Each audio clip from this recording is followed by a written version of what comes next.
Let's go.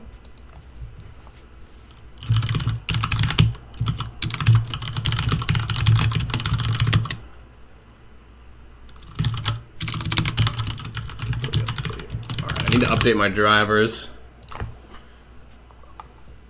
Alright, what should we freaking do?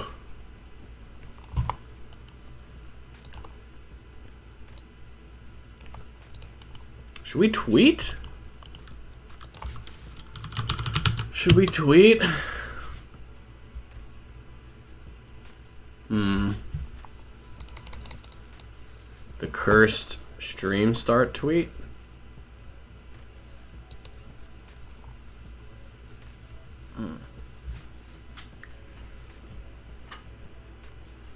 Alright.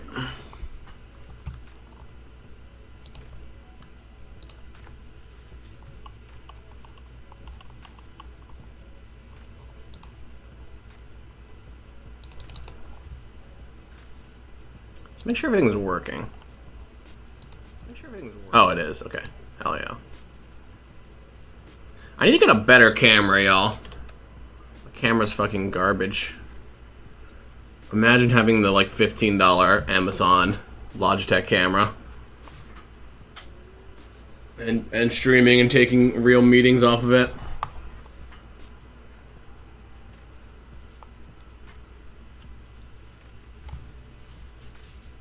Let's go. Okay. Hello, Kelly. Welcome, welcome.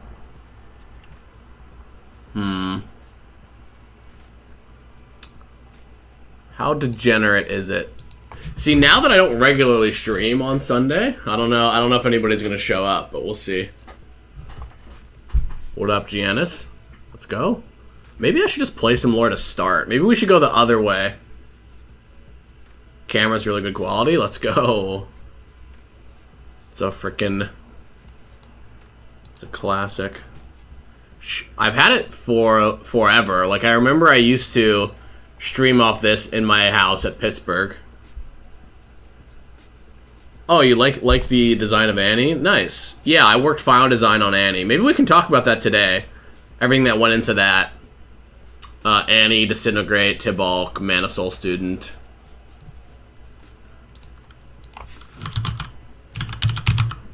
Maybe I'll tweet that we're streaming and then I'll delete it later. Because I'm feeling cute now. But I might look back at it and be like, I don't know. Worldwalker chats. 2.10. Patch. Coming. Patch. Playcast. Ladder? Wait, what's my Twitch URL? Twitch.tv/RubenZoo. Okay.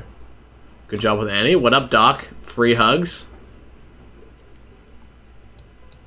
Oh, Kelly already tweeted? Yeah. Well, you're the inspo for this stream, so people can thank you for it.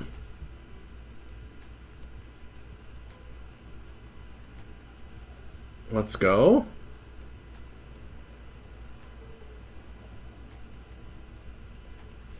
Forgot to tweet about Burst Pass, my favorite. You love the Lowy design? You wish the Buru 5-mana should be a 4/4? Yeah, I think the Buru, like, it's weird. I think that, with designs like a Lowy, where you sort of have to include so many of the tentacle cards, I think it's okay, personally, if some of the cards are a bit more situational. Like, you might not want every spawn card in every deck, which kind of means, like, some of them have to be a little bit worse. But yeah, Buru, the Lookout is a bit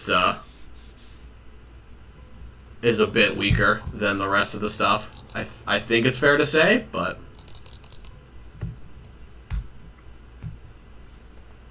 oh, audio is suddenly echo. My bad. I was like anally checking on my Twitch. How do I get to my chat? Twitch.tv/RubenZoo/chat. Is that just my chat? There we go. My old bones have still got it.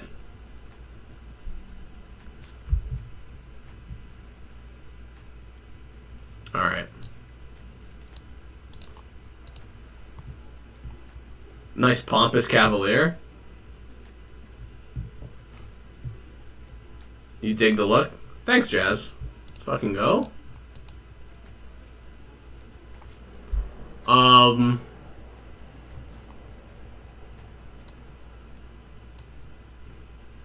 Maybe LOR time. What should I even do?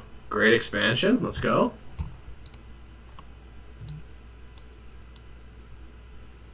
What deck are we planning?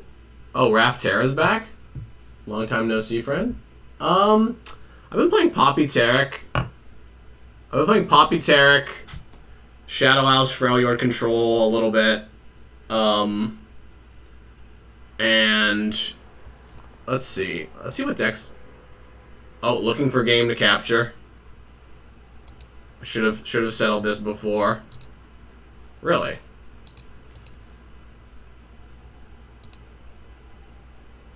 Okay, excuse me. Excuse me? What up, Alfred? Winter Sands? Is that the Winter Sands? The artist of Andrew Yip's Twitter profile picture? Oh, do I have two mics on? I don't know. My stream's not up right now. 100%. Okay. I think I had it up for a second. Thanks for the help. I literally don't know how to stream, so that's pretty much. It's pretty much Sag. Pretty much need all the help I can get. Yo, what up, Alan?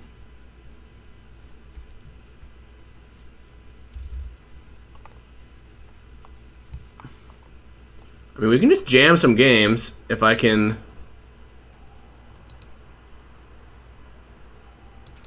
If I can figure out how to get this shit to work.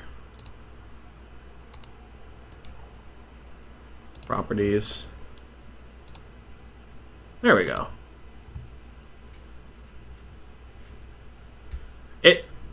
It was working earlier, so. Alright. Maybe we just play a game.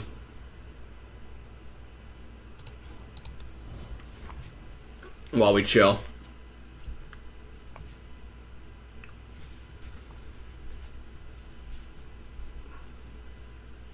Wonder if I can make it to the Masters by going to hit heater.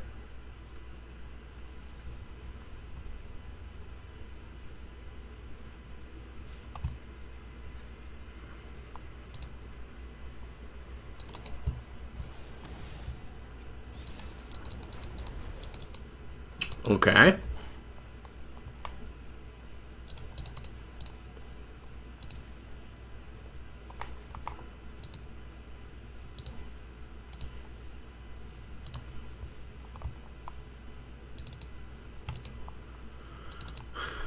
No one drop. Fair enough. So, can this deck just stop me from rallying and winning? They've got Gravitum.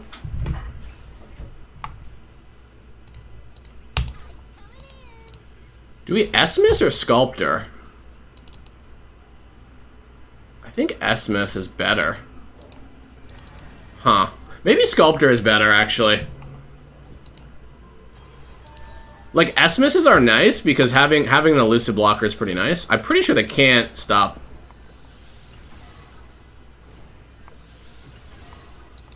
Pretty sure they can't stop this, right? They just kill Fizz? Oh, they have got like 2 Pokesticks or something? No. What goes on the stack here? Like a Face Sprout? Oh, it's 1 Pokestick.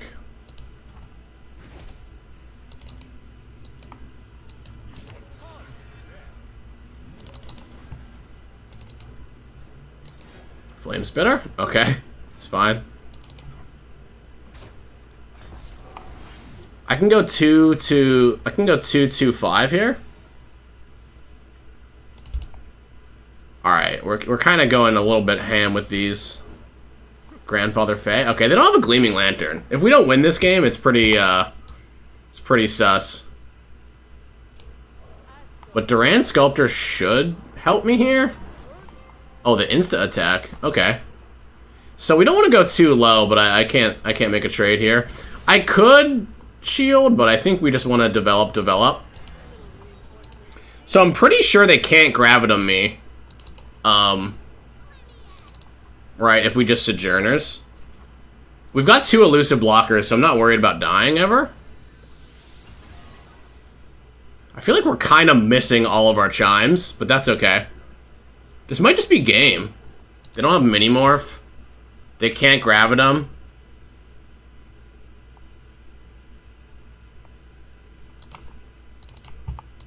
Because I could go Esmus Protege and kill the Fizz, but I'm pretty sure we just Sojourners. Like, we don't have a rally, so it's never game, unfortunately. I mean, if we draw a rally, it's game, but...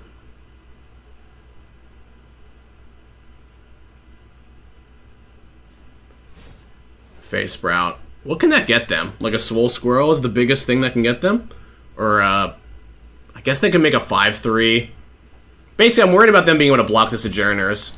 If they get a 5-3 lifelinker, that'd be a little annoying.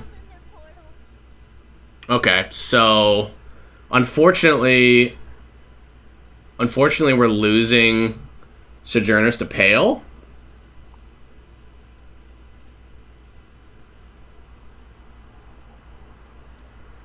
So does that mean we ever do like this? So we beat Pale? Or is that ridiculous? Do we even need to beat Pale?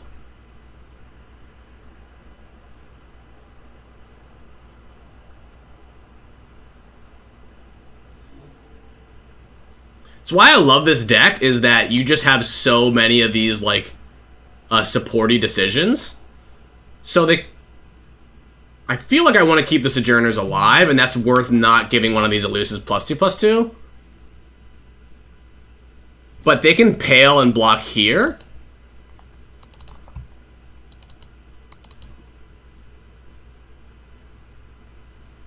Let's try it. It's probably wrong, but let's try it. Maybe I'm playing around too much, but I'm pretty sure if Sojourners lives, we're just winning. We've got 2 elusive blockers, so like, can they do anything other than just die? We don't have a rally yet, but rally is game. Okay, they've got Gravitum, so they can lock down. They can lock down the Sojourners. We might oh, okay. So we win. Calibrum. I feel like that's probably worth saving here. Just for tempo.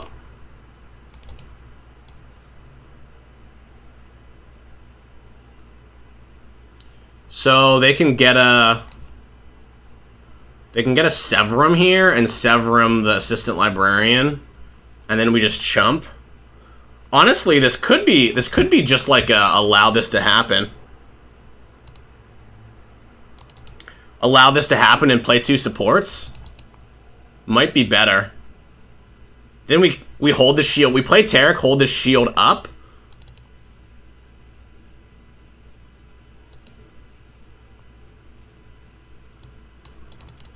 Okay.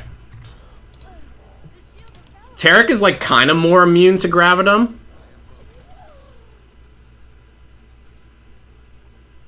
Okay, so they're gonna Gravitum here, probably. I think I can afford to pass, right? If they don't Gravitum, we open.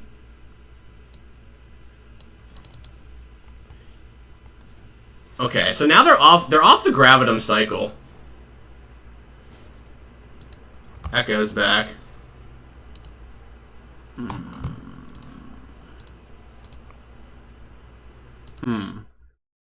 I didn't do anything.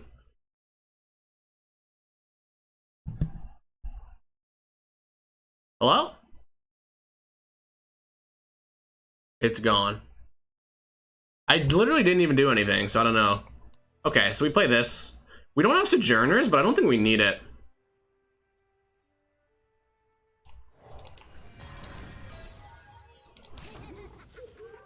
Oh, they're just attacking in here. You can't attack here, friend. Oh, so we're just winning, right? So the Fizz can actually take out this Esmus, maybe?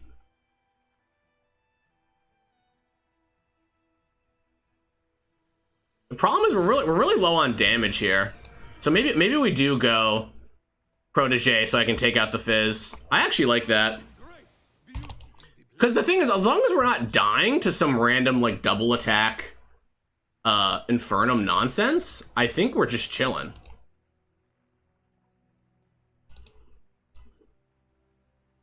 This does give up the double rally, but I think it's fine. Because we're kind of in a spot. We're kind of in a spot where like I almost want to rally when I can use the Sojourners, right? Group shot. They've got a Crescendum. So I do admit that double attack Infernum is nonsense. I mean, I think it's fine. It has a lot of setup, right? This is fine. We're chilling.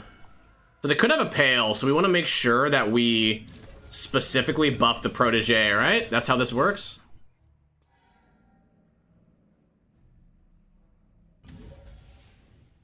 Gotta kill the Fizz. Yeah, this is probably fine. I've got a lot of elusives to block. I can rally here. Rallying isn't even lethal, but I don't think it matters. As long as they don't have the Gravitum, that's like the turn we want to rally. Get 2 more attacks. I think we just win, actually. I think we go for +1/+1. Is this more damage?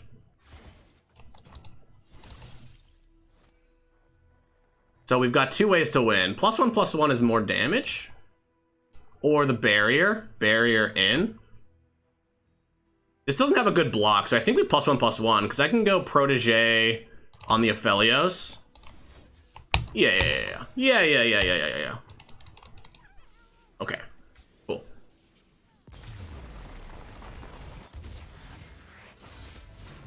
These gems aren't just for show. Oh, what's up, Augur? First time visiting the stream? Well, it's been like 5 months, so. Wow, that Fey deck is not good when they don't draw Gleaming Lantern, huh?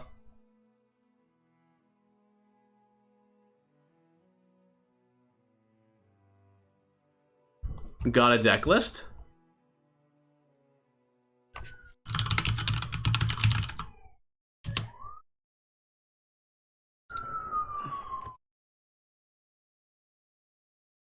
Looking sharp. What's up, Space Coast?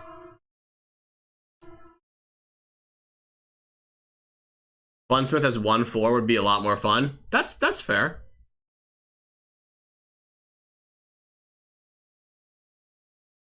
Surprised and happy? Nice. We can play some more. We can play some more. What up, Quincy? Yo, this is pretty chill. Pretty chill. Maybe we should just get masters. I don't know. We can do questions maybe in like a few minutes. Oh, interesting.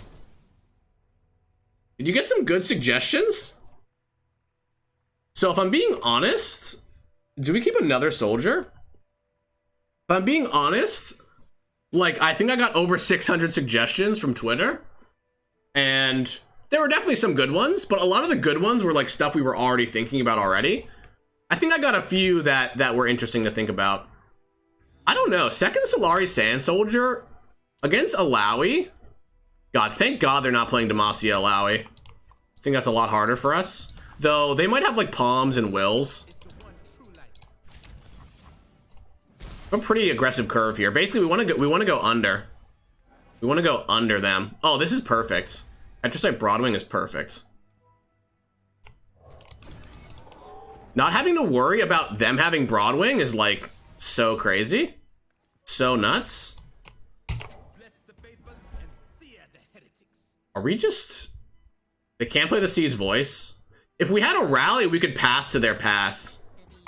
What do these your eyes see? So they could have a tentacle smash here. So I like Bright Steel on this. Open is fine too, right? This is fine into a tentacle smash because then we can farm the tentacle with our Broadwing, right?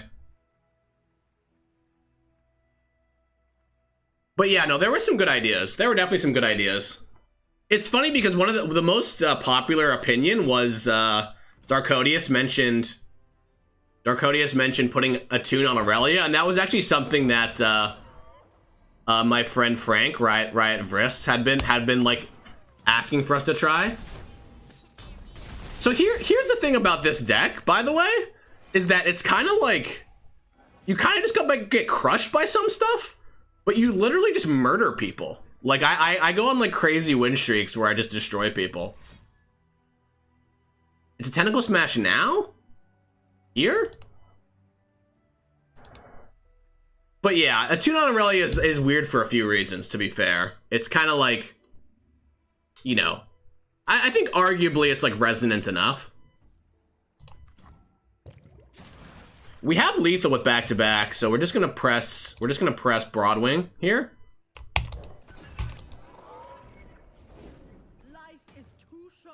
So do we bank for back-to-back? Or do we Broadwing? Broadwing is just lethal as well. Yeah, it doesn't really fit flavor-wise, and also like it is just quite a weird thing to do. I think the problem is more that now the flawless duets just cost too much mana. It's kind of weird. Like maybe her first flawless duet should just cost 1 or 0 or something, but that's really hard text to get on a card. Do I just pass? Like the reason that I'm not thrilled about the back-to-back is because they could have a Will of Ionia. And we don't quite have lethal, right? We don't quite have lethal without back-to-back. I say we pass. I'm pretty sure they're not going to attack. But if they do, it's actually interesting because... No, that makes sense. They want a 3-3. Because I can block, and then I can challenge. Honestly, do we just go for lethal and say screw it? The one issue is Will of Ionia, right? Like... I played against Grandpa Roji and he had Will of Ionia. It's actually like kind of annoying that's an out here. Really wish I had a rally. It's just one of those things where you really want to get the first 3 damage on this. But let's take it. Let's go conservative. Let's play around Will of Ionia. Let's just play. Maybe we draw a rally this turn and just win game.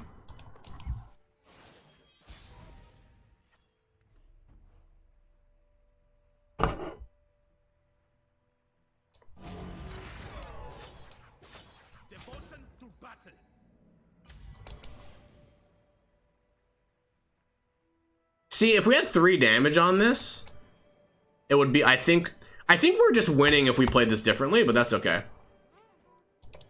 Will of Ionia is so bad here. It's like literally so atrociously bad. They're bouncing like a 1 or a 2 drop. Yeah, even if I win, I'm probably not dead. Back-to-back is very good on defense against Alawi, so. Play around Refuge. Yeah, I mean, I guess these should go in the back. Yeah. Good point. Good point. I've only played against this deck once, so I don't know what they have. I know they have Will of Ionia and Syncopation. Those are like the reasons to be an Ionia, but I'm sure there's more stuff, like Twin Disciplines.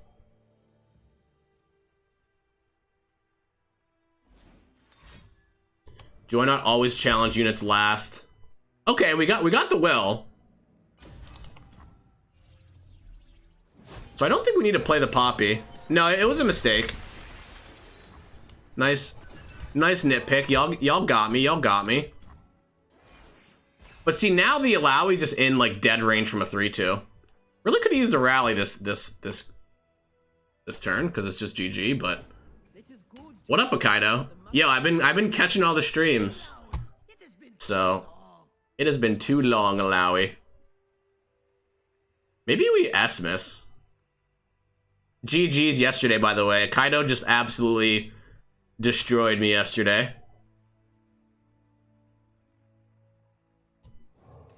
Sorry, Aikado. I don't know why I say Aikado.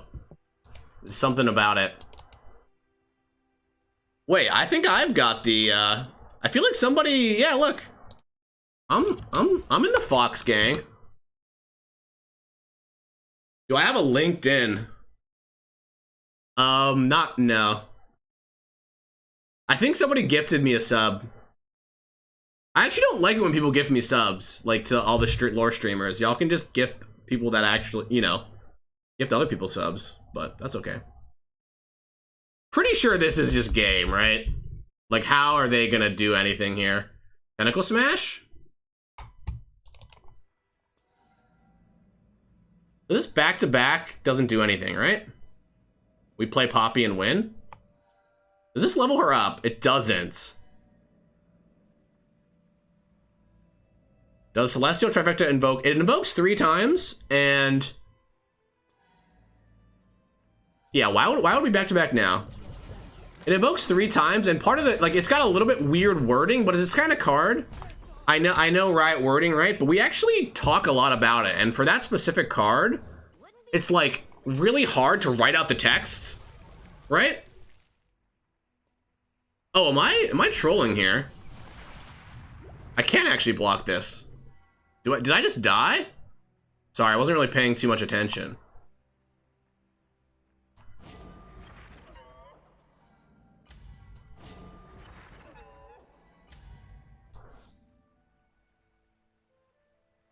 I'm pretty sure I don't just die. Wait, does this level her up? Is this like a trick? Yeah, it is. It is a trick. It is a trick, isn't it? Okay, I should have back-to-backed to kill this tentacle. Now I'm actually like hard trolling.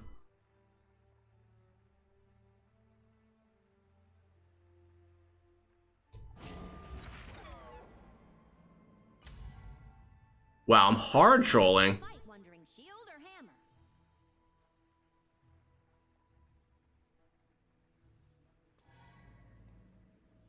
Do I lose to another... shit, fam. Ah! I'm running out of time, yo! Can we go to 1 against this deck? There's no Make It Rain or anything?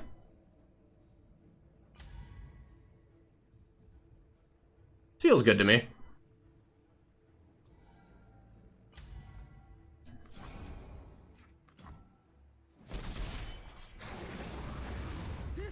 Sorry, I totally got distracted by answering question. I should have back-to-back to kill the tentacle. I didn't realize Alawi was gonna level up. That was pretty atrocious. Now we die to like Make It Rain. I mean, this is like 100,000% lethal here. Because they can't have double will, right?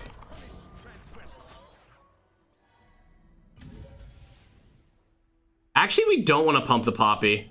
No, if we don't pump the Poppy, then it doesn't buff soldier that we pump, right? Oh, drag tentacle because they have freaking Spirit's Refuge. I forgot. It's okay. We're learning. We're learning. That was literally like the worst played game of all time. Ionia does seem kind of weak though, compared to Demacia.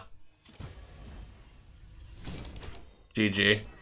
Yeah, sorry. I started answering the invoke question. So invoke to 1 to 3, 4 to 6, it does work, Awkward Lord, but like the thing is, and this is something that I realize that sometimes we have like text inconsistencies, but actually doing text work is like very delicate. Like, so Trifecta is worded in a way where you just play it once and you know what it does and it reads smoothly, okay? Like alternatively, we could say invoke a 0 to 3 cost Celestial, a 4 to 6 cost Celestial, and a 7 to 10 cost, and a 7 to 10 cost Celestial in succession. Like, because we also need another word to be like, these are different invokes and not one of each, right? So, I don't know. I actually like the wording on it. I realize that it's kind of like, how to explain it? I think sometimes our wording looks even worse when it's on, during spoiler season. Because, like, a lot of times players are seeing these cards, and it actually happened to us with Spawn, where, like, yeah, our wording on spawn wasn't really that 100% accurate to all the functionality, and that was just like an oversight, you know. So yeah. Do I guys debate about a lot of more tooltips? So we do and we don't. I mean, tooltips are like, for instance, we would never tooltip the word draw, because the word draw, like, technically, kind of, you could argue that that is a game action that would be nice to explain, but it's just, draw is just a natural thing that you understand when you're playing a card game. So we don't want to, like, I don't know what to call it. We don't want to do like highlight soup where every card has like a million different like things you have to check on it, because that kind of defeats the purpose of things being of doing the tooltips in the first place. So like damage, for instance, is also not. You don't know what draw is. That's fair. I mean, draw is like, if you're completely new to the genre, draw might be a bit confusing. But we just have to kind of tank that first. It's the kind of thing that I was talking about with the text on Trifecta. Like, personally, and this is actually not necessarily, it's weird when I talk about like design stuff, because I'm not actually an authority on everything, but I just have my, so this is really bad against Gravitum. Let's mulligan it. I feel weird to say this, if it's not authoritative, right? It's some different people on the design team, even on lore, like disagree with stuff all the time. And like, I think it's okay if a card has hedges like Trifecta towards a bit cleaner text, if after a player plays it one time, they know exactly how it works, as opposed to always having the lengthy, confusing text on everything. So this is a little bit interesting. So we can go tracker here. Try to force something. If they have nothing, we have Bright Steel Tracker into Esmus it. Does that make sense? Sorry, it's hard for me to... Oh, it's going to be a Mystic on the Esmus? Okay. Okay, we got the Mystic out. That's a really... It's Mystic for Esmus? Doesn't that feel good? We end up way ahead. Yu-Gi-Oh! Has long text. That's true. Like, we will never have text as succinct as paper card. So, like, paper card games, like Yu-Gi-Oh! And Magic, actually, honestly, and this is something that I think is hard to, not hard to understand, but people don't internalize. Wow, it's really hard to talk and play this game at the same time. Is that Yu-Gi-Oh! And Magic need the really explicit text, because when you're playing those cards in paper, you need to know exactly how they resolve with just you and your opponent and the text. Where in LOR, like with Celestial Trifecta, you know, the game system resolves it for you, and then you can see how it works, right? We just slam Poppy? Poppy GG? Did they just get a moon weapon? I wasn't really paying attention. They must have, right?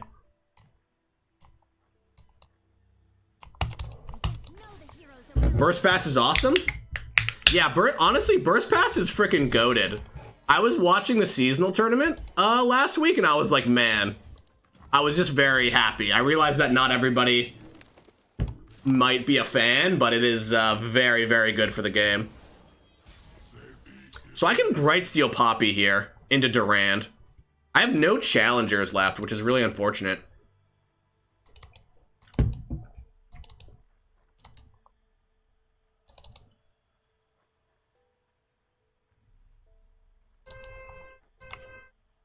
So the open attack isn't even that good, right?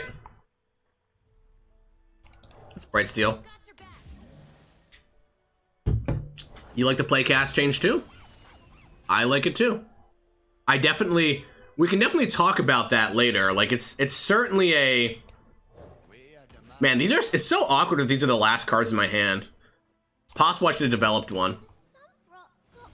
The Sumprot got me good. 4-3? 3-2? 4-3? 2 4-3s? 2 4-3s. A 3-3. We don't care about Poppy dealing more damage. So I think we buff the the 3/2, right? Get it out of range of the Boom Baboon. If they want to change their Boom Baboon for my 1-drop, that's chill. We might lose this. I just have no rallies and no future here. No challenger, also. Unfortunate. Maybe I don't attack with this? Like, should I give the Boom Baboon a block? Why would I do that? Seems really bad.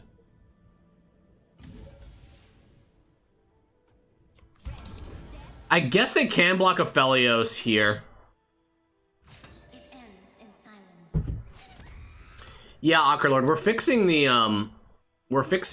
so yeah, maybe actually this is a good attack. I messed up. Really hard to do two things at once here. Because if they block the Boom Baboon there, then they can't block the 4/3. They would just block the 4/3, but they take 3 damage, right? We really just need to rip a rally. like sometimes you're just looking to rip a rally, and that's all that matters. This is really awkward. I need to give this challenger, but I also want to give it health. A lot of questions right now. Not a lot of answers at the moment because I'm playing. You liked Ezreal more before? Yeah, so we're looking into the making copies counts as played. That will be coming out in 3.10, I hope.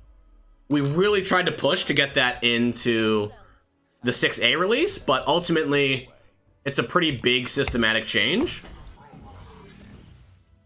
It's a pretty big systematic change, and we also have like other stuff coming out in 6A, so I don't mind it so much coming out in the next balance patch. Okay, we strategically kept the 4/3, see, so we can block Victor. All right, we need a rally. We just need a rally. Oh no, I think we're just done here. We're basically just done here.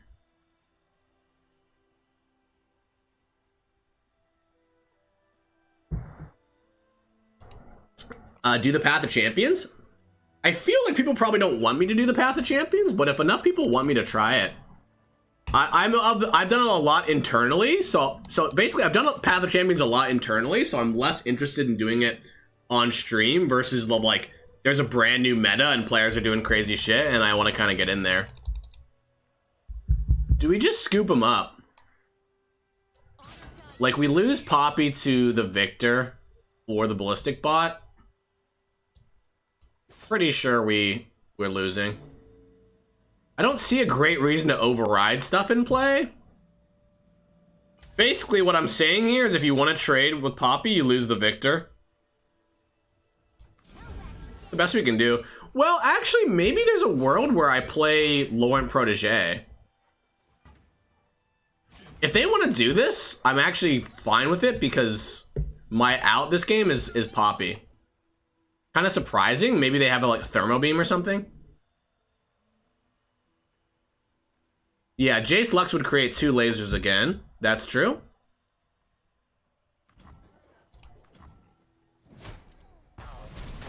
See, this seems like a good block for them, but it's not, to be honest. Oh, this is regen, not lifesteal.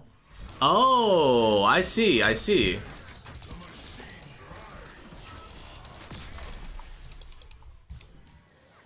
Yeah, I'm not gonna play well if I'm answering all these questions, but that's okay. Sculptor. I'm here to help every step of the way. What's up, Buddha? How's it going? Break their spirits and their swords. About Shuriman's Deny? Sometimes it seems unfun. I actually really like Shurima's Deny. I like that they have like kind of a worse deny than Ionia, but there are some spots where it's like different. Like I think it's pretty boring if they just have the same card, right? And stuff like Twisted Fate level 2 or Riptide Rex, like some big Piltover Zon stack with Ezreal. Like I like that Right kind of does that. I mean, they can give this lifesteal. That's fine. I will just block it.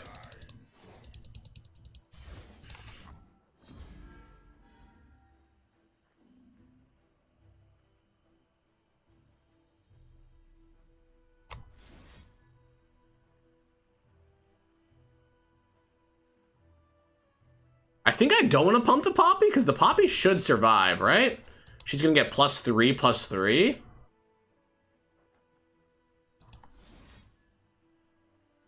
I have to block the Victor, right? So I'm going to lose the 4/1. Maybe pump this? It'll become a 4/4, 6/6.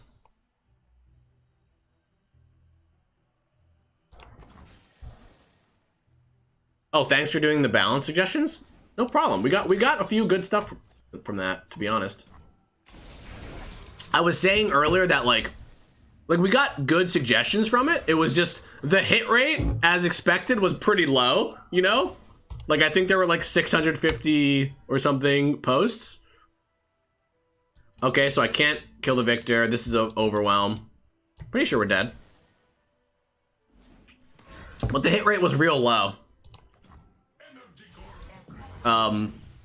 That's okay.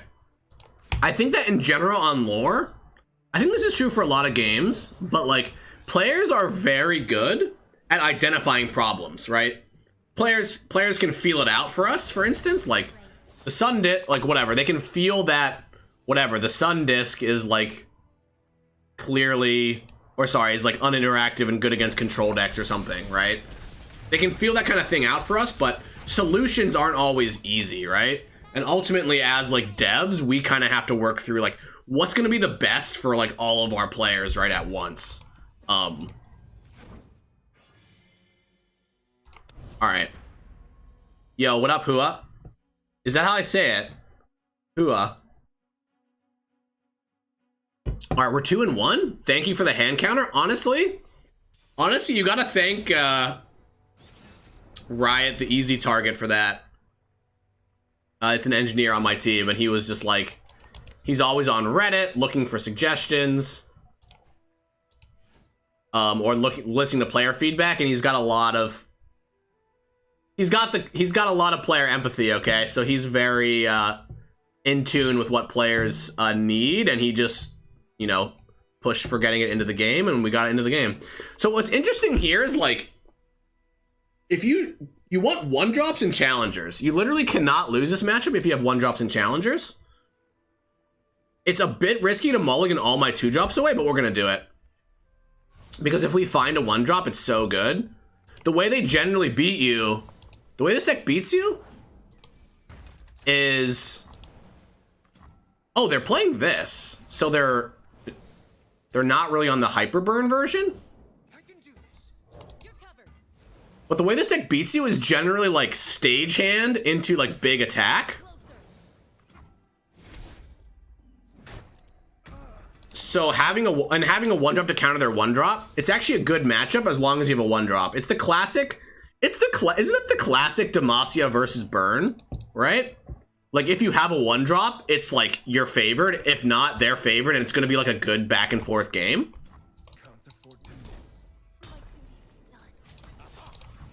So we aggressively mulligan because we have a lot of 2-drops. But we have Taric Rally.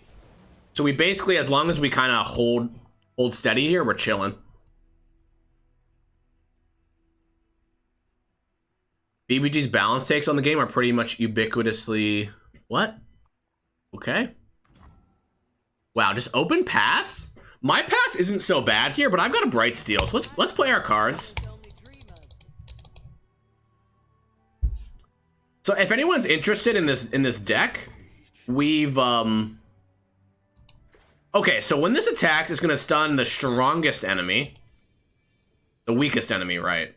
So I don't want to shield the protege, right? We want to shield this because we want to get 2 damage on Jin if they choose to attack. Our performance begins. Wait, does this ping it? Did I just lose my unit? No, yeah. Fucking go. Easy. Easy stopped attack. Protege dies? Does this deal 1? It just stuns it. 1 damage to the enemy nexus, and then it stuns the weakest. It would've? Really? Okay. So my opponent messed up, maybe?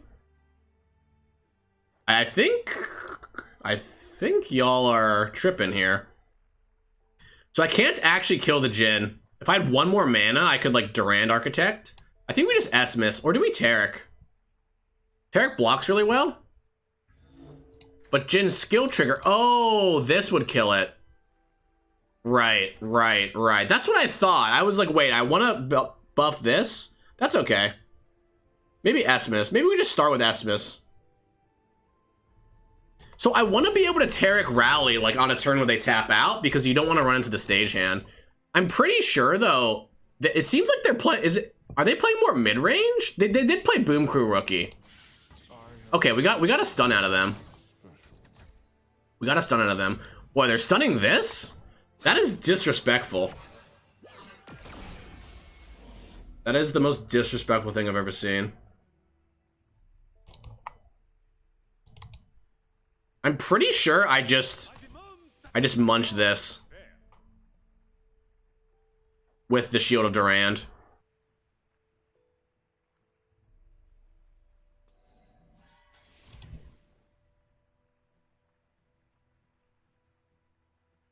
If I Shield of Durand, though, I can't Taric plus Rally, but I think it's fine.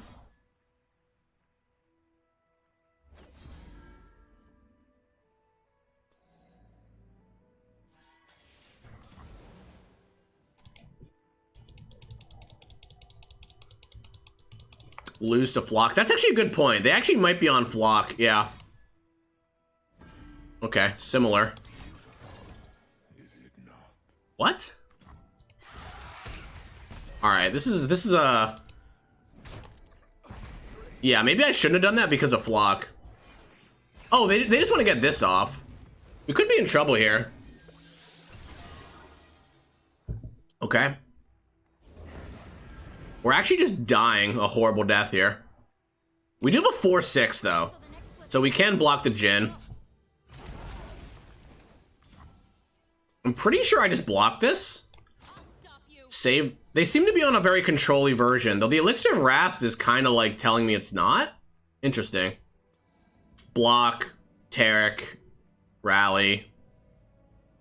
Problem is the Taric Rally doesn't quite work, right?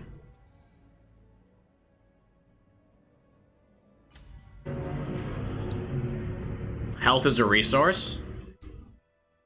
All right, Dat King Kojo, I believe in you. I believe that you can figure out why this is a good block. And if you can't, think about it again.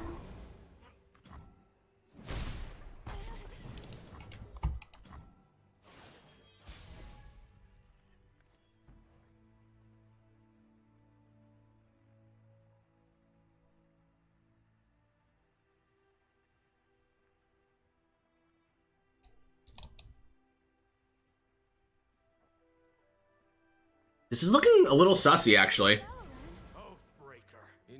I'm pretty sure Taric's going to be out of range of Tibalt. Why does Xerath doesn't have SFX? So he actually has a lot of SFX. It's just one of those things where I think going back, maybe he should have had. I don't know. I'm not on the Realization team, but as a designer, we work with Realization. Ooh, this is rough. We work with Realization, right? And we say, hey, these are the moments in the set that are really cool. Like, obviously all the level ups, but for instance, we have, like, Ruination has its own VFX, right? It's like big moments like that. We try to communicate, okay, these moments need Realization. And I think for Xerath just has so many darn level ups that it's possible that, you know, we spent a lot of time doing more of the Sundisk stuff and not as much of, like, the level 1 Xerath stuff. But I don't want to say that for sure, but that's kind of the way that goes. So, can I even attack here? Not really. This is pretty rough, y'all. I mean, they just lost the stagehand, though. So I can buff the Sojourners out of range of Tibalt here. But then the Tibalt eats this, which is a little unfortunate.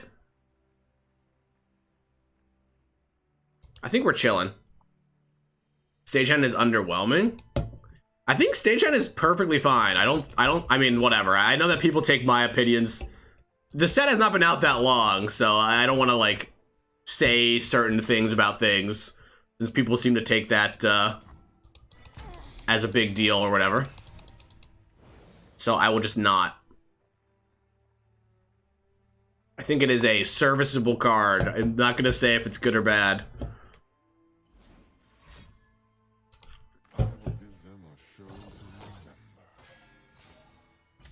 This is getting a little sus.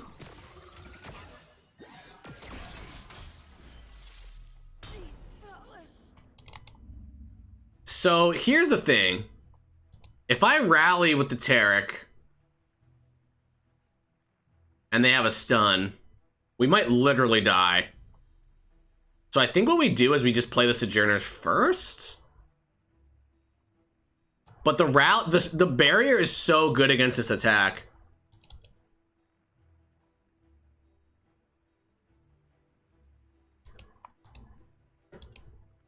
If they have like a Decimate or something, we're fine, right? I guess I can trade off one Sojourners. We can trade off one Sojourners here for the Tibalt, which they will do, obviously.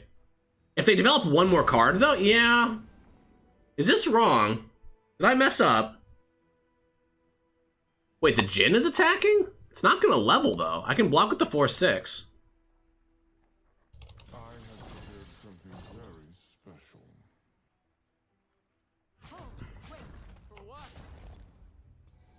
This feels like almost like a Decimate-y play.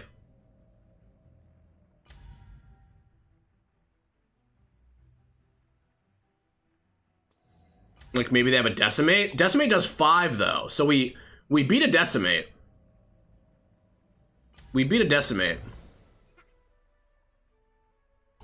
If they have a Decimate and Blade's Edge, we die. Oh. Okay. As long as my Tarek is, are they? Oh, they're gonna disintegrate my Tarek. Wait, they're not gonna disintegrate the Tarek. I don't even know. This is the classic. Like, I can't push any buttons, so I'm just gonna let it happen. So this is on 1 out of 3. So I'm pretty sure.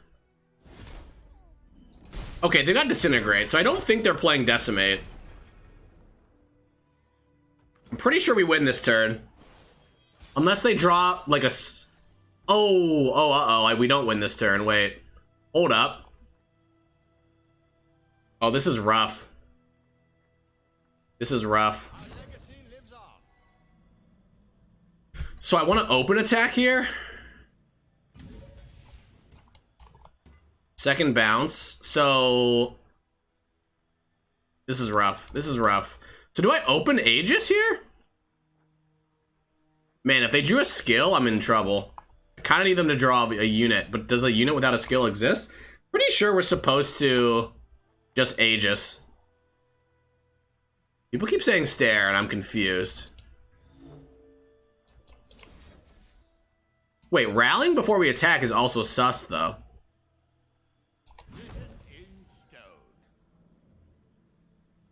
They block here, they take 6.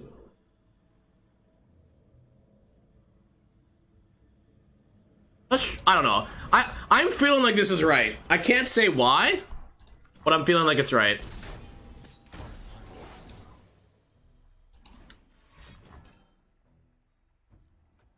I mean, the Jin was like lethal, so we got that out of the way. Unfortunately, we can't kill, right? We're dead to everything? Oh, we're dead as... Okay, we were never winning this game, huh?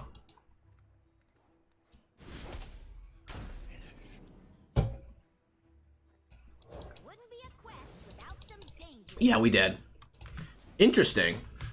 What happens if I slam the rally? It doesn't do anything, right? So, where we messed up was blocking with the Tarek the round before might have been bad.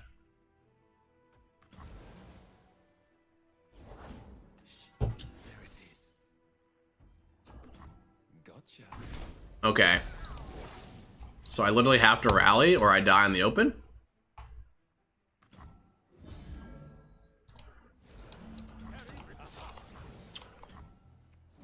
It's interesting. So this person's version is a lot better against me because they have Disintegrate and Flock in their deck. The versions that are like very aggressive, are pretty rough. Yeah, we dead.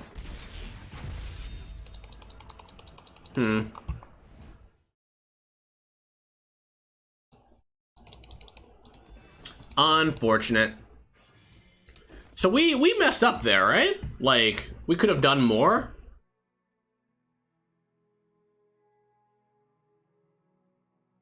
I mean, they just had Jin that I couldn't answer and the Tibbalk on round 6. Yeah, the Tibbalk on round 6 is just kind of crazy.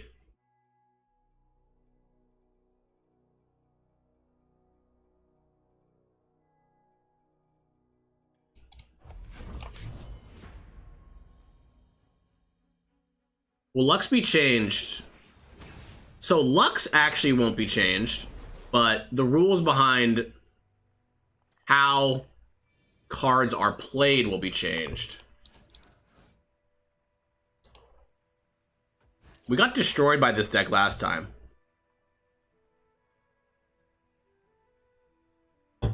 Is 6 rallies good? Absolutely. This deck is like not a...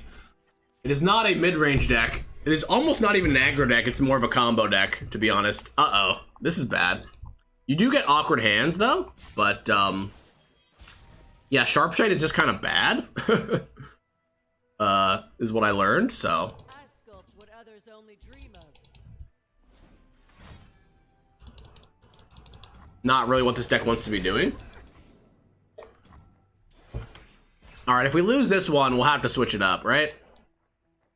This deck was quite nice in, I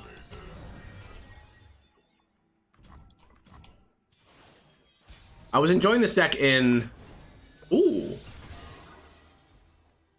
So, do they play Thermo Beam? YOLO. We're about to find out. I feel like if they don't have Thermo Beam, it's pretty good for us. Outrageous hand. Oh, Assembly Bot. That's cool. Might level a Taric this game. If we level a Taric, only got 1 support off.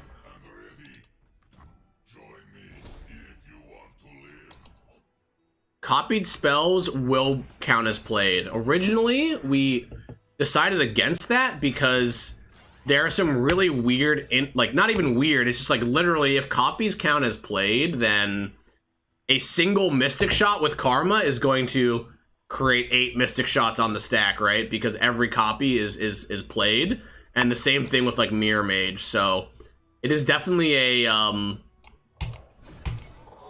it is definitely needing some back end rules decisions, text decisions, as well as a lot of different edge cases with like predicts being copied. Like, does the player get another predict when the card is copied?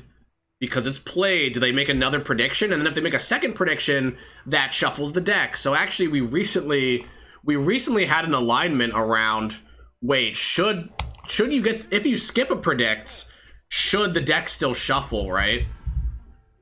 And then there's like discover. Like, imagine you're playing like a trifecta with a Karma in play. Now the copy, right? You're playing the copy, so do you get selections again? So there's a lot of... I realize that it doesn't seem like it, but there are a lot of things to sort out with Playcast.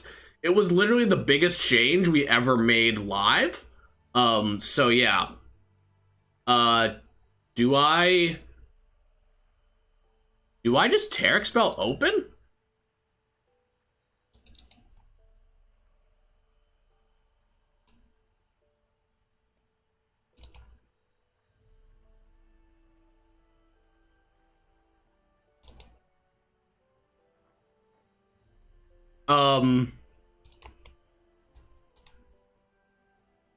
It's time to shine.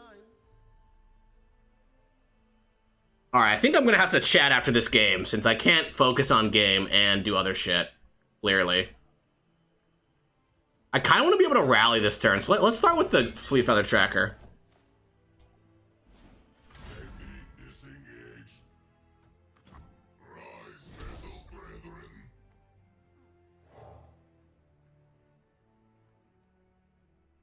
I really like shielding this so that we can farm that. We might actually win this turn. Wait, should I have shielded the Taric? TBH? To protect all.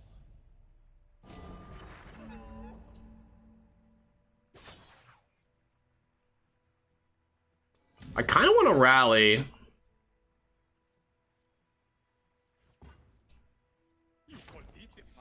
Let's just do this. I don't know. I don't know, y'all.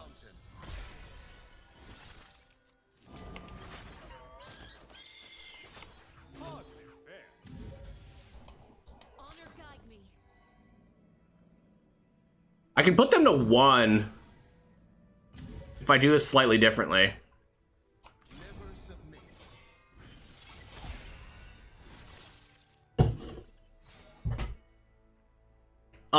People are talking about Echo Zillion stuff. Sorry, to be clear, this is why I need to be careful. Like, to be clear, we think that we might want to put that into a super patch, into a future patch.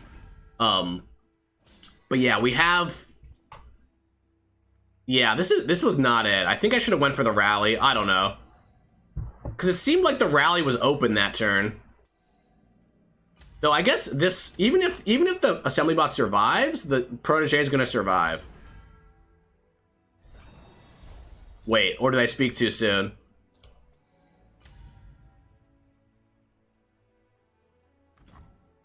But anyway, so yeah, there is a lot of things to be careful around when it comes to the playcast changes.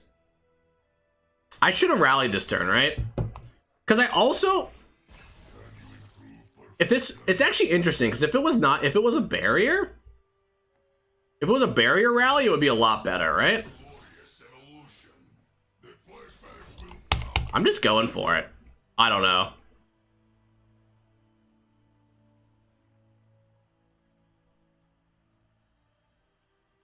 Should have probably went last turn. I don't think the pump really helped because it didn't kill anything. It does make my Taric really freaking big, which is pretty hilarious. So I can challenge the Victor with this. I can challenge a 7/5 with this. And I get 2 attacks. So I kind of just want stuff to survive.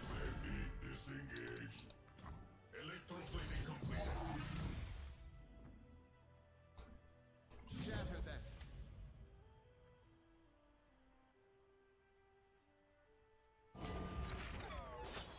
Because if this survives, then... Run them through. Does my Taric ever die here?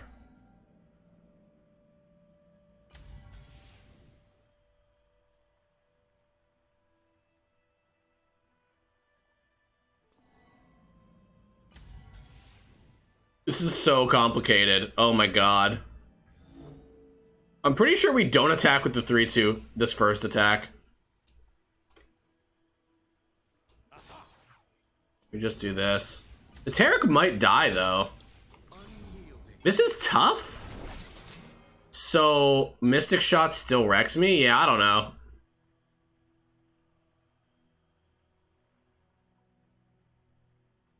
Are you guys ever gonna balance? Classic first time chatter. Are we ever going to balance a thing? I don't know, man. Nice. Think I know the Goblin King from harassing me on Twitter, so I'm glad you made it in.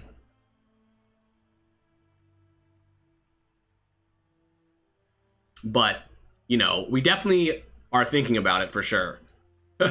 I think that I've got an idea to change it to... I like Broadwing because I think it... how to describe it? It really encourages interactive gameplay, you know? I think that Formidable, like, is weird because Formidable is, like, kind of a drawback, right? And it forces you, like, even in a situation like this, like, it's kind of interesting what... Maybe I should have challenged the Ballistic Bot, actually, because if there's a Mystic Shot, then I still take it out.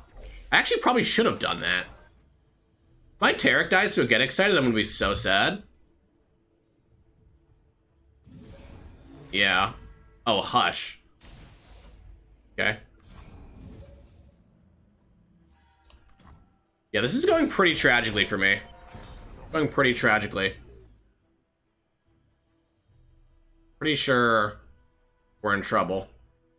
I think all we did was mess up last turn. Interesting, nothing. So unfortunately, my Taric isn't invulnerable if I attack like this. So I guess we just have to pass. I'm pretty sure what we do is we Taric's Blessing, make both of them invulnerable, and then we rally, right?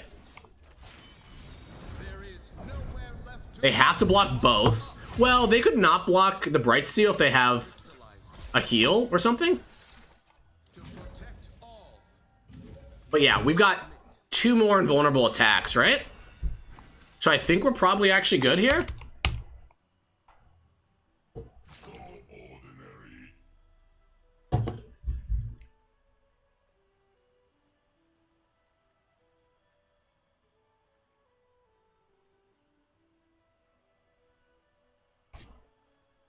Panthers Honorary Demacia? Yeah.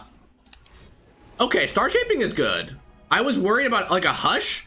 The fact that we actually somehow accidentally baited out Hush was pretty big. Okay, they're gonna block, and this is gonna survive. But I'm pretty sure we have enough attacks. Yeah, we have enough attacks, right? I even have an attack with a 3-2 at some... I can make this invulnerable? I can make this invulnerable with Taric and have 2 more attacks with this as well.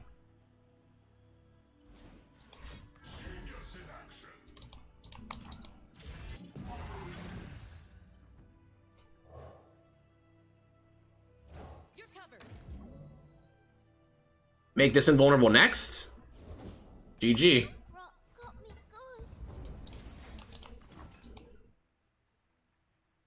good. Maybe they should have went for a Hush on the Taric and killed it. They went to save the Victor. Maybe that was a mistake. My steel is yours. Yeah. This is definitely leaf. Even if they have another Zonite Urchin, I'm pretty sure we win these.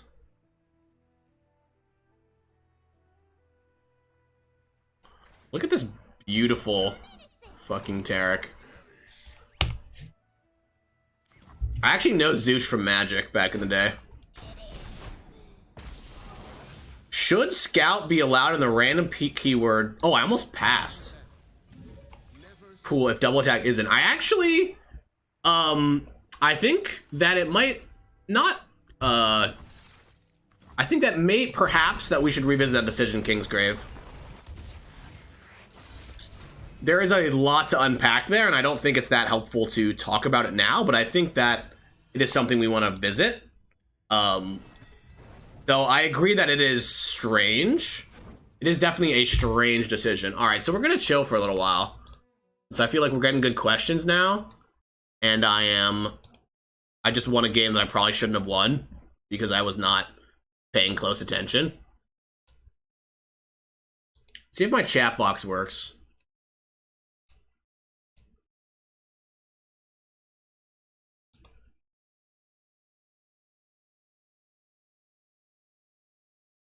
Why was the make 2 copies of me text on Go Hard changed from normal text to when I'm played?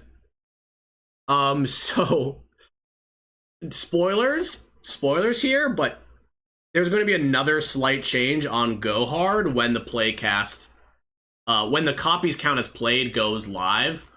Go Hard is now going to. I worked with an engineer on making this all make sense and work in our game as well as text, but Go Hard is going to go back to the copies are not going to be made on played, and that's going to be important because that will make it work with Karma too. So yeah, basically like here and in the future, Go Hard is like literally. So there are cards in our game that have like different complexity levels, and for Playcat, like basically not only is Go Hard going to change, but I'm going to advocate that we no longer make cards that can transform themselves when they're copied onto the stack. It is a bit ridiculous, to be honest. It is a really cool card, so I'm glad we made it, but the amount of concessions and like weird tech stuff around that is like pretty immense. So hopefully we don't do Go Hards anymore. But Go Hard will have another adjustment. It is actually like, if it didn't exist, a lot of the play cast stuff might be a little bit easier, to be honest. So yeah. So Go Hard is not bugged. I mean, currently it's not bugged, but I definitely feel for the players who used to play Karma Go Hard, right? It still kind of works with Karma, but not in all the ways it used to, so we're gonna get those back. How do I get this chat box to work? Why does it never work?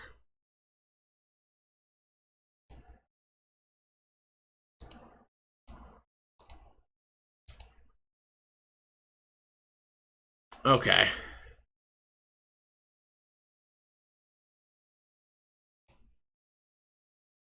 Maybe I need to move it up. All right, no chat for now, because I literally am terrible at streaming.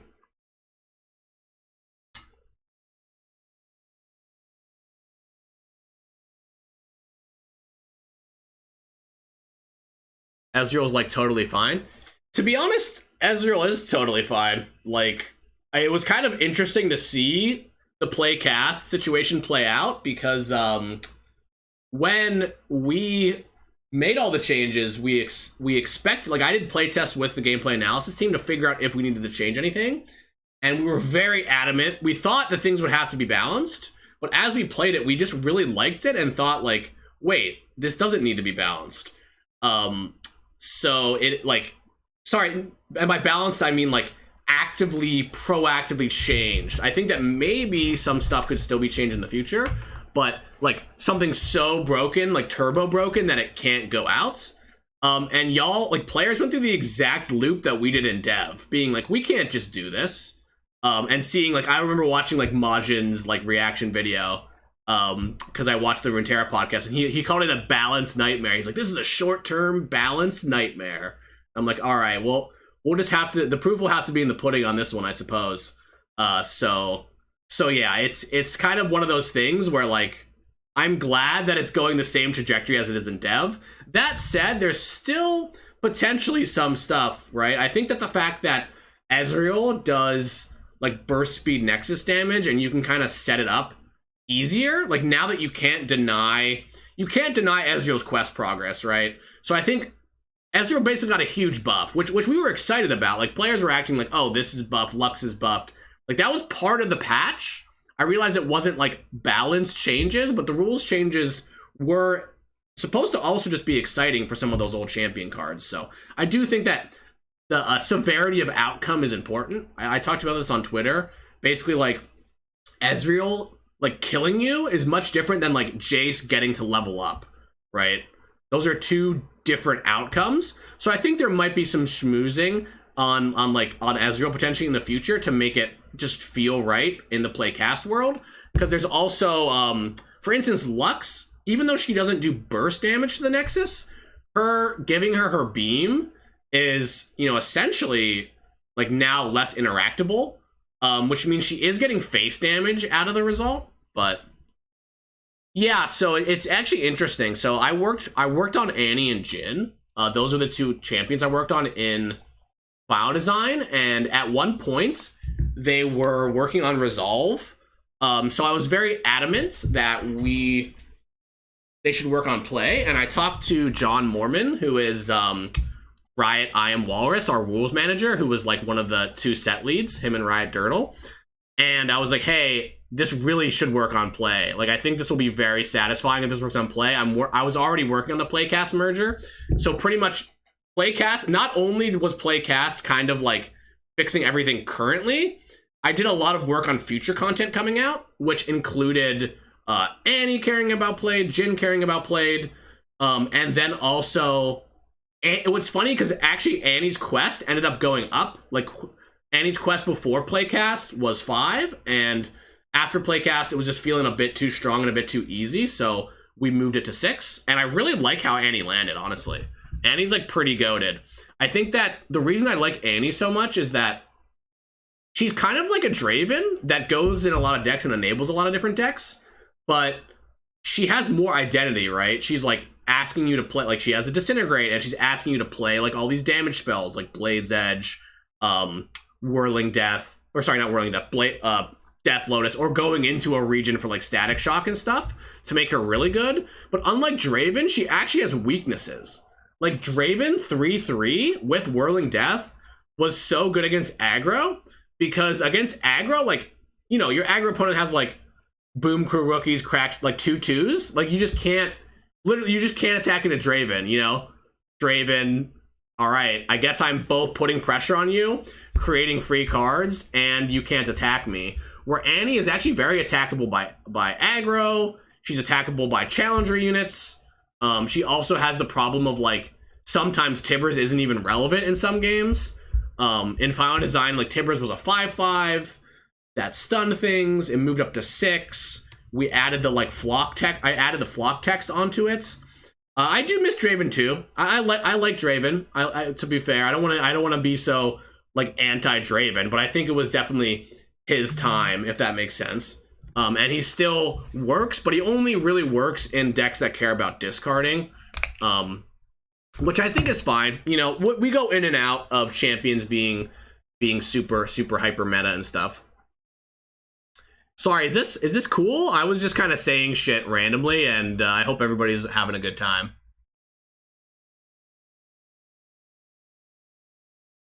It's cool, Cutter Pillow. It's cool, Doug. All right.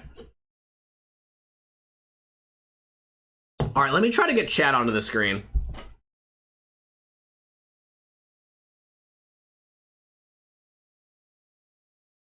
Media source.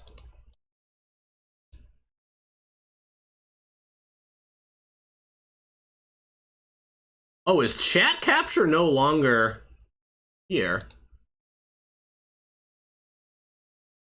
Best suggestions from the Twitter thread. Best suggestions? Like, so here's the thing: is like there's a difference between like sometimes something can be a good suggestion, but just not be something that we're gonna do. If that makes sense. So that's kind of a weird question, but a few things were definitely interesting. Did I also design Tibalt? So Final Design like does a lot of. I worked Final Design on set 6, so a lot of Annie's stuff was already kind of developed. And then Final Design was all like making it feel really good for players. So basically, I worked on balance. I worked on a lot of like small changes. We can go through the Annie cards.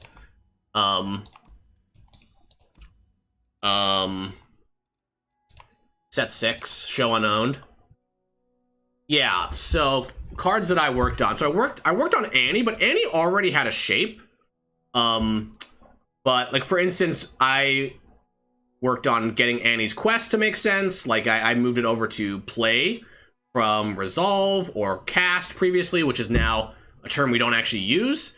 I worked on Disintegrate a lot. Disintegrate is like not quite my magnum opus or whatever, but I really like that we got this into the game, because the story behind Disintegrate is like, in dev, when I first started working on Annie, it was a 3-mana card that it picked a unit, and it was like both killed it. It's funny because it actually is better in a way now. It both killed it if it was damaged. It was like a Scorched Earth and a reverse Scorched Earth. Okay. And I wasn't really that happy with it since it was just straight up better than Scorched Earth and Guillotine. So one of the changes that we made was we moved it from both there and we were trying to think of it because the next time it takes damage this round is like really weird novel text that didn't really exist before. And we tried it at setting a unit to 1 health because we thought that was kind of like resonant, where, you know, you set the unit to 1 health and then Annie kills it, or you use another card. But setting a unit's health to 1 is like kind of strange. Like stress defense, it's kind of a strange mechanic. There's a lot of weird rules things that go along with it. But yeah, we ended up moving it down to 2, and like we were really during dev basically here the story. Yeah, it's kind of a messed up card, Kaido. So the story is like trying really hard to figure out how we can ship this, because basically it's obviously really, really strong. And I was like, well, what happens if this goes down to 2? Because it feels really good with Annie to have a cheaper card to enable her to attack.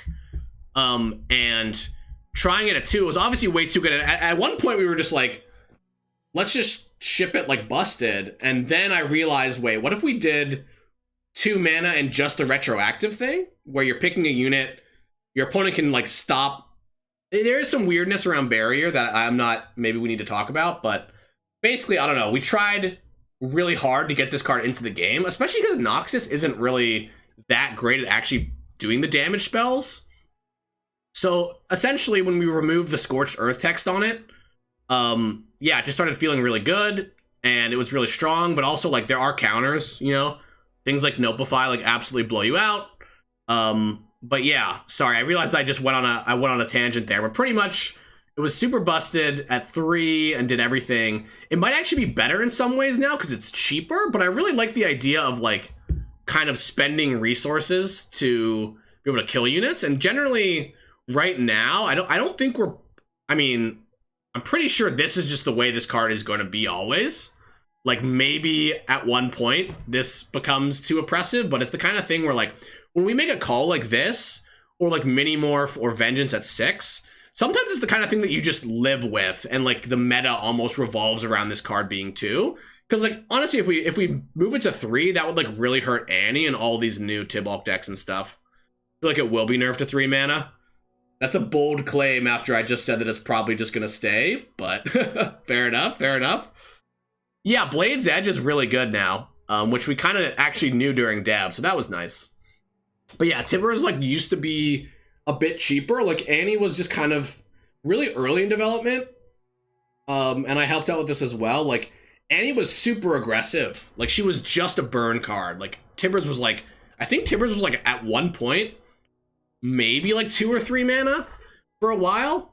And what we kind of did, and what I worked on a lot, is making it so that you can play Annie straight up burn, like Annie, Jin, burn, but just making a champ that just feels like a burn only champ is not that satisfying. So a lot of the work on Annie was figuring out how to make her both a burn champion, but also like a mid-range and a control champion. So yeah, Tibbers basically used to just be cheaper and stun something. But I added on the damaging stunned. Basically moved it up on the curve. Because also Tibbers being up on the curve is like, it's a much more manageable when you're playing against it, and actually the Tibbers levels up. There are some games where Tibbers is just busted, but other times it's like, well, now they have a Tibbers, but it costs 6 mana, and there's a lot of counterplay there. You're like, well, I don't want to overdevelop into this, get my units damaged. So anyway, yeah, we moved him up in the curve, we added on the extra damage text, and it's feeling really good. It's feeling really good. So yeah, that's pretty much Annie. That's the work that I did on Annie. But can't stress enough that Annie's design was already pretty sweet before I even did any work on her. But hopefully that, does that make sense, y'all? I just kind of want to explain what we do in final design versus what we do in initial design. Sometimes we do redesign things in final design, which was the case for Jin, but we try not to do that. Yeah, Tibalt is cool. So the story behind Tibalt actually is that, and what pretty much made it, not that it's busted or anything, it's perhaps the countdown is a bit too fast. But yeah, we really like the archetype in general of like forcing you to play. It's weird because a lot of the times burst spells, it's not that burst spells, because burst spells inherently are quote unquote uninteractive, but burst spells don't usually do damage. They're not interacting with things. So like, but the idea behind the archetype is, it's really weird because this is what we would almost call like, it's almost like a drawback mechanic. It's like caring about spells that aren't burst spells, but we kind of wanted Annie and Jin to play at a much more slow, like methodical type of like spell casting. Because in the past, y'all know, we've had like Nami, we've had Lee Sin, we've had Fizz, we've had to like play like 7 cards when my opponent can't do anything kind of decks. So part of like literally leaving out burst spells here is like, let's build kind of like a mid-rangey control deck that plays not control, like an aggressive deck that plays a bit more slowly, basically. So that's kind of the idea behind fast, slow, and skill. And yeah, there's a lot of benefits to that. one of the ones that we really like is like this idea. Whoever designed this is a fucking goat. I actually don't know who designed this. I think maybe it was the Yeg, Paul Sodasanti, like a countdown landmark that retroactively looks back. And Tibalt is like a super big powerhouse. And I think actually during final design we worked on this a decent amount. And one of the big changes we made was like Tibalt was more like a funsmith where it had the text. It had this text, but it was not everywhere, right? It just kind of did it while it was in play. So there was some more interaction there that we lost. But I do feel like the output being really strong feels kind of right? You go through this big landmark, you get this huge unit that is a threat, but it also makes you a threat for the rest of the game. I played a crazy game the other day where somebody made 3 Tibalks and was dealing like 5 damage with Death's Hand. In general, I'm pretty happy with Ravenbloom. Like, there's a lot of cool decks now. I think that in general, I don't know, what do y'all think about Ravenbloom? Like, I think that probably the countdown is like slightly too fast. Like, y'all saw that game earlier where my opponent just got it on round 6 and I was just kind of like Dedge. But what sucks if it's one of those cards that creates a lot of deck building. So it's one of those things that we don't love. Like, it's kind of hard to nerf, especially because none of the Annie decks are really overperforming, right? So anyway, I don't think it's that big of a deal. It is nice that you can kill it with landmark removal, and now the Tellstones bring a little bit more landmark removal. If it was a little bit slower, I'm not saying it will be, but if it was a little bit slower, like your opponent had a little bit more opportunity to stop you, realistically, or like go underneath you. But yeah, consistently having this on round 6 is pretty damn strong.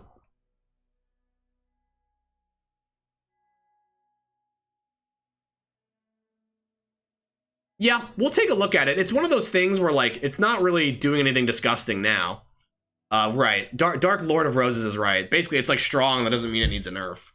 I think that this Funsmith, this effect that is just, like, an ongoing effect is, like, a huge, exciting payoff, but also definitely hard to balance, right? Because it just affects the game forever. Vengeance doesn't stop it. I'm gonna stop talking about a nerf since I don't know where we're at with it right now, but maybe trolling, I don't know, asks, does the lore team hate the idea of Hecarim being good? So, like, here's the thing, friend. If a card, it's actually a little bit triggering of a question because you had to be a little bit be a little bit mean there. Couldn't just ask a normal question, but like, basically, we want all champions to have their moment, right? We want, back when I was a live design lead and the game was like only like 40 champions, we were basically like, the goal was that every champion's dream is realizable, right? Now, I think a lot of players mistake that for every champion has to be able to be played in the meta, which is just not a realistic thing now there's 70 or 80 champions. Like, if you think about it, let's say you consider 5% of the meta game like a meta deck. Right now we look at 3%, which is pretty low. So maybe we look at 3%. It's like there are only 20 champions get to be in the meta at any time. Only 20. I don't know. That's an estimate. Is that I could actually look at the data right now and tell you how many champs it is. Even in a super diverse meta, like maybe like 24, you know? So like the fact, I don't think we hate Hecarim being good. I think that we actually like Hecarim being good, right? But it's one of those things where like it's a lot of set 1 champions are just hard to make work in this day and age for a few reasons. One, obviously there's like some amount of power creep, but the other one is I think the way, like, if you look at Annie and her followers, like look at Annie, like, oh, you can play combo decks with Annie where you copy Tibalt, you can make control decks with Disintegrate, you can make aggro decks with like Spellslinger, Mana Soul Student, Captive Greyback. You can make like super giga like control with Lord Broadbane. Like, there's a lot of different ways you can play Annie, but like Hecarim, yeah, Chalice is right. Hecarim does literally one thing, and it gets kind of countered by lots of stuff. But Hecarim is actually on my list for 3.10. And actually, I think most champions, except for maybe Yasuo, there's a few, but most champions have been meta at one point, and I feel really good about that. I feel we do a good job of buffing some champs into the meta. But yeah, it's definitely tough. Shen is a bit sad as well. You're right. But anyway, I wanted to answer that question because it seemed very loaded to be like, hey, y'all don't want X to be good, and just because it's not good doesn't mean we don't want it to be good. And also, in general, like, our main metrics are, like, not metrics, but the main things we look at are, one, diversity, two, like, are the new cards, you know, shaking up the game? Are there new decks to play? Because, for instance, like, every champ we come out with is not going to be an Annie. It's not going to be eternally, not that she will be, but it's not going to be, like, super playable in a ton of different decks. And that's okay. You know, especially given there's an experiment loop. I talk about the experiment loop a lot, and what I mean is, like, there's a new metas dropping, there's new decks, you know, yeah, maybe decks like Pantheon are still going to be at the top, but there's like that grace period of 1 or 2 weeks where you get to try stuff out. A bigger problem is if you literally have not, like, if something is so kind of weak and unexciting and uninteresting that you don't even want to go through that loop, that's more of a problem. Callista needs a revamp. I don't disagree with that, but sometimes a lot of the champs are actually hard. I think Katarina was an example of a very hard champion to actually effectively redesign, because Katarina doesn't have that many followers in the game. Like, because she was made, like, set 1 doesn't have the same follower packages that we have now. So sometimes that does happen. But we do our best for revamps when we can. Can you talk about Spellslinger? How did you approach creating a card that is similar? We can talk about Spellslinger. So, pretty much, you know, Annie has, like, a stun sub-theme. Annie also has this group of, like, you know, people from the Ravenbloom Academy that are, like, have different special powers. Like, there's her who, like, goes with fire. There's a Spellslinger who does, like, webby stuff. Basically Spider Kid. And I think for this kind of card, I actually like where this landed, because we wanted Spellslinger to be better than Arachnoid Sentry in some decks. But Arachnoid Sentry is so good. We run into this problem a lot where, like, there's a card that exists that just makes a future design obsolete. So basically Spellslinger, like, is not only cheaper, so I think in some aggro decks, like Annie, I don't know if Annie Jin actually plays this, to be fair, but sometimes it can actually be more effective to have a cheaper stun to have good attacks. But it also has, like, basically, and I remember I designed this, or we added this at some point, the not just a stun, but also deals damage to stun enemies. For a long time, Akaido, this card actually was also like Tibbers, and it stunned an enemy, and it dealt 2 damage to it if it was stunned, and it dealt 2 damage to it if it was damaged. And it was just kind of not only a little bit confusing, but a little bit strong. So we removed the damage text. But that was pretty nice. But that's kind of what happens in final design, right? So originally it was like kind of just better Sentry, but honestly the body is worse. Like in a deck like Caitlyn Ezreal, you know, with that plays Tri-Beam and kind of like once a 3/2 would pay 1 extra mana for extra stats. Those decks would play the Sentry, and more aggressive decks would play the Spellslinger. So that's kind of the story behind it. I don't know if that makes sense, but that was kind of our approach. We wanted it to, basically, if we make a card, we don't want to just replace an existing card generally, but we want it to make more sense in the archetype. And essentially the idea was that Spellslinger is like a little bit better than Arachnoid Sentry in some of the more aggressive like Jin and Annie decks than Arachnoid Sentry is, just because it's cheaper, right? But it's kind of cool that decks can play both.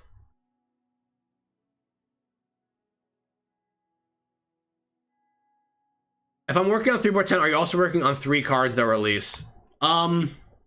So I'll be just honest with y'all. This is kind of a bit of a spoiler. I right now on 3.10, 3.10 is at least slated to be a bit of a smaller patch. So not that it won't be a good patch or anything, but I don't want us to get hopes up for like a ton of a ton of a ton of new cards for this one. But I probably shouldn't have spoiled that. I don't know. It's we don't, but I don't know. I guess I did. Whoops. I shouldn't have said that, but yeah, there's probably, I don't think there's any new cards in this 3.10 release. I think it's fair to say that it's not going to be as big, but you know, I'm going to live with it now. That said, we have loved how patches how the new cards in patches have been very, what's the word? The new cards have been more successful than we thought, I guess. And we're actually trying to figure out ways of having more of those, almost like, not an expansion, but like small number of cards coming in on balance patches. Even though cards that don't end up making it, like meta, I think that's okay. It strikes a very close balance. Like, I think a good example was that, like, Rocket Barrage, you know, for a long, it was like 4 mana. Like, when we first tried it, it was like 4. There was a lot of different versions of it, including a super busted version that I'm not even gonna say, that was like unshippable. And it was 4 mana, and it was like quite good. And with those kind of patches, I know a lot of those cards, like 4 Glory and the one that makes 2 5/1s. Like, I think that it's okay if those cards aren't that meta impacting, because, you know, if right now, like, we're moving into a world where we're gonna have content every 2 months and buffs and nerfs in between. So it's really disruptive if we, like, just drop it. Like, imagine we drop, maybe that's cool, but if we dropped a card like Disintegrate in one of those releases, that could, not that it could cause problems, but I think we want that ebb and flow of, like, new cards, a lot of excitement, a lot of experimentation, players figure out the meta, then we come in with nerfs to kind of, like, keep it fresh for seasonals, and then the next patch comes in.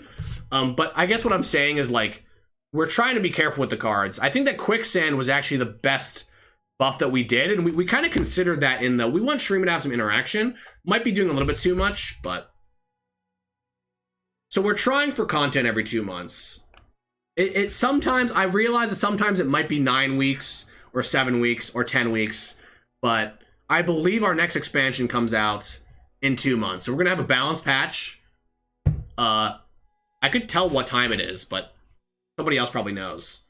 But yeah. Quicksand is busted but healthy. That's a good evaluation.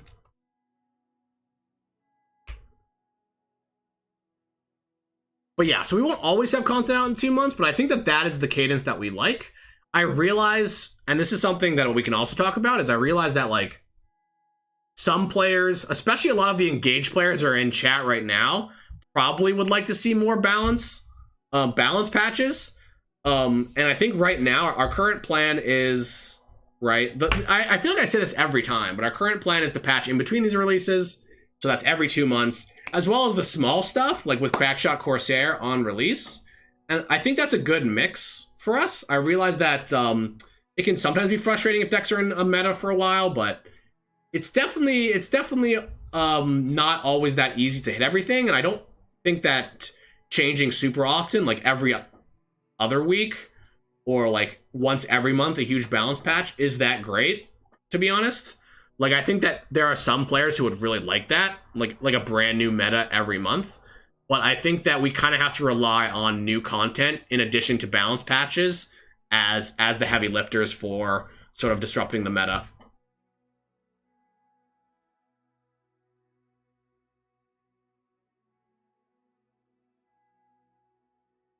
We've seen Pantheon be meta for like half a year now. Is that so? I mean, is that, I believe you, but is that actually true?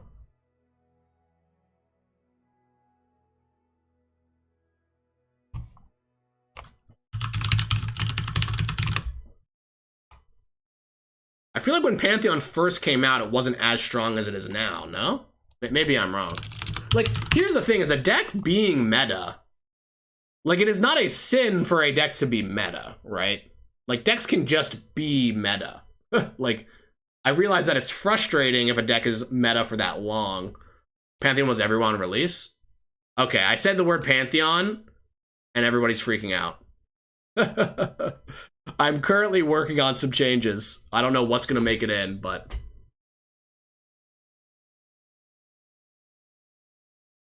and why did I kill Fiora Shen? So here's the thing: is that we definitely have a, what's the word? There definitely is a amount of time where if a deck is just meta forever, then we consider changing it regardless of how strong stuff is. I feel like we have nerfed Pantheon a few times, right? There weren't big nerfs, but we definitely did actually try to target them when we changed Sharp Sight and White Flame Protector. Interesting, because when the White Flame Protector change happened, we also knew that Playcast was coming out, and that was like an extra pip where we were like, oh, yeah, let's do this. So yeah. I can't remember the timeline, I'm sorry. I haven't worked on all the patches. But I actually really like when Fiora Shen is meta, to be honest. Oh, I was answering the Fiora question. The Fiora question is kind of like, okay, so at some point you nerf a card. There's a lot of reasons. And I'm just going to be honest, and maybe it'll tilt you. I don't know. But I feel like being honest is better. I think we're more likely to nerf a deck that's been meta for a long time, right? And Fiora Shen was doing that, and was also breaking some of our win rate metrics, which are like soft, but you know, when a deck is winning at the rate that Fiora Shen was winning at the time, we're more likely to nerf it. We also kind of knew that Fiora was particularly sharp. Like, a lot of players really didn't like playing against Fiora. Like, the alternate win condition was something that players had fun with it for like a year and a half or whatever, and we were pretty excited about giving her a nerf that still let that happen, right? But you had to really dedicate your deck to it. So yeah, at that point, it had been meta for a while. It had multiple times. Fiora Shen is interesting because it's one of those decks that was like, would be breaking our win rate metrics like 1 month, and then the next month it wouldn't be at all, and then the next month it would. And generally, I actually felt that Fiora Shen is one of those decks that I always felt like the meta was healthy when Fiora Shen was one of the meta decks that was good, because Fiora Shen is like one of the fairest decks that was ever good, right? It's just like literally challenger mid-range control, right? So yeah, the other thing was that specifically, I think Fiora just farmed Shurima, like Sand Soldiers. You know, they don't have that great hard removal. But yeah, anyway, I think that was another reason. But yeah, we have, so yeah, I guess people are really looking forward to Pantheon nerfs. The data is showing that the deck is still really strong. We'll see how the meta settles. But yeah, we definitely have nerfs that were like that, like White Flame and Sharp Sight were definitely partly because of Pantheon, right? I actually really like where Sharp Sight landed, to be honest. Still really good at what it does. But yeah, I would have to really look back at the data, because I feel like in general Pantheon wasn't really a problem, and now it's better than it's ever been, at least statistically, and it's also been around for like whatever 6 months. So that's why it's so frustrating, right? Does that make sense what I just said? Basically, like, it is now getting to the point where it's quite like just tilting for players. Because here's the thing: is that Pantheon, like, yeah, wasn't it Yuumi? Am I not misremembering this? Like, because I remember I got some Masters with Pantheon without Yuumi, right? And I felt like that was a very fair deck. Because you didn't have the just like Yuumi on my Saga Seeker, make a 10/10. And that, am I misremembering? Like, Yuumi came out like 2 months ago, right? Or 3 months ago? Basically, like, we haven't really had that many patch cycles with Pantheon Yuumi. I'm not, sorry, I realize people are probably going to quote this and be like, wow, they're so incompetent or whatever. But we haven't had that many opportunities to nerf whatever the deck is now. And we are literally working on changes right now in this next patch. Personally, I have it out for Zenith Blade. And I also have it out for Gleaming Lantern. But I realize that Yuumi doesn't really go with Gleaming Lantern that much. But yeah, anyway. So yeah, sorry, I realize there's the timeline issue of like, yeah, okay, Pantheon came out, he was pretty good but not great. We did a couple of soft nerfs to Pantheon. Now Yuumi is out. Now it's like almost a new deck. Though here's what I'm hearing, right? I'm hearing that like it doesn't really feel like a new deck to players because it doesn't feel like a new deck to players because it has been out for 6 months, but like from a balance perspective, it's only been out for like 2 months. Okay, and I'm not, whatever. Y'all know that I'm pretty genuine here. I'm not trying to say that we did, you know, maybe it couldn't have been changed before or we're not doing the right thing now, but basically like from the like this deck is really strong, I personally feel like the deck was only kind of a problem after we have Yumi, right? So that's kind of why we're considering changes now. Is that reasonable? Like, I don't know, maybe I talked to people about this. I realize it might seem like it's a really slow time for players, but that's kind of how we see it, right? Playcast ended up being a huge deal for Faded. So I somewhat agree with you. I think that Playcast was definitely good for Faded, and we knew that. But yeah, I think that it only comes up in like 1 out of every like 20 games, right? Like, yeah, there will be like a situation where you like single combat or like a Saga Seeker or something and it kills something. But it's not, that's usually not deterministic to the game. I guess if you like concerted strike to Pantheon when you were on 4 out of 5 and he flipped and got lifesteal and that like got you the, like, yeah, it happens. We know that it happens, but yeah. Please don't kill Gleaming Lantern. I got you, Detective. We're looking into it for now. So here's another thing that I wanted to say about Gleaming Lantern, just so y'all know. So Fae is like a small sub-archetype of Bandle City, right? And Gleaming Lantern is like, it is purposefully that strong because it basically kind of makes Fae into an archetype, right? That said, that doesn't mean we shouldn't change it, especially now that players have experimented with it a while. But basically, it is kind of strong for a reason. And I don't personally like, so when Merciless Hunter was really strong to make like just Shurima have good interaction and just be a strong card for that region right early, like in the second release, I think that's a little different since that goes in every deck. Like, I think if Gleaming Lantern could go in every deck, it would be really problematic, right? That said, it definitely is kind of absurd right now. And also the Fae Sprout is just ridiculous as well. Let's be honest. Fae Sprout actually might be more like like, yeah, it's pretty crazy. That said, Bandle City is literally at the lowest player it's ever been. And it does suck to nerf Bandle City's only deck.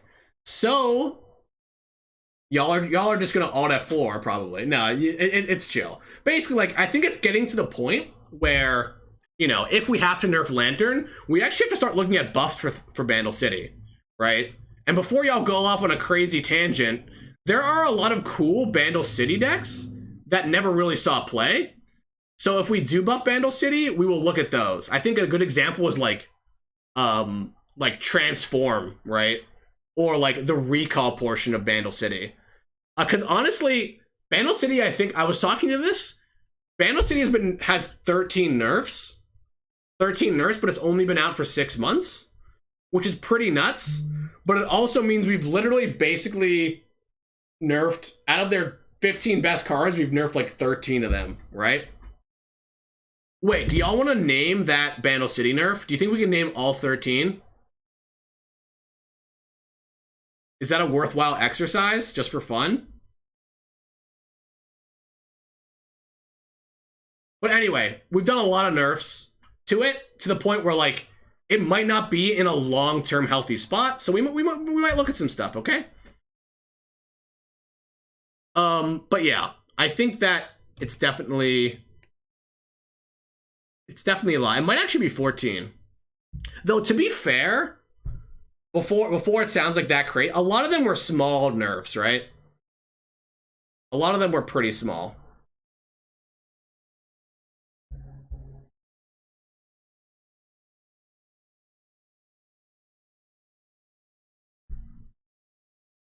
Shellfolk 2-6. I actually kind of like where Shellfolk is at now. Is reverting Monster Harpoon a consideration? So Monster Harpoon is interesting because it's like sort of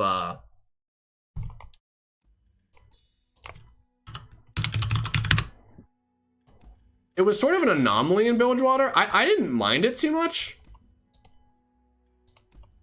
But yeah, it's a possibility. Because like Bilgewater is generally good at AoE, not necessarily the big single target thing. So yeah, I don't know. It's one of those things where we definitely have a lot of discussions about cards like this. Because I thought, you know, I don't know. It's hard for me to it's hard for me to talk about this one in particular because Harpoon felt like a fair interactive card, right? I don't think that it was so overbearing before. The problem with it was more that it was kind of doing something that Bilgewater shouldn't have, which is like 3 mana kill a champion, right? It's like a little bit interesting now because they have Tentacle Smash, but Tentacle Smash requires a bit more setup and has a lot more interaction, right? So, anyway, I don't think we'd revert this. But it's kind of weird because Bilgewater Control has not been as popular as it used to be because of this change, but...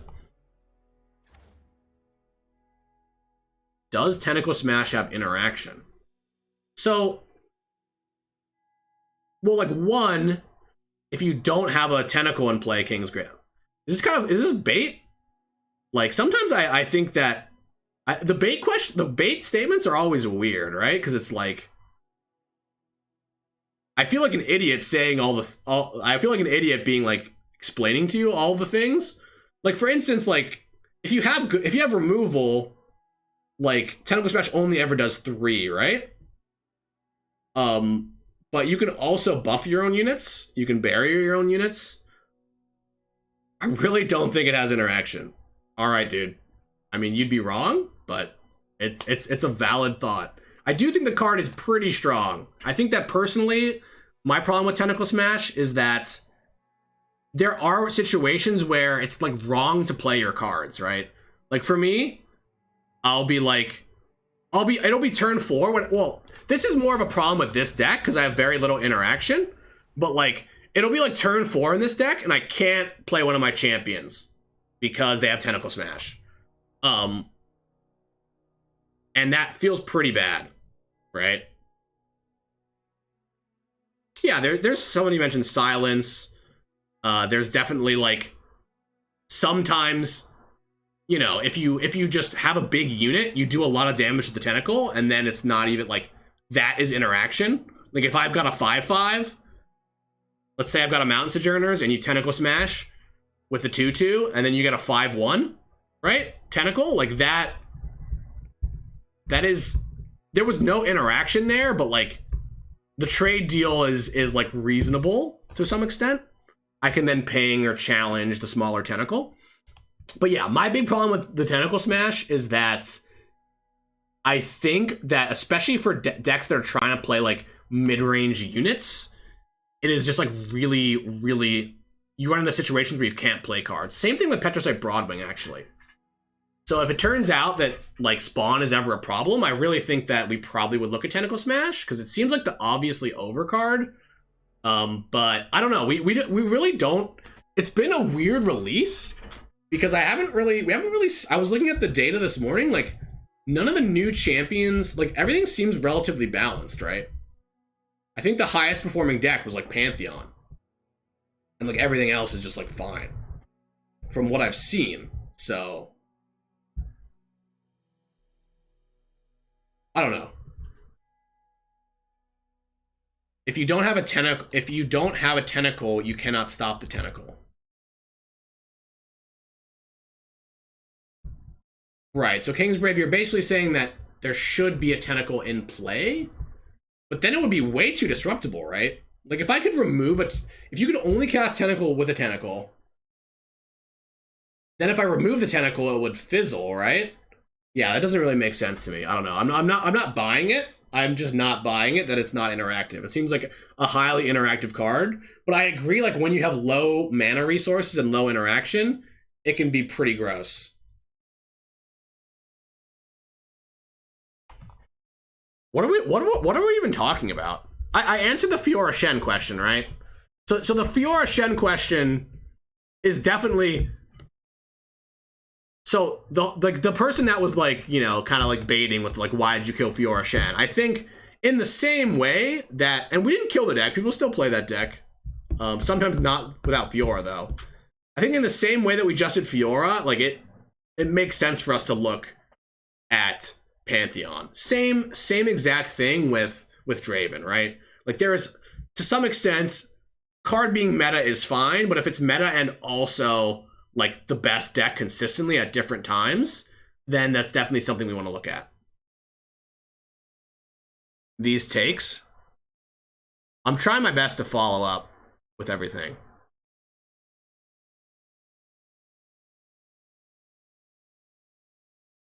Who is my favorite Pokemon? I like Cubone. I like Cubone. An absolute fave? I like Bulbasaur. Those are like top for me.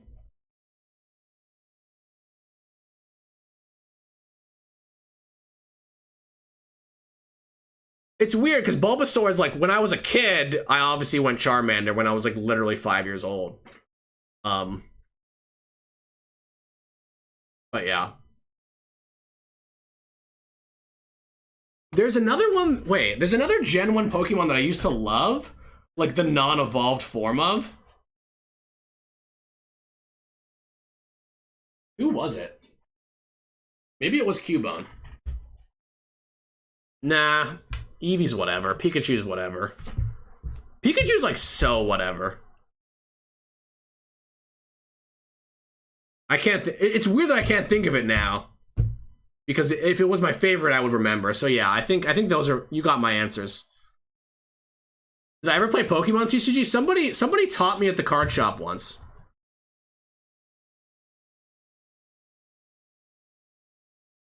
What's the logic behind Cataclysm giving you rally when you attack with the scout unit? I mean, that is just, I don't know what you exactly mean by logic, but that's just how scout works. Like when you attack alone with a scout unit, it rallies you. Or not alone. When you attack with scout units for the first time, it rallies you, right? It's just what scout does. Take a look at scout.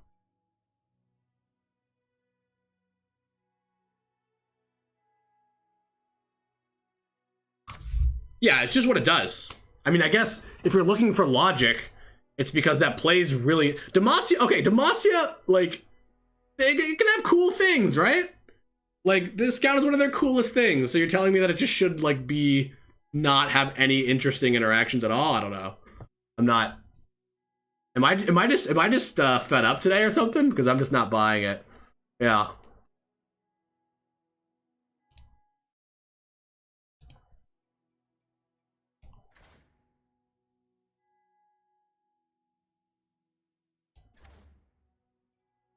Yeah, isn't it true, Wizander? Like, I feel like there's tons of bait today. Maybe it's because I haven't been around for a while. But I gotta answer the good questions and then also try to meme on the bait questions. Any love for Ash? I feel like we just gave Ash a buff.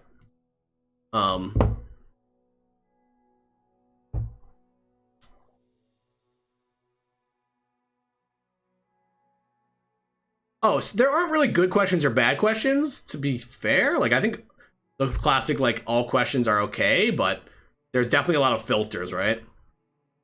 Any love for Shen? I might look at Shen. Shen is one of those weird cards, though. Shen is kind of just good. Like, maybe he's not anymore, I guess. And maybe he's really too pigeonholed into being Demacian. But... We have this term that Riot Vrisk kind of made up, which is as good as it can be, which is like the idea of like cards. I'm not saying Shen is necessarily there, but a lot of cards, if you changed any numbers on them, they would be too good, right? And sometimes cards are, I think maybe Poppy is like a literal example of this, is that if you change any number on this card, she's basically too good, but she's also not that good right now. And it's just kind of like breakpoints, right? Well, Lucian Fenrir, you're right about Lucian, but like the less mana you have on a card, the more likely this is to be true, obviously, right? Lucian's like a 2-drop. So I don't think it's the exact same thing as Poppy to illustrate it, but yeah. Even today, y'all saw I was having Poppy turns where I wasn't getting buffs off her always, but she was still working out. That's true. I mean, we could try 3/3 Poppy.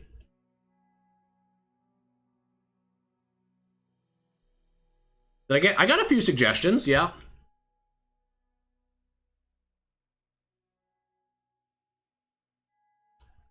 Do I have any mods? Maybe I need some more mods. I got Faint. And I got Calinetta. Alright. Thanks for the raid, Cocky, by the way. I'm gonna... Sorry, I saw that, but I'm just slow.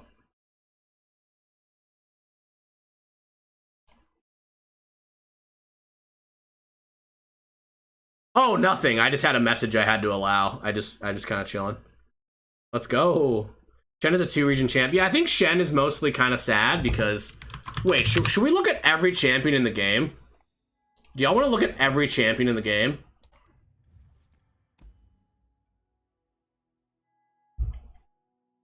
Yes. Yeah. And we can talk about like what spot they're in now. What could maybe be improved? What could maybe be changed? Rate every champ? I don't like rating stuff because like I kind of let players do what they want with stuff. Also, I have very strong opinions. So like, you know.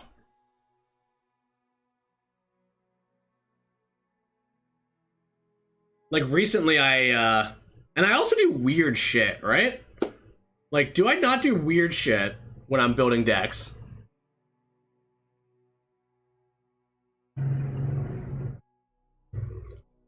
Yeah, my opinions shape the meta. That's why I'm generally like not streaming so early on. And also part of a little bit, it's kind of weird. I think players are really solving stuff quickly this time around. Not solving stuff, but getting to like really good deck lists quickly. But yeah, I'm just kind of playing Poppy Tarek since it's mostly not new. It's just kind of fun. The Kavira raid. I don't really need the raids, but thanks. Thanks, fam. Huge. This is going to take forever. How long is this going to take? Yo, Ruben Pile's a thing? That's true. The funny thing, Suchworth, is actually one of my favorite things is like, I think people are just like, people look at decks I make and they're just like, this deck is bad. He must be doing something weird or getting lucky or whatever. And then it's just like, actually this deck is good and I just play in a weird way. Very, very proactive, even with control decks. So yeah. I don't know. I don't think people have the success sometimes. Maybe this is like weird to say, but I feel like sometimes people can't handle the sauce, you know? So Zed Sivir is literally bananas. Zed Sivir was literally bananas, and I think my first deck list for that wasn't that good. And now 6 cards in that deck have been nerfed. But people also didn't understand that deck. People also didn't understand Basai Reaper. People were like, this card shouldn't be in the deck. And they just didn't really get it. They just like assumed I'm dumb or something and took it out. But yeah. Basai. Yeah, y'all like Basai. That's what I call all the Buckeyes Basai because I think it's hilarious. But basically, it was in the deck because on my climb to rank 1, I was playing against Lurk and Pirates like every single round. So it was really annoying when people were like, this card is clearly not correct, I'm gonna cut it. But it was like literally like the reason I got rank 1 was because I played it. Because it's the only card you can develop into Make It Rain. And also like against Lurk, you just need classic. Like, you just need a 1-drop, and then you win game. But yeah. Anyway. That was a cool deck, though. That's kind of why I like sometimes playing live LOR, because you end up in situations where you sort of have to, like, I don't know, we don't have the metas in dev. Like, we have a dev meta, but we don't have, like, the meta. So trying to, like, solve that and figure out what's good is really fun for me. Yeah, rest in peace, Flurry of Fists. Should we go over every champion? It's, like, really daunting.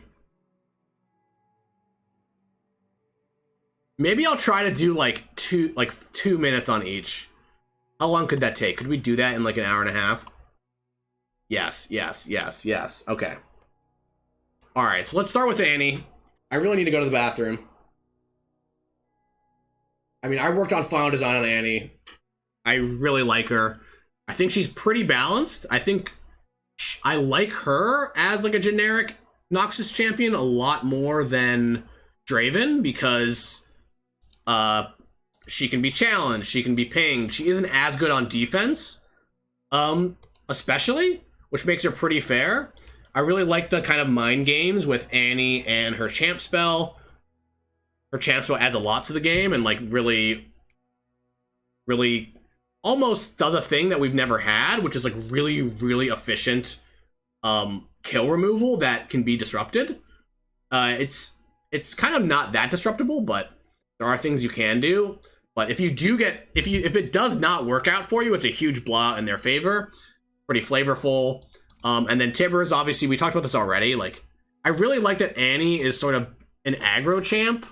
Like, at her core, she looks like an aggro champ, but the way you play aggro with Annie is a bit different. It's a bit more deliberate. You've got fast and slow spells and skills. You have this, like, late game card that is actually, like, Tibbers is, like, a lot better in Ezreal Annie than it is in, like, Jhin Annie, right? So I like that she encourages you to play at a slower speed with your aggro decks, just baseline.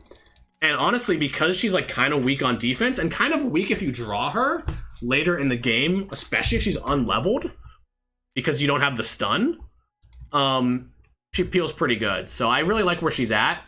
It'll be interesting to see how, like, eternally playable she is, like Draven, but she's really good. Cool. So yeah, I don't know. Should I give a grade on every champion? I don't think I need to. I think I just want to kind of talk about them. So I think she's in a healthy spot. You know, we'll see how strong Ravenborn Conservatory ends up being. But that's more, if anything, I think she's probably not going to see changes over some of that other stuff. But yeah, so the next champ is Fizz. Fizz is, like, classically terrifying card. So the funny dev story about Fizz was kind of, like, crazy at the time, because one, he's just kind of this thing that naturally stops interaction, but it's just so resonant to his character that we were super excited about it. And we literally sat down, and before we shipped Fizz, we literally freaking knew. We were like, Fizz is, like, too good as a 1-mana 2/1. Like, we literally just, in final design, we knew that it was too good. And we're like, well, like, what can we do? We're like, well, we can make it a 1/1, but that is just, like, so sad and unexciting. We can make it a 2-mana 3/1, but then he's just a lot harder to protect and build decks around. So we were like, yeah, we're gonna make Fizz. He's gonna be good.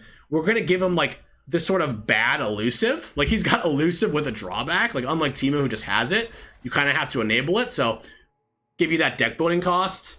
But yeah, just give him a tricksy champion that's really fun. Has the champion really fun to sort of play that sort of spell aggro style.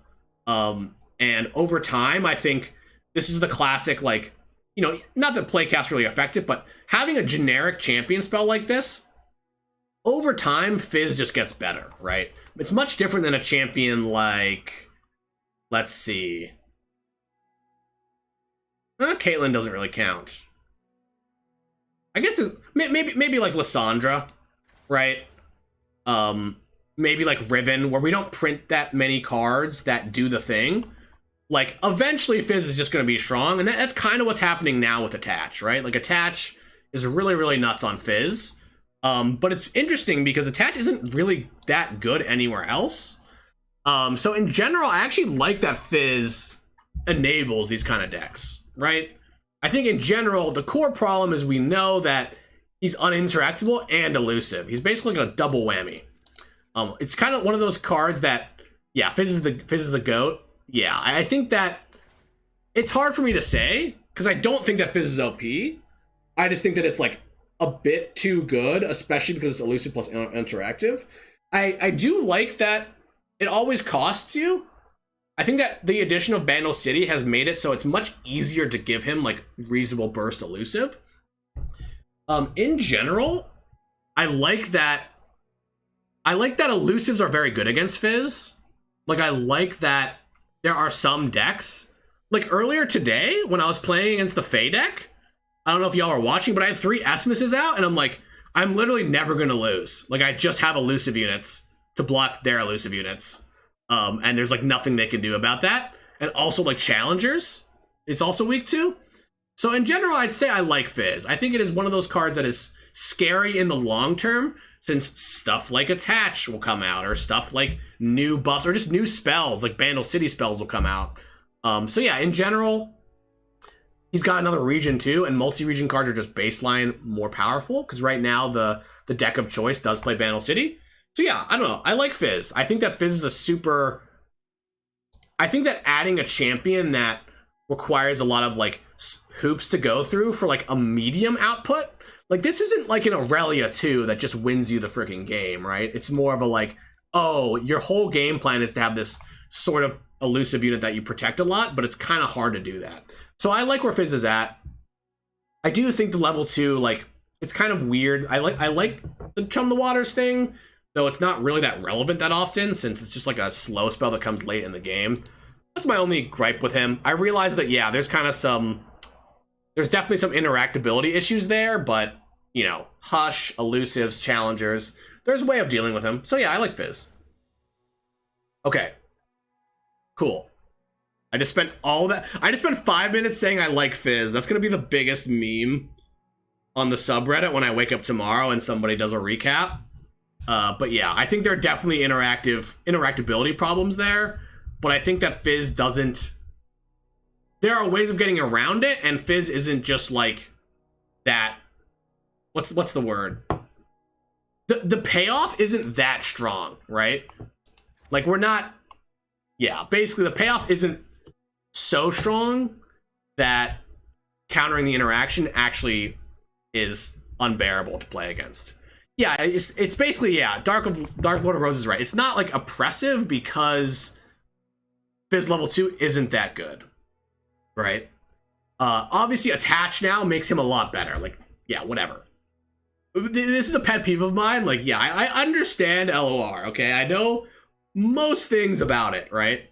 Okay, so Kennen is interesting because I think in general I like Kennen.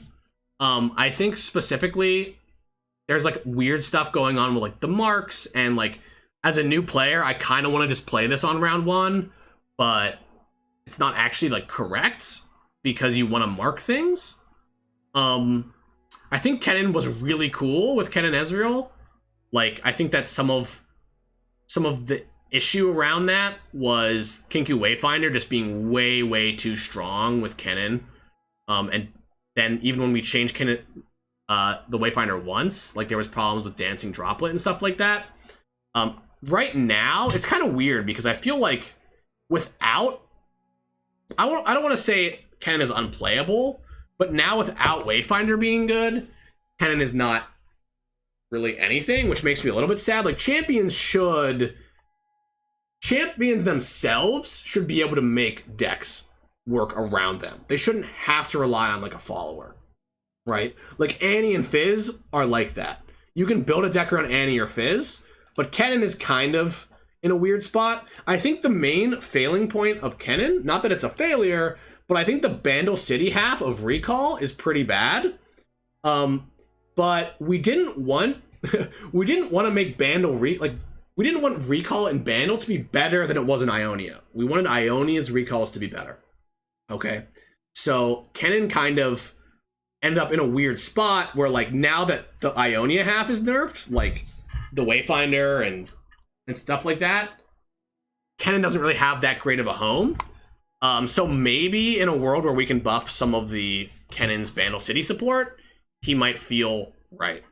But yeah, Kennen is super close to being good now. So it's, but my measurements aren't really based on what's good, right? It's more based on like what's possible and what's exciting. And I think that Kennen kind of gets there. It's just a lot harder without the Wayfinder. But the Wayfinder was honestly just too free, right? I think that Wayfindering out 2 Kennens or Wayfindering out 1 Kennen and a Dancing Droplet are both just not something that was healthy for the long term. So in general, yeah, I don't know. That's where I'm at with Kennen. Not really happy with where he landed, but did get, I don't know, it's weird. Because I don't even think they really got a moment because of like the hotfix changes, though they had 2 months where Kennen was doing pretty well. So I think that Ari Kennen was a really cool deck. But yeah.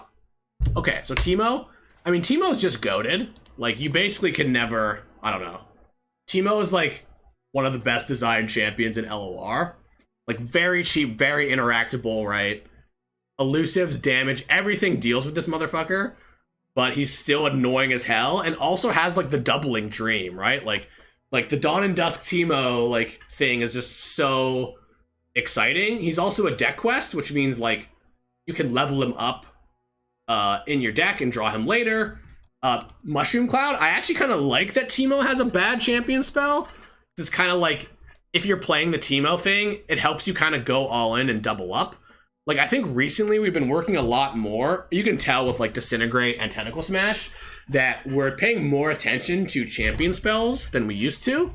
But I actually kind of like that Teemo is, like, a bit all-in and not that versatile. That said, like, you can play slower Teemo decks, too, if you want, with Caitlyn now. So, like, the Trap archetype now makes sense. He's still just also okay in, like, a burn deck, but definitely that's not his best home.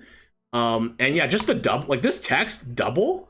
Like, this is just so exciting for, like, so many different types of players that Teemo is just perf, you know?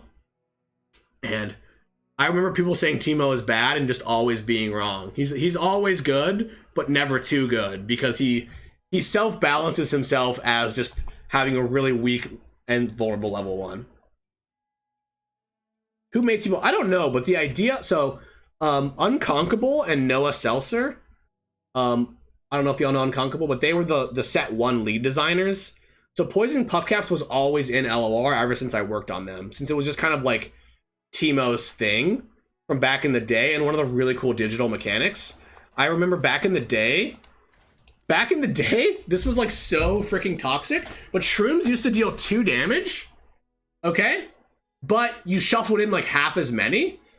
So it was like a lot more like swingy, right? Because you would just like take 4 sometimes and you were just like whatever. And there was this moment, we're playing in a tournament, okay? Jacob Wilson, do y'all know Jacob Wilson? Like, literal famous Magic player. We're playing in a tournament, like an internal dev tournament, and he's got Health Potion in his hand, okay? And he's like completely won the game. He's about to open attack and win. And I think he's at like 3, and he's got Health Potion. And he just passes. And I think he had like 1 Teemo hit. Like, he had like 2 Shrooms in his deck. Or 3 or something.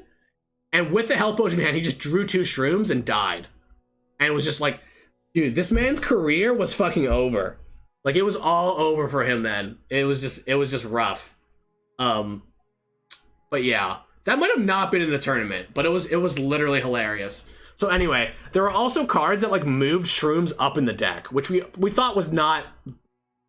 We thought that moving Shrooms up in the deck was a cool mechanic, but also kind of got rid of the fun of like the RNG of it. So what we did was we made it only deal 1 to Nexuses and it be a bit more smoother. And then when you Teemo Shroom and double up, like, you kind of get there. But yeah, that was kind of the idea behind it. Okay, cool. Zoe? God, what can I say about Zoe? Like, literally... everybody thought Zoe was like an actual 1 when she came out. She was like, they were like, go hard and make it rain exist, and they just didn't freaking get it. I remember Glop. I still give Glop shit for giving Zoe a 1, right? because she's so clearly insane, right? But she's insane in such a cool way where, like, champions in LOR, I talk about this all the time, champions are by nature worse than other cards because they take up a champion slot. You ever play against, like, an Ophelio Zoe deck, and they just can't win the game because they don't have like a champion that goes level 2 and wins you the game. It's like a real cost to, like, take a value engine, right? And Zoe is kind of like, honestly, it's interesting because she is more of her own card than necessarily representing her character in League of Legends. We really dove into the sort of, like, Star Child, like, playful Celestials, as opposed to going super deep onto, like, more of the, like, I freaking snipe you from, like, across the map. But yeah, I really love Zoe. I honestly think that Zoe, now that Danger Noodle is a 1/1, I think that Zoe's honestly, like, I'm not gonna say not good, but she's, like, almost in this perfect state where she is a lot of value for 1 mana. She is way above replacement level at 1-drops, but if you play Zoe, you basically sacrifice a champion slot. So your deck is worse to have this cool, like, value control engine. And that's why generally, like, I don't know, y'all have seen my Zoe decks. I build my Zoe decks to actually level up Zoe. You know what? I wonder if you could play, like, could you play Zoe Victor Sputtering Song Spinner and just, like, on round 4, like, level her up? Is that possible? Maybe round 5?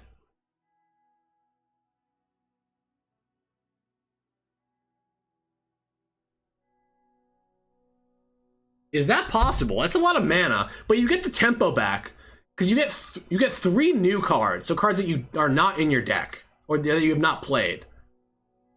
But anyway, so yeah, Zoe's in a great spot. I think that her I think that her resonance is kind of, like, medium, but I think that, like Asol, we're kind of doing a new thing in LR with Zoe, but it still feels like the character Zoe. And I think that, like, especially now that Danger Noodle's an 0-1, I've even been not casting. Back in the day when I played Zoe, you would always play a super cool star chart, right? Before you attacked on turn 3, because it was just too good with Danger Noodle. But now that Danger Noodle's a 1/1, you don't, like, I don't even cast the second super star chart. I usually just develop and let this go down to 1, especially because, like, pings exist, right? So yeah, Zoe's, like, just in a great spot because it's definitely not OP. If you build a deck around her, it's better. If you're playing her in Zoe Lee Sin, like, she takes up a champion slot, so she gives you value, but you're paying for it and not having a champion, right? So anyway, that's enough with that. Okay, we got Ahri. So I really like Ahri. I think that Ahri Cannon was one of the cooler decks because we took something that previously players had seen, which is Recall, and we kind of made a brand new deck for it. And I think it's similar to Kennen, that I like that we like Ionia Bounce was usually with Noxus with, like, Yasuo and stuff, but not really. And I like that Bandle City kind of is another recall region. I think the big problem we ran into was a lot of the new tools in Bandle City weren't actually that good, or not good enough. They're probably pretty good. If they came out a while ago, maybe they'd be good. But I like Ahri. I like the little mind games. I like the value. I like the idea of, like, making tempo proactive, like, making a proactive play to then get value off of it, and then you pay for itself by, like, oh, I need to replay this cannon, I need to replay this dancing droplet, I need to, like, put my Ahri at risk in combat, which is, honestly, when she was a 2/3, there was just really no risk, right? Because there were no 2 or 3 drops that could really contest her. Now that she's a 2/2, and now that Twin Disciplines is 2 mana, like, I don't know, it's weird. I wonder if she could be a 2/3 again, because I guess my thoughts are, like, I like Ahri. I think that she's a really complicated card. It's probably the only thing I don't like about her. I still don't really know what happens in combats. But yeah, I think she's not in a great spot now. I think that Ahri Cannon is probably better than people expect for sure. I think her quest, now that she's harder to enable, I think her quest might be a bit high. That could be something we look at.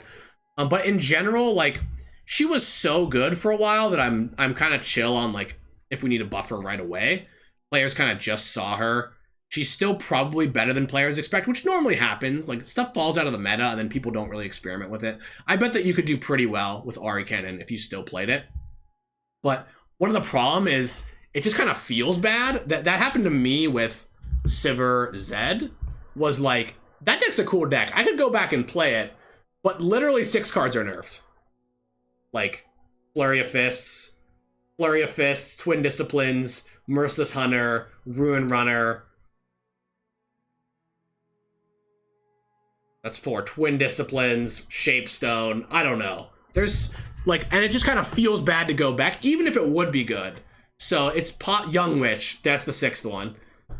So it's one of those things where, like, yeah, do we need to go back right away? Not necessarily, but, you know, maybe in 4 months, 2 balance patches, 6 balance patches, we could look back at her. Sometimes we look at decks we want to revive, and I don't know if that deck, we want to revive it just yet. All right, how is this going, by the way? I don't know. I don't know. How are y'all feeling about the champion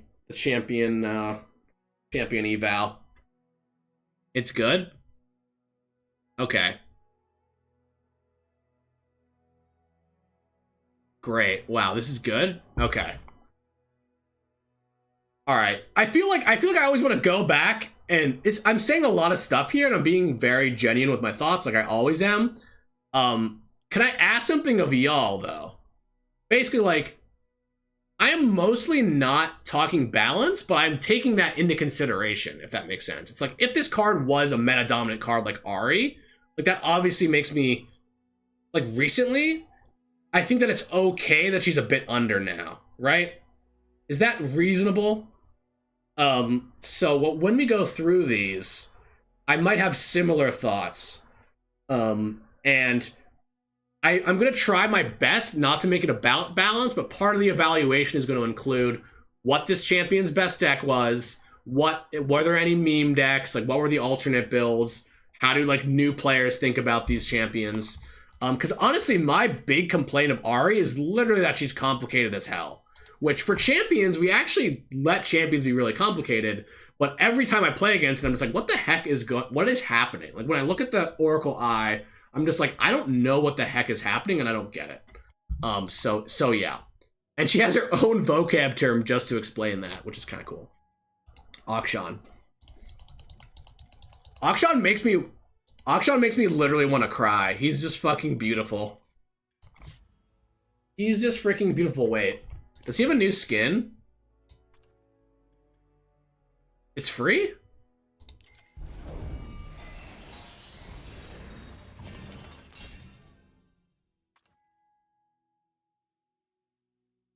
Why is it free? Oh, minus 700. That's weird. Okay. We got charged for it.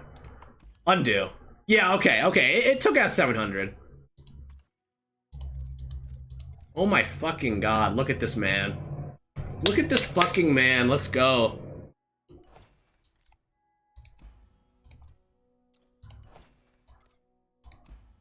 Wow, wait, this skin is such value? Even get this? Wait, how do I... Riot. How do I get this on my Treasure Seeker? I will literally pay 1,000 coins so that my Treasure Seeker makes this. That's fucking ridiculous. It's like a fucking cyber Hecarim, dude.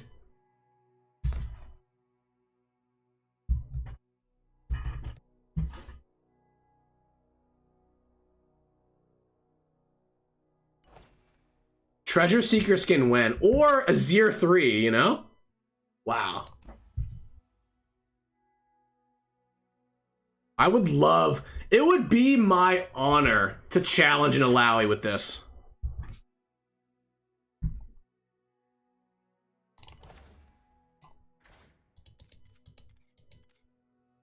Oh, this is the pass reward. That's why it's 0. Wait.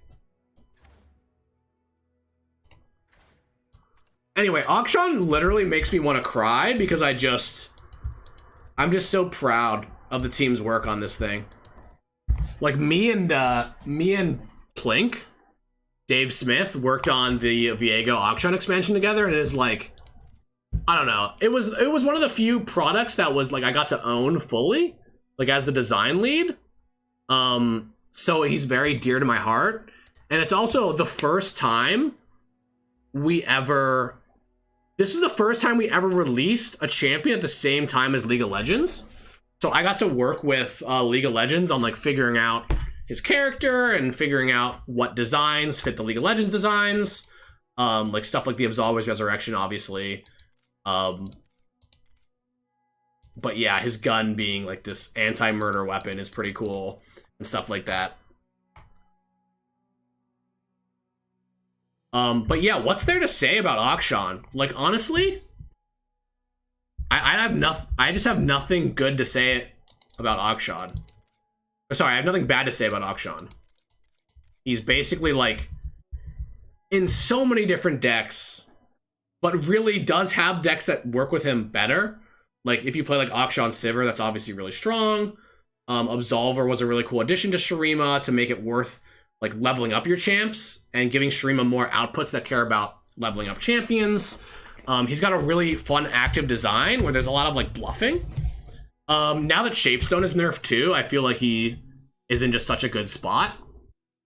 But yeah, this design was like originally David Smith was experimenting with these countdown landmarks. And I was like, yo, this action hero, basically, I don't know if countdown landmarks are a thing, but landmarks work so well on Shurima because there's like Shape Zone, there's Talia, there's Xerath, there's all these different, there's like Promising Future, all this cool stuff you can do. So we were trying to figure out, this is like literally in the first like 2 weeks, because the champion expansion we made Auction in 10 weeks, which is like really short, but like the whole set. And we were trying to figure out, well, we were playing this weird game of like we didn't want to make something that didn't feel Shuriman, like that didn't fit in their region, but we wanted to give them something new. And like Dave Smith had the idea of this countdown landmark, and I'm like, yo, this landmark is kind of slow and like shitty. Like, what if we could advance it? What if like Auction? I think maybe, I don't remember. We worked on this so closely that it's like a shared design. But one of us had the idea of doing the quick attack strike, where when he strikes, it advances. And I was like, well, what if you kind of want to target allies? Because Shurima has Lucky Find, and they have Shapestone, but it's not really fully fleshed out. What if we added a new targeting archetype in, right? With the grappling hook, with Warlord's Palace, with the Vacaran Bruiser. And yeah, we tried it out and just felt really, really good. At one point in development, the Warlord's Horde was actually, and this is kind of like made him end up being even stronger, was the Warlord's Horde took a little bit longer to count down. I think it was countdown 10 because the rewards are so insane. But we got feedback that like pretty confusing, that the second countdown takes longer. Also, like when I level up, it just takes so goddamn long for Auction to get the thing. So we moved this. It was weird because we thought, wait, what if they were both 9, countdown 9? But we just thought that countdown 8, like Thralls have countdown 8. It looks a lot cleaner. I think that leveling up Auction is totally reasonable, and players do have an opportunity to like kill your Auction really easily. It's just a 2-mana 2/2, or they can kill one of your landmarks to stop the chain. So yeah, we kind of made the archetype, and the coolest thing about Auction is that if you look at the followers, this is kind of a funny dev story. But this is a 3-mana 3/3. This is a 4-mana 4/4, and this is a 5-mana 5/5. His followers.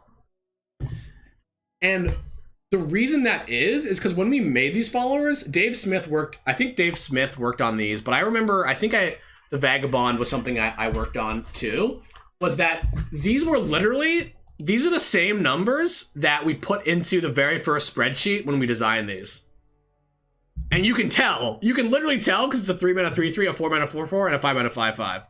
like, because, you know, when we're like playtesting early, we don't like care about numbers, right? We're just like, okay, 3 minutes. Well, we do care, but like, you know, this was very not basic, but it was just kind of like, let's get this into paper. Because this was during COVID. So when we playtested Auction, we literally we playtest lore in a spreadsheet. So we were literally playtesting lore in a spreadsheet. And yeah, I don't know. I feel like I've been talking about this for a while, but I guess I can talk about like meta stuff.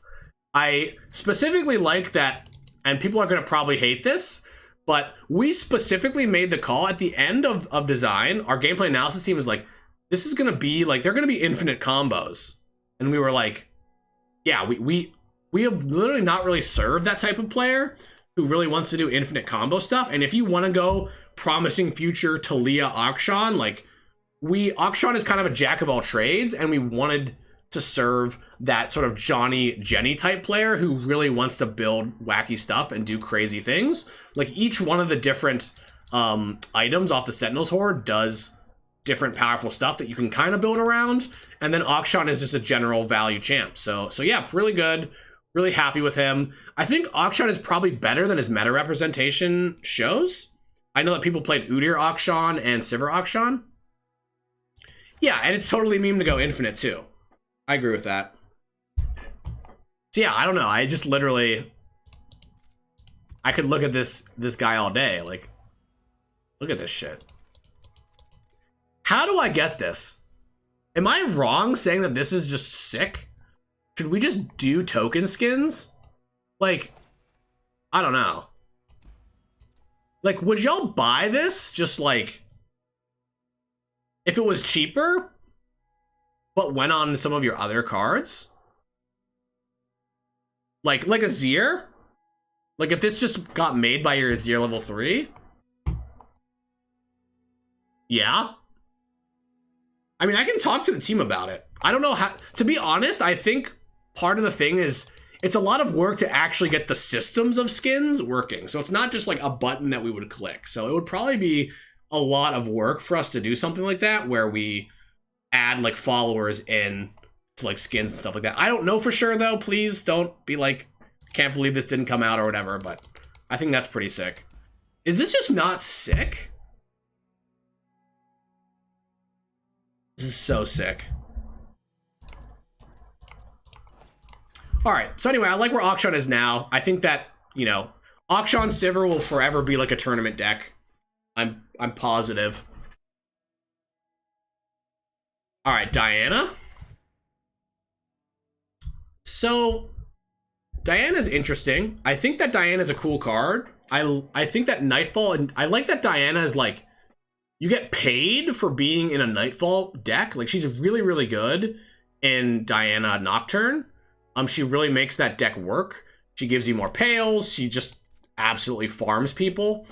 I also like that we recently changed her to like be retroactive, where now, especially because she can be played, it's been a while, right? But people play her in like Targon control decks that don't really try to level her up that fast. And that's pretty cool. Definitely not splashy. I think it's okay for some champs to be simple, right? And I think that Diana kind of illustrates that well, that not every champ needs to be an Auction or Ahri. Like I realize that probably players kind of want, or Zoe, like all these, look at all these cheap champs that are just so cool. But yeah, Diana definitely kind of has the problem of like, if Diana gets a stat buff or is like actively good, she might just be better. We don't want a generic Diana that can't level up to be like almost like a Draven in every Targon deck. So yeah, she's the right amount of complex. She gives you a bit of a bonus. Like she gets Challenger back on level 2. It's kind of interesting because she used to not do that, so maybe now her level 2 is a bit lame because you get it on level 1, but that stat boost is pretty crazy. Like that Diana just gets to kill whatever she wants, and she gives you more pails. I don't know, there's not really that much to say about her. I think that eventually it would be cool to get Nightfall into a 3rd region. Something we did with Viego that didn't really work out, but I like. We did it with Discard as well, is like when we added dragons to Shadow Isles, right?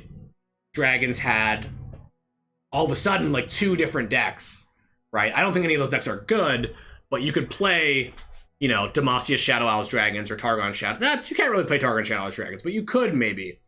So yeah, Diana's kind of in a spot where, you know, yeah, y'all get me, right? I don't really need to go into that too deep. I do wish that eventually we could give some more Nightfall support, because we did add Aphelios, which let you kind of play more controlling Nightfall, but it's been a while since players... Champion slots are at such a premium now that it's just harder to fit Diana into your deck, right? And the cool part about Nightfall is it's just an interesting mechanic. Like, I think the Nightfall deck is super interesting. Having to sequence out your plays is both satisfying, but also challenging. Like, sometimes it's really hard to figure out, when do I not Nightfall something? When do I play in an awkward sequence to make this work in my favor? And you gotta take a little bit of risk sometimes. So yeah, I like Diana. She's solid. I do think that in general, like, one more way of playing Nightfall, Aphelios didn't quite get us there. Even though you can play Diana Nightfall, like, they have mid-range, they have mid-range and they have kind of mid-range control. It's weird. Nightfall aggro almost feels more mid-range to me, but maybe Nightfall could just have something. I don't know. It's hard for me to say, but a little bit more would be nice there at some point. Sorry, I gotta stop. Like, I gotta just go through stuff and not stop, because I feel like the last thing I always say about a champion feels wrong. Elise. So, Elise is pretty goated, honestly. Elise is in a great spot, always, because she is... It's funny how Elise is good in, like...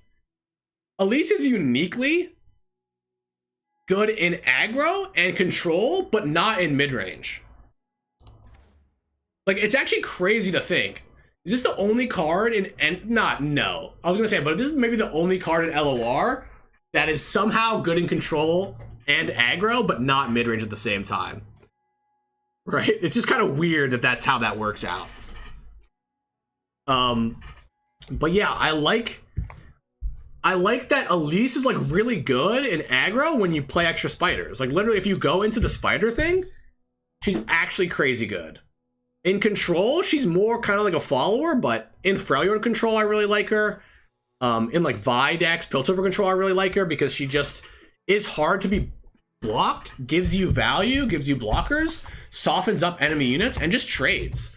Like, because followers don't get these kind of stat lines, so when you're a super late game focused deck, it's nice that I can be like, hey, I can play Elise in my deck. If I play her in my deck, I don't get a good champion, but I get a really nice just unit. And even in control, she can level up too. So yeah, it's really nothing bad to say about Elise. The only bad thing to say about Elise is Challenger and Fearsome at the same time. That's some set one shit right there. I'm like, that's just a little weird, because you run into situations where you can kill them, but if they have interaction, you don't kill them. So you want to value trade with them, but like maybe you didn't want to value trade because you could have killed them sometimes. It's cool. Yeah, no, I'm not saying that this is bad. I'm just saying if I was evaluating the design of Elise, this is the one thing that's kind of a question mark. But they both come up, and that risk. So I talk about risk a lot. I love it when you have to take a risk, right? Because that is just variance. That is just like decision power. That is like, how many times does this work to make it me worthwhile to make this certain play at this time, right? And that just creates different play patterns. So it does kind of fit her theme. Like, Challenger fits her theme, Fearsome fits her theme. Really, really good. The Champ spell, even though it's like a bad card, there are just some spots where it's super nice, super cheap. Elise is great. All right, Lucian. I really need to go to the bathroom, but I'm on a roll. Should we do Lucian? Wait, we've got 500 viewers. It's pretty poggers. Didn't expect that much. I guess the big raids helped, so thanks y'all. Wow. How many people are in here for me to just, like, mess up and put my foot in my mouth? You know? This one person who's just, like, first time viewer, you're sorry. But yeah, I don't know. I mean, maybe you're not, like, I don't know. It's just, people just want me to say something that's not correct and then meme on me about it. I've got a very tough skin. I mean, part of doing a lot of the live work and a lot of working with players like this is just kind of being willing to like see shit that bothers me and being okay with it. Like for instance, somebody was posting on Reddit about how I had like said something about Ziggs being like Runeterra's first ever aggro only champ. And, you know, I'm not bothered by it, but I'd seen that a lot to the extent where I was like, hey, I probably should not let people propagate misinformation. And I should be like, hey, if you want to actually know what I said, go look at it, you know?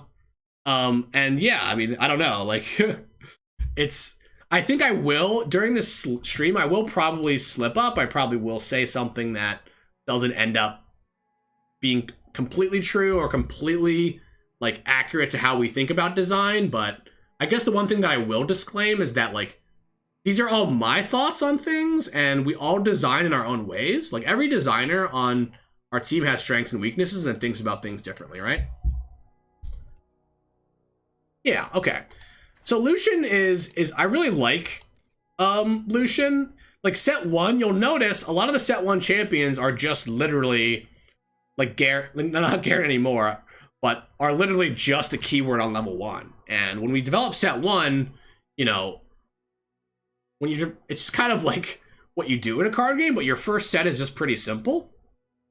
So yeah, for a simple champ, I like him. He's definitely not passing the test anymore of a champion that is worth the slot in your deck, because he's never really seen any buffs outside of making this work consistently like Sejuani. I made that change for Lucian to double the rally right away. And, you know, he did have his moments in like Lucian Azir and even in like Lucian Zed really early on in the game's play cycle. What I will say is that this level up quest, his level 2 is really, really strong, which is why we can't really buff the quest or change anything about like how this card works, since you can't put a number anywhere here. It's funny, I guess you could make him a 4-2 and you might still not be good, which is hilarious. But I don't think we want just super strong unblockable champion to be the reason you play Lucian.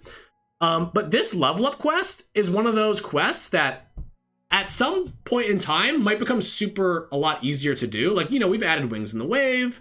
We might add more stuff like that in the future. So for now, Lucian is kind of unchanged. I'm really glad that Lucian Azir was a sick deck. I actually really wish that Inspiring Martial could work out at 5 mana for Lucian Azir, because I feel like Lucian Azir kind of needs that, but Blade Dance doesn't. So overall, I like his design. I think that the one issue is he's a bit simple, and Demacia isn't that great at killing its own allies. So while we do want you to look elsewhere, like in set 1, the idea was, oh, you looked at Shadow Isles, you played with Callista. In this day and age, he's not self-sustaining in his own region, and he's not powerful enough. So he's definitely got some problems. I think in the future, this might end up being better. We'll just have to see about that. The champion spell is nice.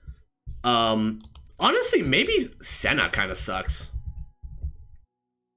I feel like Senna has always been exciting. Like, this Lucia Senna thing is sick, but you always just run into Avalanche or Mystic Shot or whatever. Like, if Senna was like a 3/3 or something, it might be a bit more interesting. Or if Senna's leveled up form, like, gave Challenger or had a bit, like, instead of double attack maybe, or something that gives you some more board presence, that would be nice, because oftentimes you just like get this big double attacker and it's not even that worth, since they always kill your Lucian, right? But yeah, not a huge fan of the quest in Demacia overall. I think it makes sense thematically, because like Lucian is all about revenge, and in set 1, and even with Azir, Lucian was pretty cool, but just not really working out anymore. You think a 3-mana 3/3 quick check follower would be an auto-include Demacia? Sorry, I feel like I'm not reading chat that much. Are y'all cool with that, or should I pause in between? I don't think it would be an auto-include Demacia. When is a 3-mana 3/3 quick attack? Like, what can we even compare that to? Because like I'm like a Laurent Protege stan. Like I play Laurent Protege. Back when Badger Bear was a 4/4, I still played Laurent Protege just because I like to be able to challenge stuff. Kate, keep going. Ignore us. I need to take a little break, okay? So I'll be back in a sec.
All right.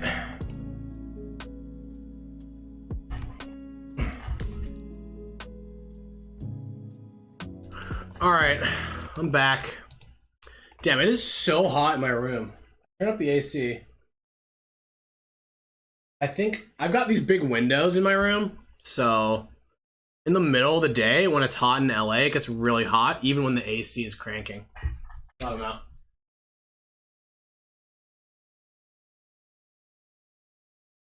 It says it. My thermometer says it's 78 in here. All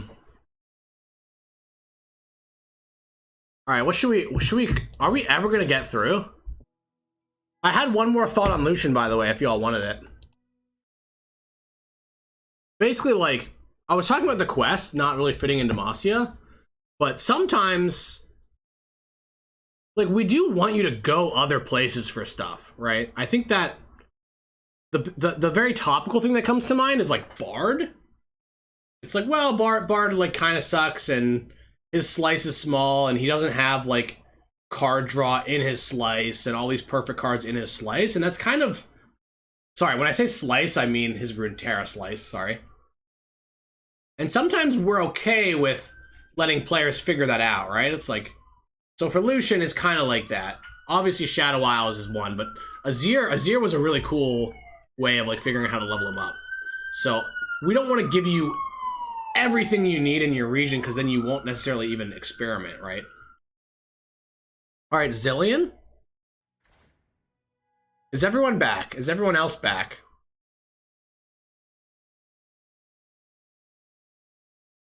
I don't know, YOLO.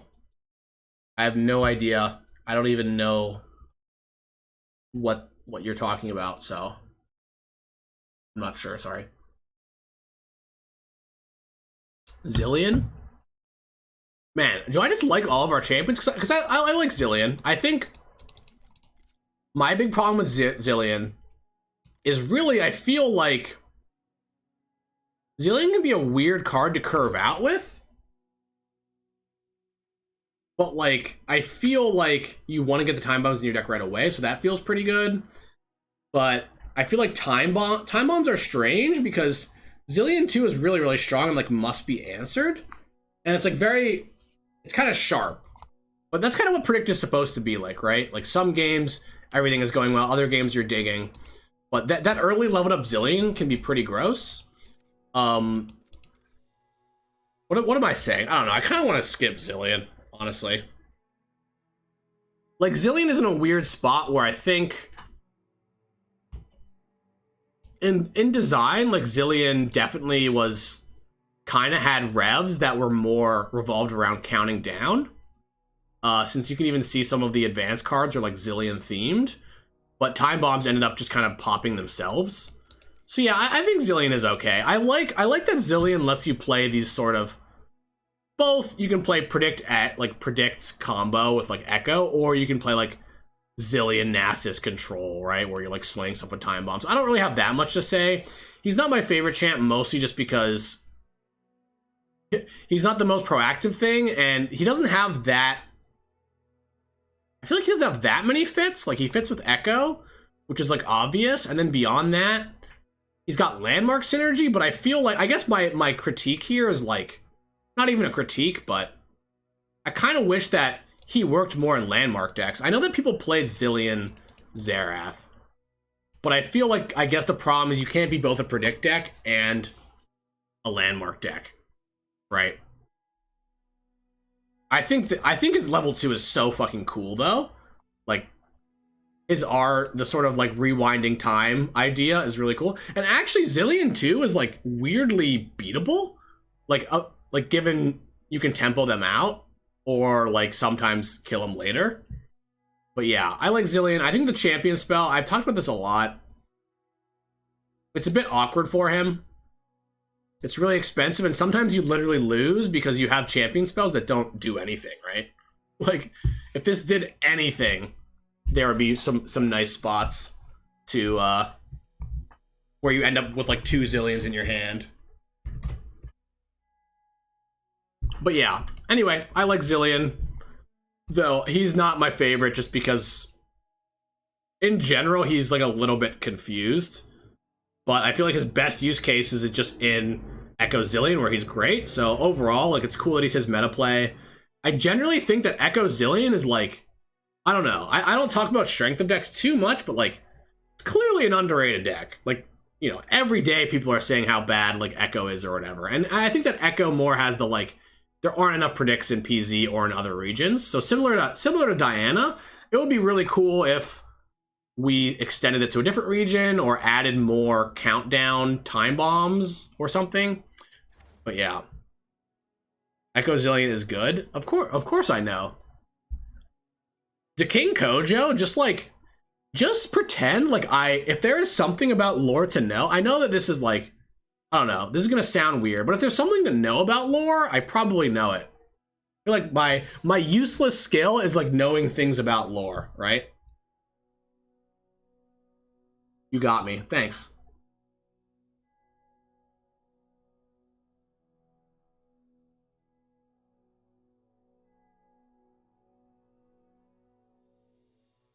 I don't know about the floppy piles.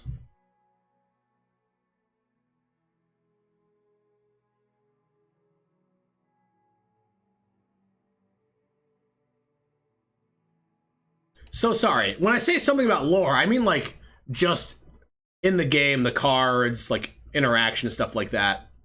I realize that might have sounded a bit egotistical or something, but I generally know like what's up, you know? I don't know. All right, Aphelios. So let's just If we only talk about the last 2 months, maybe best champ. Yeah, this champion is literally for y'all. Like this, when I designed this champion, it's funny because I don't even look at this.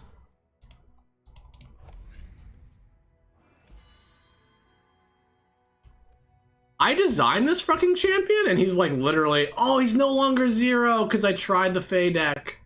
That's so sad. Where is he? 0. Level 0. Basically, like, I had played with him enough in dev, and I don't know. Anyway, he was designed to be a card for like spikes and tournament players. Like, he was kind of supposed to be super complicated. So I think we're hitting on that. I think like the fantasy of gun switching is a really, the phase mechanic is really cool. I think that the sequencing puzzle of like, one, you're trying to sequence your cards so that you always like use your gun first and then reload it. But then also you're like picking the next gun and maybe thinking about the gun after that, right? So that is just amazing. I think that this, for players that like this is perfect. He's really, really confusing, obviously. I think that we got him in a really good spot because when John was working on a patch, and Aphelios was one of the most commonly asked champions for a buff, right? And I just told John, I'm like, look, if you want Aphelios to come back, you need to redesign Crescendum. Because really, none of his shit is problematic except for Crescendum, because especially since Crescendum undoes like the kind of tempo negativity that Aphelios generally has. So we got that change in, and yeah, he's feeling really great. And it's funny that now Aphelios' best deck, and I think only deck, is with attach units. And Aphelios was made to go in, like, literally made to go in any deck. Like, he's Nightfall, he's Value, he's Control, but specifically, like, Infernum and Severum, like, our idea behind these was, like, yeah, maybe you play this in a Fated decks later. Maybe you play it in, like, creature aggro decks. Maybe you just use Infernum as a finisher, right? So the fact that he's now being played in Aphelios is great. I mean, obviously, Aphelios is meta. Aphelios is meta. All right, listen to me carefully. Aphelios is extra good with cost reduction. Like, Aphelios right now, Aphelios back in the day was really good with Temple. Okay, because it just gives you mana back, so you're just like pumping guns, right? And that was nerfed. And now you've got the Gleaming Lantern, which is essentially like, it's weird. Like, I think when you look at Fizz, Aphelios, you're like, that's a weird fucking combination. But then you realize that, like, one, like, Infernum and shit is so good with attach, and two, like, you get a lot of, like, you get, like, 1 mana burst spells and stuff, from Bandle City, you get tons of card generation, and then you have Gleaming Lantern to, like, basically make your Aphelios pop the fuck off. So Aphelios is kind of good in those kind of scenarios, and that's kind of what is, you know, obviously Aphelios does this a lot, but he plays really well into Aphelios' strengths, because you can literally create so many answers through manifesting or guns that you just, like, by playing the game, like, the longer the game, even though you're kind of like a combo aggro deck, the longer the game goes against non-late game decks, like, eventually you can kind of just win. So I like that Aphelios is hard to play, but I do definitely think the big problem with Aphelios is just guaranteed infinite value is, like, pretty dangerous. But this Aphelios is not value. He's, like, better than value, if that makes sense. Since guns are generally better than the mana that you spend on them, the value you get off them both, like, you know, lets you survive and then also wins you the game eventually. Where, like, if Aphelios was just draw a card, if Aphelios was just, like, when you play 2 cards, draw a card, which, like, sounds like broken text, might not actually be as good as being able to get these guns and them eventually costing 1 mana. So yeah, that's my big problem with Aphelios, is, like, the infinite value. He is kind of a back rowy champ, which is fine, but we gave him quick attack on level 2. gave the guns cost less on level 1. Infernum is definitely there for a reason to end the game. I feel like what kind of sucks is that like the Temple was part of his like follower package, and Temple was really good at ending games with Infernum, but now that Temple is like not good enough to be played, Aphelios does drag the game a little bit, because you can no longer, y'all get what I'm saying, right? You can no longer just Temple up then Infernum and like end the game. It's just kind of like now you just like make the game last forever. But okay. Fellowship having 3 halves is a bit wild. Yeah, I don't think it's an immediate issue. I mean, I think that basically, and I could be wrong here, y'all know I'm always willing to be wrong, but my evaluation of the reason that Aphelios is so good right now is actually mostly like, I think that the Fae half of the deck is better than Aphelios. I think that Aphelios does add a lot to that deck, right? Because it gives you just all this shit, including Infernum, but it is not exactly the reason that that deck is so good. And we saw that same thing happen with Temple, where Aphelios plus cost reduction is really good. Same thing with Fey Lantern. So like in this case, it's like, it almost feels like the same thing, right? Also attach. Yeah, attach is a weird mechanic. I think attach is pretty cool. I wish it was more, what's the word? I wish attach was more playable in other decks. Like I wish that Rainbow Fish was just kind of like good enough to play in like Vandal City aggro deck with Gleaming. I guess it kind of is. You can kind of make those decks. I don't know. Did I miss something? Basically what I'm saying is like, I like Rainbow Fish. Maybe I'll get flamed for this. Probably will get flamed for this. But I like this. I like the idea of like, you know, augmenting your creature to give elusive or whatever. I really do. I think it's a cool mechanic. I think that I understand the frustration around it not being interactable. Like, because there's only a few things that deal with it. But it's kind of weird. So, like, honestly, my experience with Fae is actually the stuff that frustrates me is, like, all, like, Gleaming Lantern or, like, Fae Sprout, like, just being so versatile and discovering the attached units.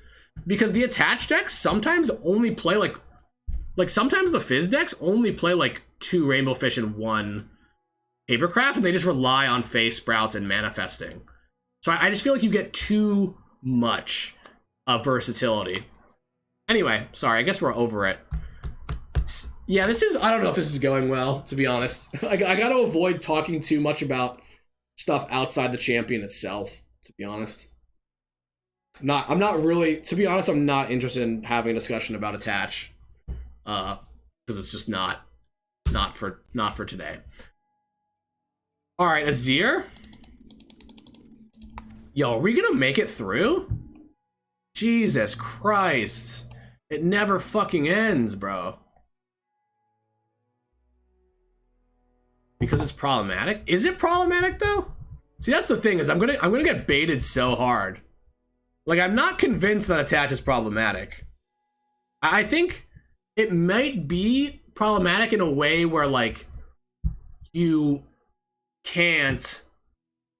Like, the fact that it goes back to hand is really strong. Right? It's really strong, but generally, I feel like it is rare. Not rare, but I feel like there are some certain decks that really get preyed on that, but in general...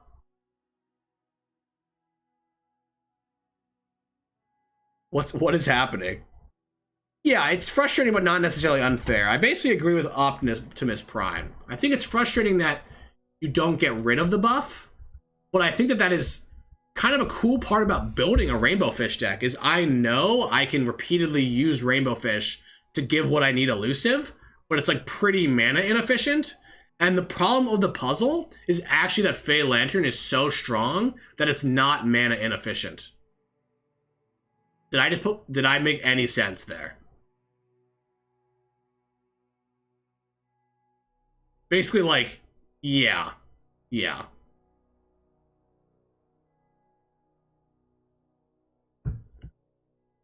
Like, I literally think, I don't know, maybe this is one of those things where it's like, it's good for me to talk about. Like, I think a player should be able to build a Fizz Papercraft deck and be, like, excited about it, you know?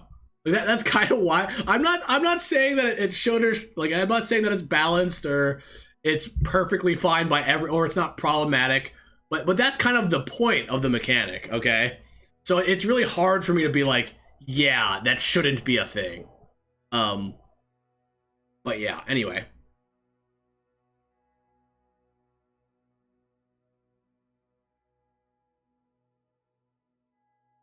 Yeah, I'm actually wondering, like, it's kind of weird because Lantern is so good that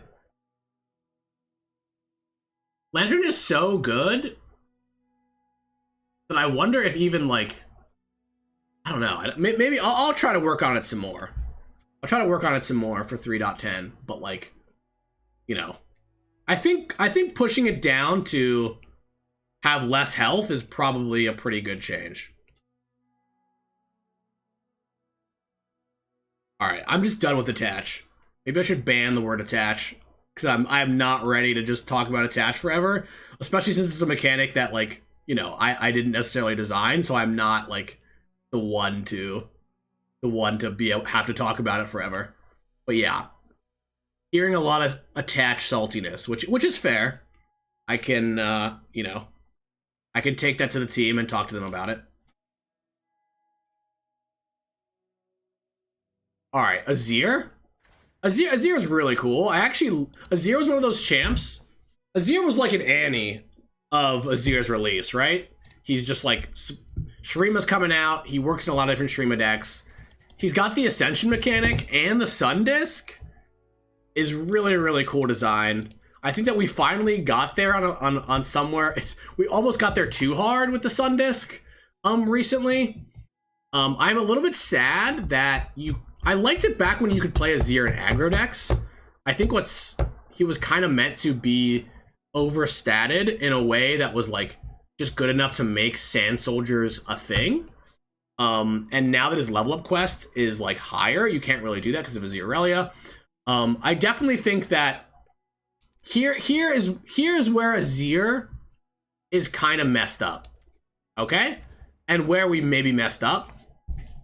I think it's very dangerous to have a champion pairing. Okay? There's gonna be some people are probably gonna be some way about this. I think that it's problematic to have a champion pairing, especially of two cheap champions, where both of them are deck quests. I literally think that we should just not do that anymore. Because basically, like, when you get both of these in play leveled up, the game basically just ends that turn, right? Which, you know, I'm probably gonna get flamed, but I don't know. I think Blade Dance is a cool mechanic, okay? I think that making free attacks with 1/1s is something new, right? And I thought that was cool. What I didn't really think was cool was, one, how well these level up in deck. Like, you get 6 health, and then Aurelia also makes the flawless Blade Surge. So, like, you can't freaking kill these champions, and they just come down pre-leveled. Like, what the frick was that? I mean, that was, you know, sometimes we release stuff and it's good, and it's like, well, that's fine, we want it to be good, but I feel like a Blade Dance was good in a way that we don't want, which is just like, oh, I put all the cards that are Blade Dance in my deck. Okay, I play like Landmark that you can't interact with on turn 2, like set up, and then play these like unpogless skills like Blade Dance to just kind of like burst kill people, and my opponent can't really stop me. I think that in general, like, we got into a good place eventually, and Blade Dance actually, believe it or not, like, the fucking heroes that still play Blade Dance still win 53% of their games. You know? So, like, I actually think that after all is said and done, maybe it took us a little too long or whatever. Like, all that aside, we got it to a point where I think it's kind of in a better place. That said, I think we learned a lot from Blade Dance, right? Especially because a lot of this shit doesn't use the stack, right? So, like, yeah, that's pretty much where I'm at. That's all I'll talk about for that. But the Sun Disc itself is really cool. I do really miss playing like Hecarim Azir and stuff like that. Or even like Darius Azir, like Aggro Azir, really got hurt by the nerfs. So eventually we got Landmark back on this, which feels good in Shurima. Still like the Sun Disc. So I'll talk more about the Sun Disc if we make it to Xerath. But my problems with Sun Disc are all basically Xerath related and not Azir related, if that makes sense. Like, I think that Sun Disc, like, it is cool that you transform your deck, right? It is cool that Azir gives you the Emperor's deck. What is not cool is that you don't freaking use the Emperor's deck. You just, Xerath just instantly kills them. Like, we have like 15 unique cards in that thing. So yeah, I don't, to be honest, it's going to be hard to solve, especially because like that deck just sits at like a 51% win rate and is now less played. I do think that if we look at stuff like Quicksand and Ancient Hourglass, that will hurt that deck as well. I do think that Xerath 3, it's so weird, but I think that Xerath 3 might need a change for like long-term game health. Just because like so the Sun Disc will always be a thing you can use to like counter control if this exists. Which is, I think it's similar to the Shen Fiora thing, right? I think that if the Sun Disc is just like still tier 1 after like so many months, it needs a change. I think for the time being we can make small adjustments, but yeah, the Xerath 3 thing is like, it's weird to nerf a deck that's not necessarily meta, but I think it might be necessary here. Alright, Caitlyn. Man, this is so tiring. Can we get through everything? I really like Caitlyn. I think that the 3 mana 3/3 quick attack just feels good. I like that she plants on strike, so even on defense she does stuff. She does encourage you playing other traps, and I think right now, generally, she's played in control since she's really good with like Ravenous Flock type cards.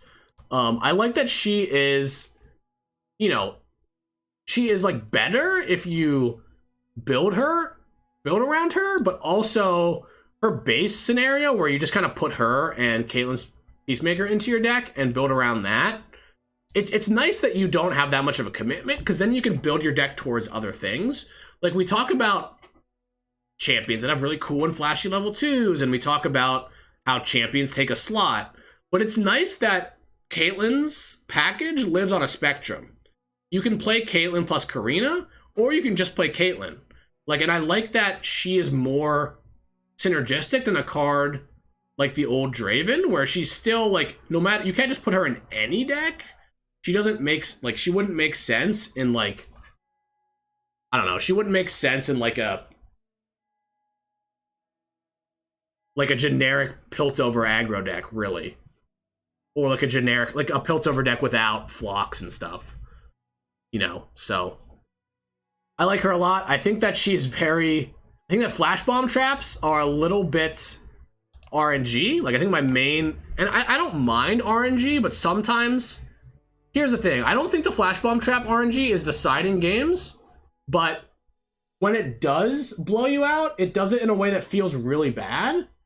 And very often as the Caitlyn player, you also feel bad. Because you're like, oh, I really want to hit their 2-1, and then you miss. Or I really want to hit their champion so I can flock it, and you kind of miss. I think that now they go in the top 8, it feels a little bit better. It decided the world champion. That's true. So I think that RNG is healthy. I think that it is definitely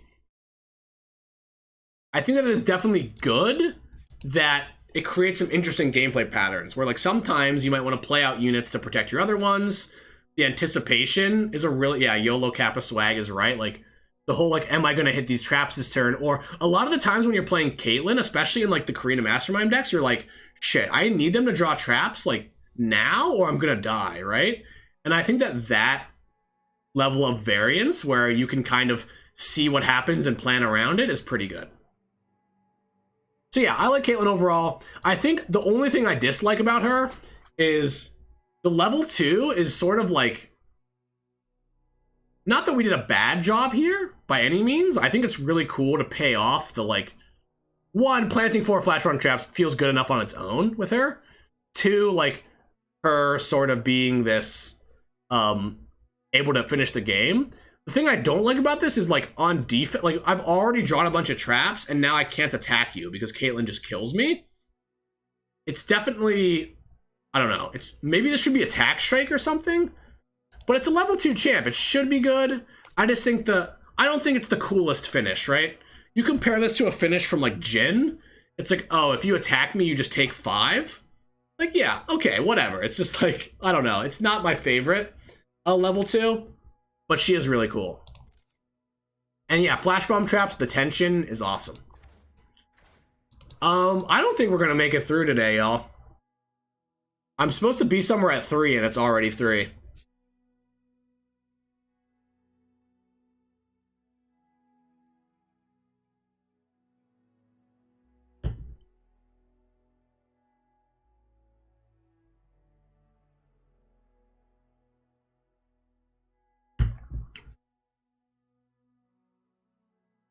I see a bunch of shit that I just want to skip here, too, to be honest. Maybe we'll finish next week. We can do Draven. Draven is one of those cards that's just really hard for us to balance, right?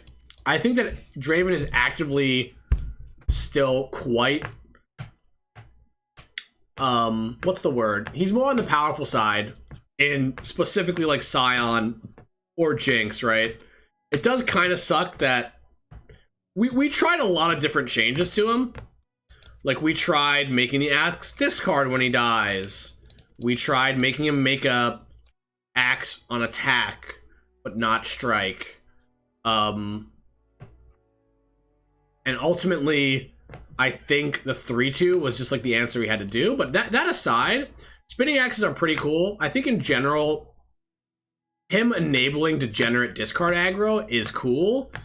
But also the fact that he enables like Rummage and Zonite Urchin and stuff just feels really good. It feels like you're putting the axes to good use. You're kind of like cheating the game by using this as discard fodder without playing it. I think that, like, normally we don't do these face-up style combat tricks, but because it costs you so much, like, you have to actually pitch cards for it, there's a lot of interesting decision-making.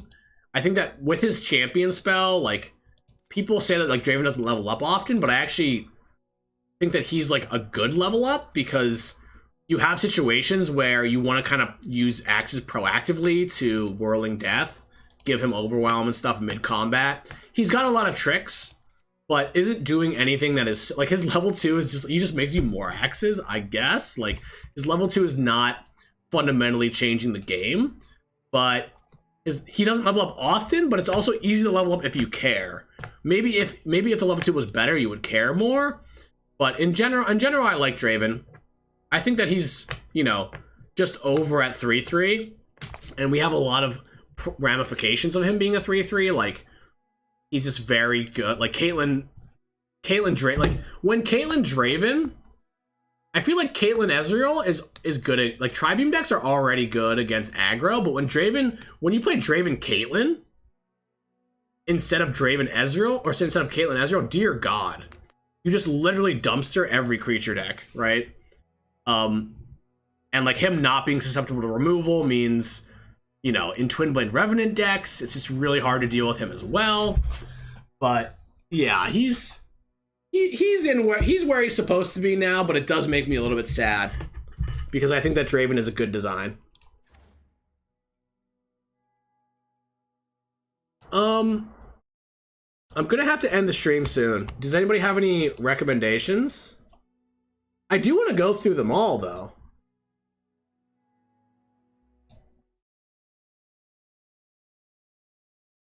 You can still play Draven Ezreal. Like, I'm pretty sure that... Isn't there a world where it's probably not better than Caitlyn Ezreal? It's weird. Like, now we have Annie Ezreal as well, which was that was my pet deck. I played that on, like, day 1 or day 2. That was my pet deck during the, during set 6 development, was Annie Ezreal. Because I just really like the more control-y Annie decks. So yeah, maybe Draven won't make it back in anymore.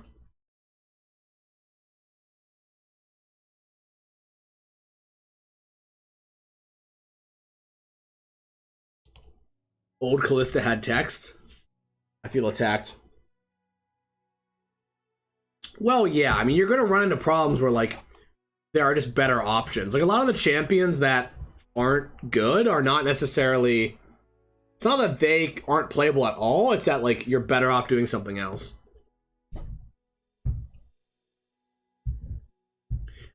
Yeah. Yeah, I'm just a little tired now. Maybe we play a few games and call it a day. I should be at my friend's house soon, and there will be food there. The Annie package is nice. It is real nice. I worked really hard on getting that all to feel good, so I'm glad people like it. We already kind of talked about Aurelia, though, right? Jodahara? Like... Basically, Blade Dance, cool. Stuff that doesn't use the stack protects itself with 6 health and swapping for 0 mana that levels up in your deck. Not so cool.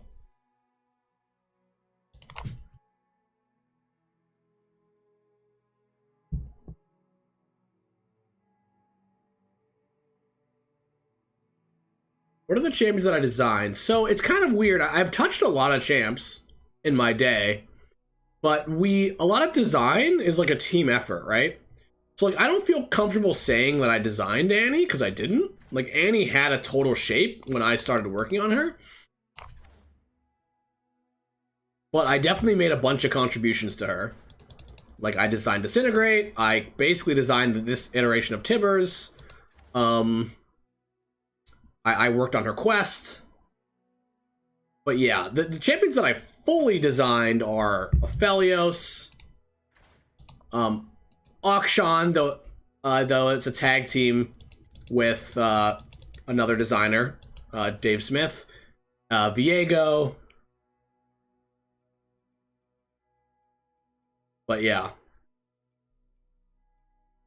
Is that it? Those 3. I mean, I also worked heavily on, like, Nocturne. I mean, I can just go through the list. Like, I worked a lot on Annie. Like, I worked on Ezreal's redesign. Like, I basically, this version of Ezreal 2 was my design but that was a live design. This version of Callista 2 I designed. I worked on the Reforge mechanic. So I kind of had the idea of like it's weird. I didn't fully design it, but I worked on it, I guess. Ziggs was similar to Annie, where I worked on Ziggs in final design. So like Ziggs already kind of had a design, and I worked on making all the followers and his stats and just like small things, making them all line up for players. What else did I work on?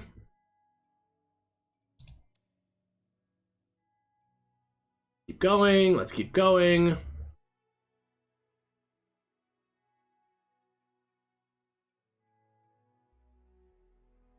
Wait, where's Jin?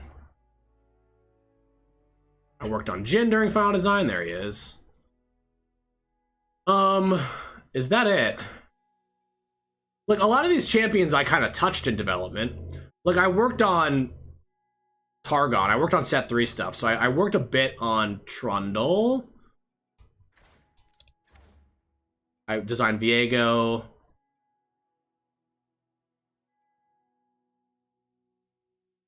I worked a little bit on Scion, just like in final design though, not really like full design. Yeah, and that's it really.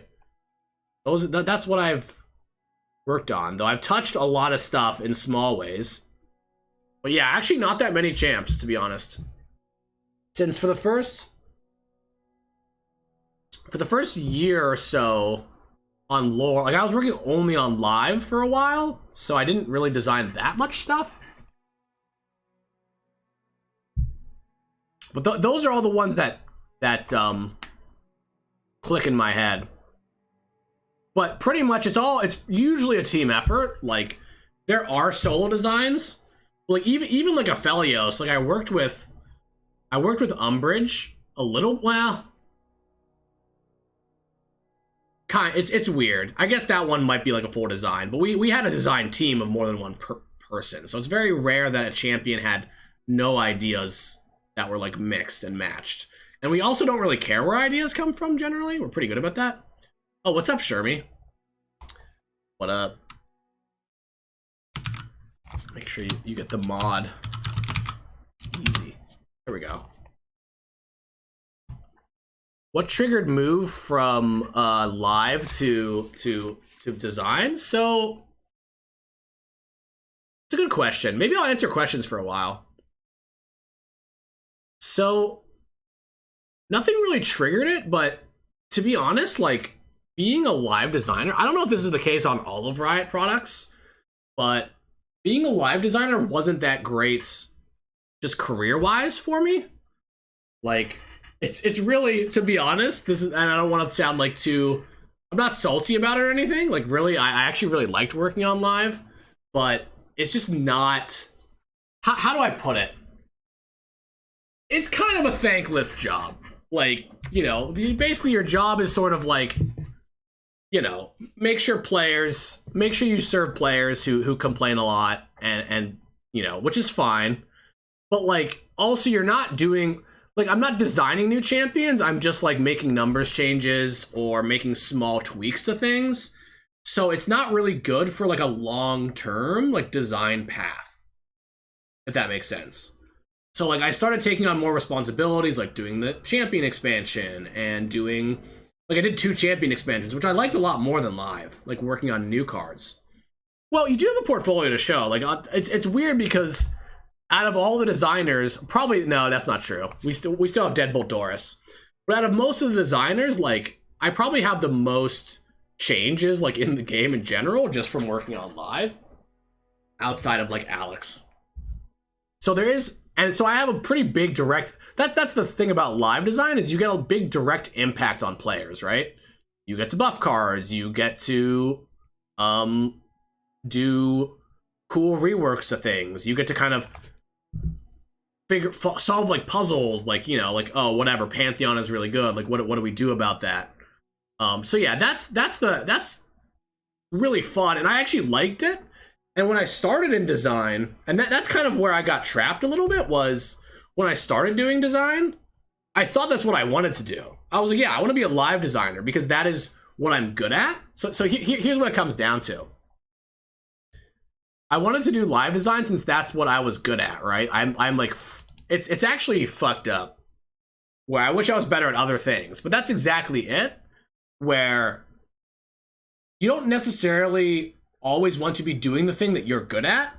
You want to do other things that you're bad at to get better at them. So basically, like, the big swing there was sort of, okay, I want to work more in early set development instead of on live design. I can literally sleep and do a balance patch, basically, is how I think about it. Maybe that's a daft thing to say, but that's really how I think about it.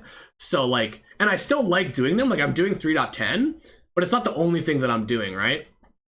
And we got cool stuff out of it. We got Akshan, we got Viego, we got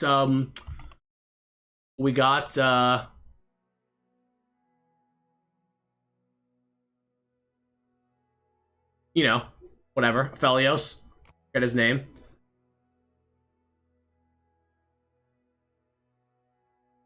We also got like play cast stuff. Like that's something that, even though it feels like a live design thing, that's not something that I think the live design lead would do. Like play cast and burst pass were like pretty huge efforts that I got to lead. So anyway, that's kind of where I'm at right now. Ruben sleeps while balancing. Yeah, I know the balance is shit, okay? I understand. Game is unbalanced.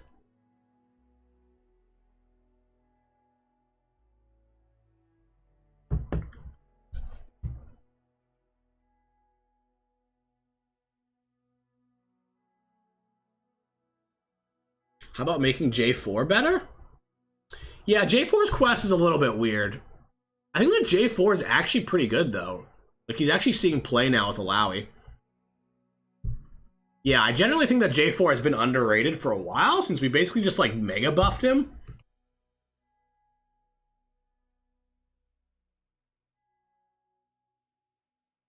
Yeah, I mean, the big trick about balance too is it's all about perception of balance, not actual balance.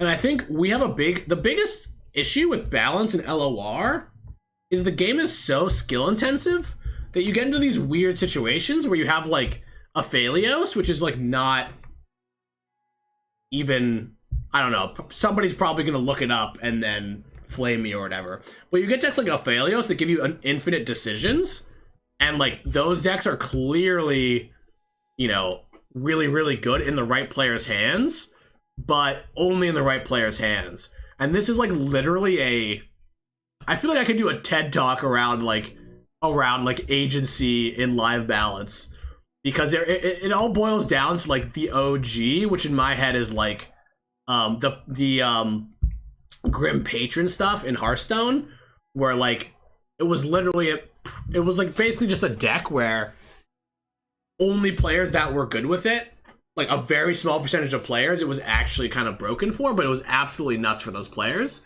And it's like what do you do about that, right? And there's no right or wrong answer. So I think that puzzle is like pretty interesting generally, because especially when balance changes kind of often serve like your higher competitive audience, right?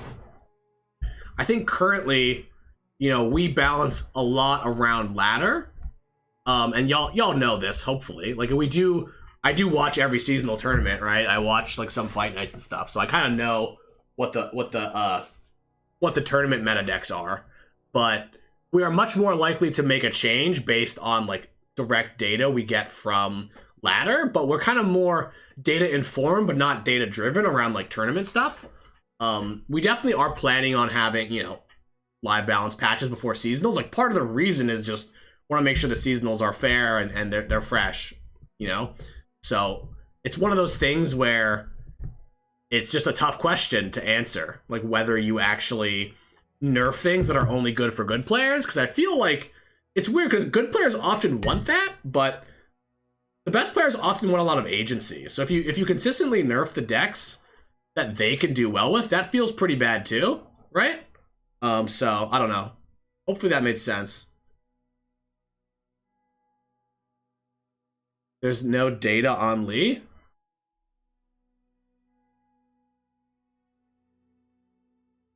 Yeah, I mean, I think that Lee also has the thing of being like particularly frustrating to lose to. I feel like that is part of the Lee experience, that makes players hate Lee so much, right?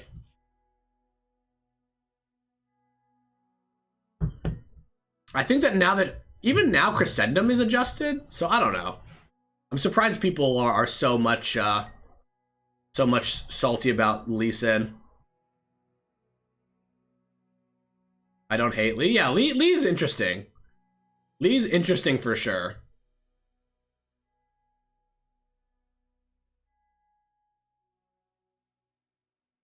How do I feel where Pantheon Unfaded? I'm not going to repeat stuff so often. I think I've already talked about that. So you're going to have to go back in time. So yeah, we can do questions now. Since I'm too tapped out to do more champs. No, it's not your bad. It's fine. It's always fine to ask a question. I have a tendency to want to answer things, especially spicy topics, but then I answer more than once. I like Pharaoh's Financier. What's not to like about him?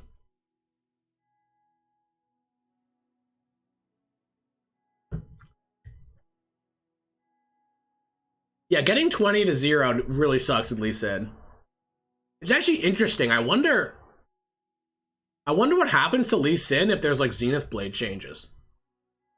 Because Zenith Blade is now problematic again.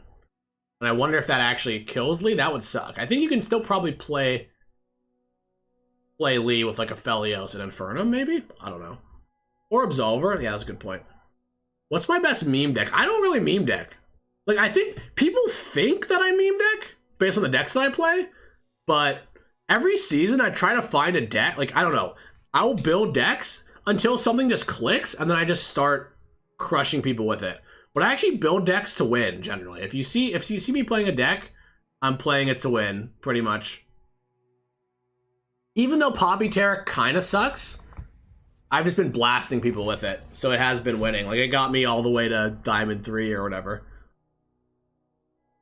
Did I invent Poppy Tarek? So, Poppy Tarek, it's an interesting question.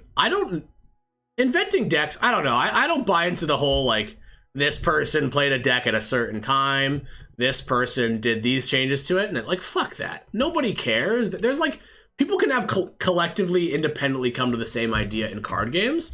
I was playing Poppy Tarek, was it last season or 2 seasons ago? And it was a pet deck of mine, and I was enjoying it a lot. And I think, was that when Poppy was a 3/3? And it was like, and I was like comboing off with like Poppy Tarek all the time, just playing this aggressive rally deck. And this season, I kind of, when it's early on in the season, I try not to do anything like too crazy with the new cards, because I don't want to like show like any tech or anything. Not that I have anything really, like, but so I played a little bit of Annie Ezreal that I thought was cool. So yeah, I've just been liking it a lot. So I don't know. Did I invent it? I don't know. They're just two champions that work well together. Like what do you want from me? Maybe. This is the best. I'm pretty confident that this is probably the best list for it, though. If you want that.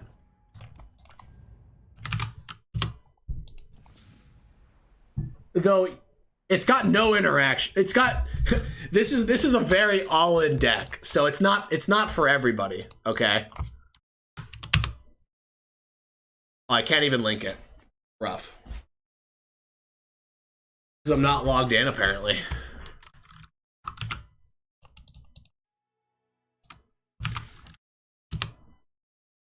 We are looking into the Pantheon Shard, or sorry, the Shard situation. I'm not on the Path of Champions team.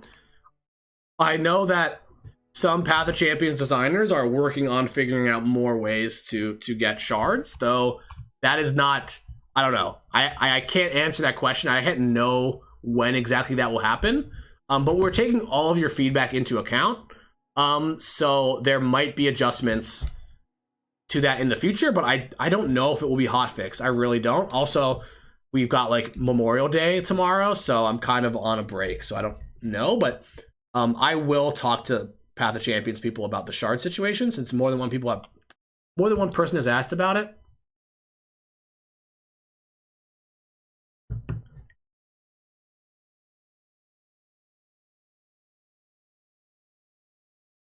Kegs should work with Kennen summon triggers. So, I think if kegs stack, they don't count as summoned, but if they aren't in a stack, they do. But Walrus is your person for that. That's rule stuff.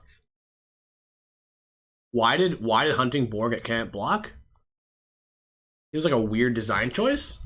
But here's the thing, like, not every card needs to be solve itself, right? I think that Hunting Boar is literally like just, it's kind of the design is that it has can't block, which might kind of not make sense because you're saying it seems like a weird design choice, but that is the card. Like, I think that card with that can block is just clearly going to be too good. It's a 3-mana ramp spell that like your opponent is forced to pop if they want to pressure you. So yeah, that is the card. Yeah, it's ramp. It's not supposed to just be free, you know? I realize it might not be good, okay? It might not be good, but it does do something. So yeah. So, I agree that it's okay to have Joe cards to an extent. We actually try to make cards all have a home, like that you would play it somewhere. I don't, you know, it's harder and harder to do that as we get more cards, but we do try.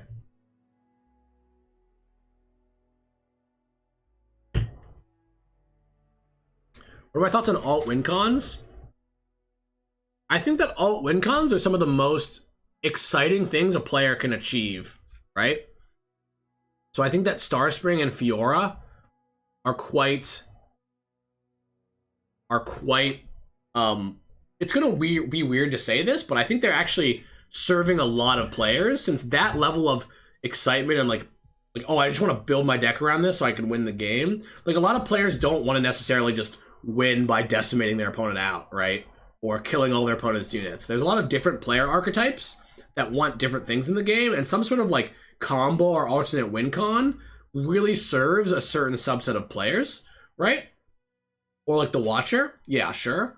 I think, generally speaking, I think that alternate win cons are awesome to have in the game, but generally not great when they are like super competitive, like tier 1 competitive. Like, I think that Pursuit of Perfection is probably a good example here of like an alternate win con, but it's kind of made in a way where like it kind of knows that it's a meme. And one of the things that happens out of that is sort of like there's almost an expectation going into the game. It's like, when I have Pursuit of Perfection, that I'm kind of playing a bit for fun and trying to go out of my way to do something weird. So I think that like what the problems we run into is when Starspring or when Fiora is just like loudly one of the best decks in the game, and we're kind of throwing that like niche winning the game outside of combat into like 20% of games, when a lot of players don't want that, right? Especially like more competitive players, since it kind of feels like you're cheated in a way. It feels like they're going around like, oh, I've got all these cards that stun units, so you're never going to kill my Nexus. But like, oh, you played a Starspring, right? So I think that it's important that you have to go through hoops for those kind of things. And that's actually why I like our change to the Bandle Tree, because I think that the Bandle Tree just kind of like was actually a cool card for Bandle City, since they're all about playing multi-region units. But I think when it's a tier 1 thing, it's just very frustrating to play against, right? And I think when it is less of a tier 1 thing, you're more okay to see it like in some situations where like, oh, my opponent's playing a Bandle Tree deck, like, yeah, like maybe they're gonna get their thing off, but it's not the best thing you can do in this region, right? Because then it really feels like you're kind of quote unquote cheating. So I don't know. I feel like I kind of answered that, but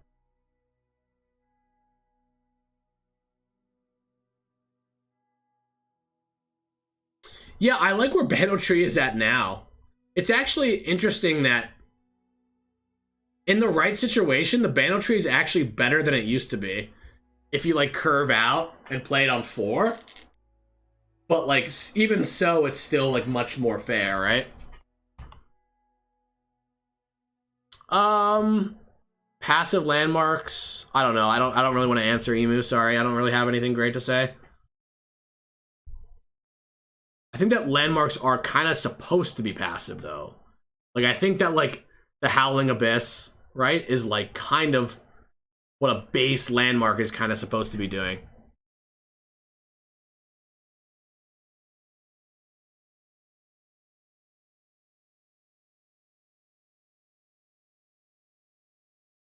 Oh, look, people are already bringing out the receipts. It's great that I had a change of heart, but in your stream in October, you said Bandle Tree was fine. When chat said it was a design problem. Yeah, I don't know. I mean, I feel like I feel similarly now to then, so I bet either you're misremembering or yeah, it's possible that I said that, but yeah, I feel like my opinion on the Bandle Tree hasn't actually changed since then, so I don't know. Sometimes what happens is when something is brand new, especially when other people, it's a classic first-time viewer message. I actually love the first-time viewer thing. It's so good. Yeah, it's like one, like, yeah, probably I did change my view over time, but also, like, the Bandle Tree, sometimes when a set just comes out, I'm not all... It's good as a dev not to play all of our cards, right? I'm not always... Like, right now, I'm not even talking that much about Worldwalker, because... You know, there's still stuff to be discovered, and I am very unlikely right when something to come out to be like, this is a design problem. Even if I knew it was a design problem before it was released, Like I'm pretty unlikely to be like say that kind of thing, or I'll be very reserved. So it is possible that I said that, but like I know what I know, and Bandle Tree, of course, only got better as we made more multi-region cards. So like naturally, as we made more Bandle City expansions, it was better. Like, really don't know what you want me to say there. Why is there some obsession with like catching me in some lie or something? Like I just literally just tell the truth and that's what I do. So that's why it's annoying that people really try to get me, you know? I don't know. It makes all of this like more stressful than it needs to be.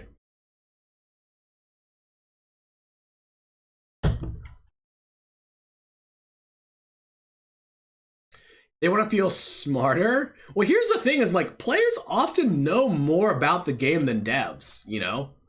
Like it's true. Like players play more than we do. Even though I play lore at work like 1 to 2 hours a day, like I am not gonna beat a player who's playing out 8 hours a day. Like they're gonna know more stuff than we do about like what's like literally in the game, right? Ignore them? I do. I think I do an okay job. I just gotta call it out. Yeah. Thanks, Momentum.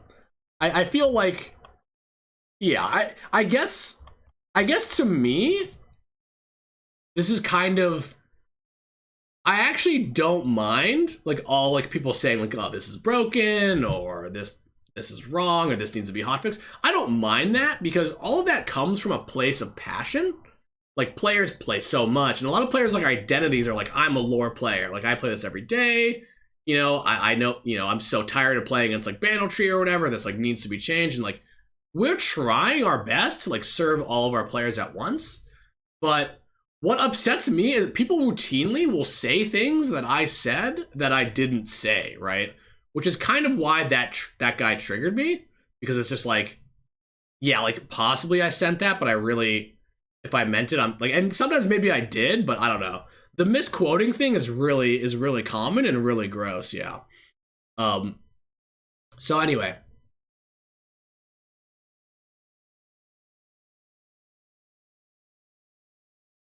Noxcry Arena is good, but Noxcry Arena and Vault of Helia have the classic like problem of being landmarks, so their baseline a little bit less interactable. And I think if either, maybe it's okay now, but neither of them, they're like Blighted Ravines in a fact that they don't use the stack since they're landmarks, so those effects are just quite strong. Like those are like, so I'm actually really scared of like moving either Vault of Helia or like Noxcry Arena down in mana cost. Can we talk about Blighted Ravine? Come on, dude. Can Freljord have a single good... They can't have a single good card? Like, they just can't have one? Tell me they can't have one card that's playable?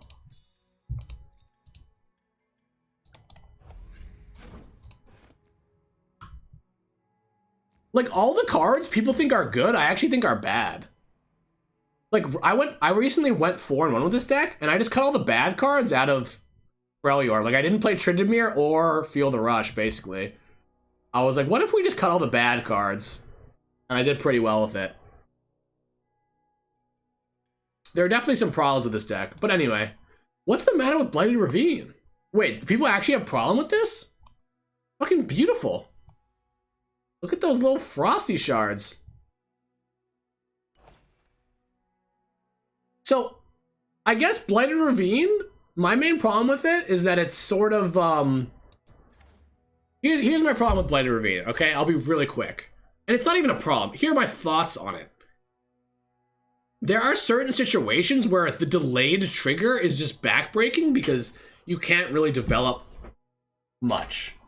That said, the fact that this is 4, like, unit mana, and, like, Avalanche is, like, spell mana, makes it quite easy to play around Blighted Ravine, right? Like, back in the day, I remember, this was a while ago.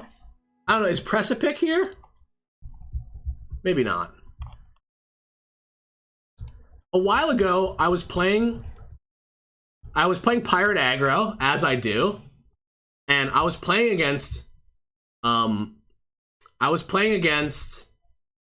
uh Shadow Alice Frel, and I was just literally farming it. Like literally, they could never beat me. I also had 5/6 Jack, so that helped a little bit.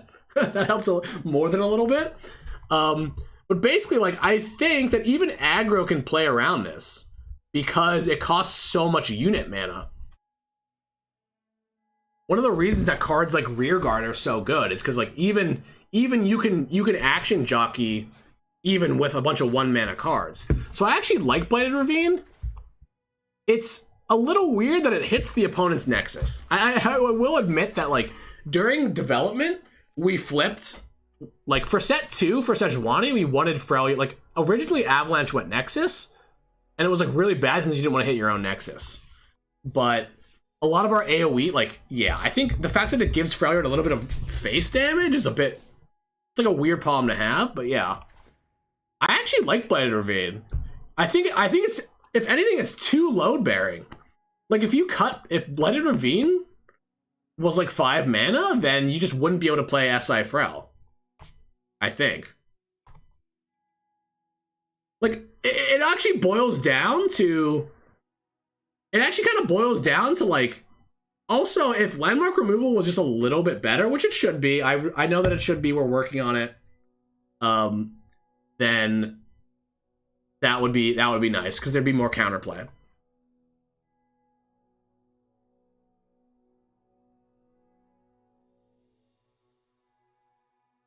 Make it deal 3?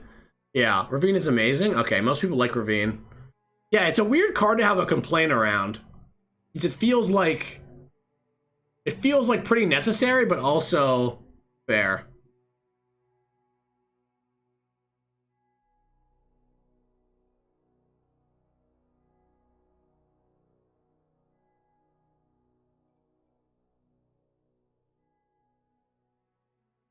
Wait, how do you turn 5 It That Stairs? Wait, how do you turn 5 It That Stairs?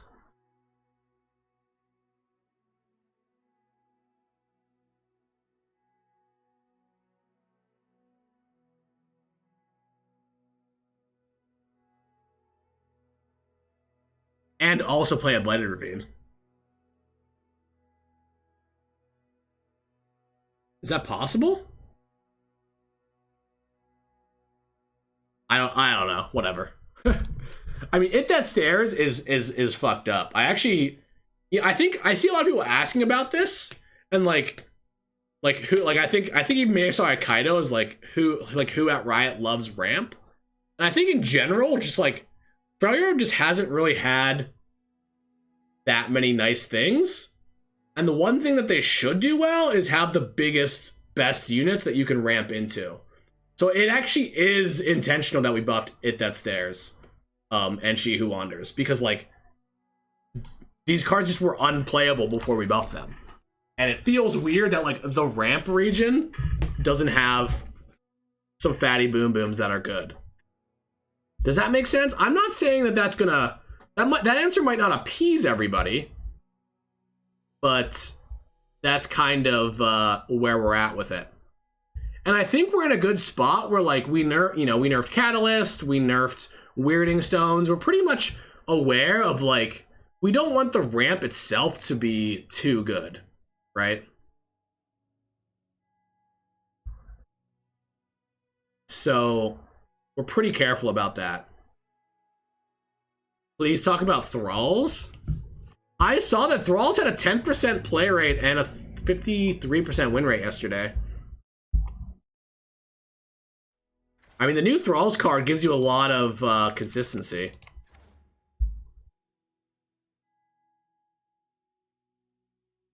Thralls is secret broken? It's weird because I feel like Freljord hasn't had that many decks, so personally I think it's, I don't know. I know that Thralls is like a frustrating strategy. Boils down to like landmark removal shit again, which we're still trying to work through. No one likes Thralls. I know one person that loves Thralls. Just frustrating? Yeah.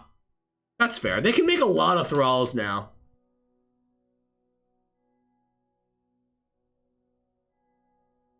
Yeah, what is it about Thrall? It's weird because, like, maybe with the amount of redundancy we have,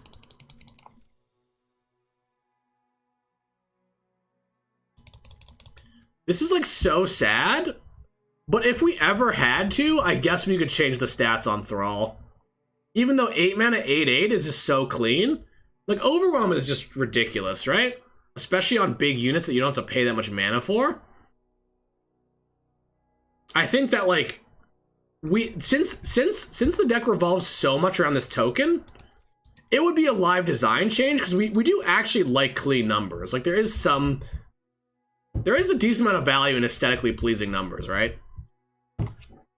But yeah, I mean, we'll have to see. It's the kind of thing that like Thralls has been around but hasn't really been meta, right? So it's not exactly the same as something like Pantheon, and I've never seen it actually break any of our thresholds for win rate since it's just like so clunky. But it is a lot more consistent now. But that's the thing is, would that change feel good?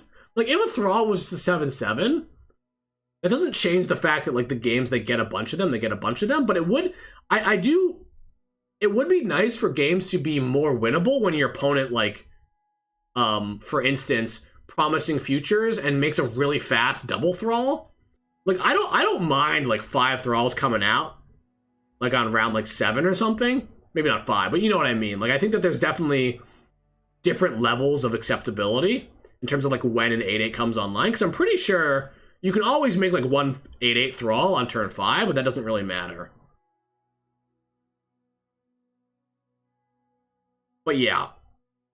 Yeah, 8/6 is interesting too, because that doesn't means they're worse, they're easier to remove.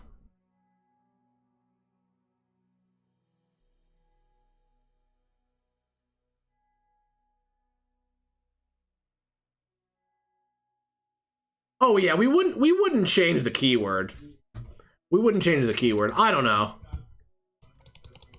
We'll just have to see withdrawals. It's weird because it's kind of like a quote-unquote new deck. Like it's never seen as much play as it did recently. Yeah, 3 Thralls on turn 5. That's like the nut draw. Yeah. See, because that's the thing. That's why I don't know if like changing the stats on the Thralls really does anything. Because the nut draw, if the nut draw is still like a bunch of 7/7s, that's rough. It would do something. Well, here's the thing. So decks like this, it's gonna sound gross, but one of the reasons that, like, I know that like probably most people here are all kind of like hedged towards like more competitive players, but having some variance is good. Like the fact that sometimes Thrall just doesn't do much and loses is kind of important. But now they have the new Thralls card, they do that less, right? They do that a lot less. So maybe looking at some of the like Thrall creators or the countdown speed would actually be better than looking at the token. Because we want, like when you're playing this is what Freljord's all about, right? You're playing ramp. Like some games you just have awkward draws. But if you're never having an awkward draw, then that's kind of a problem, I think.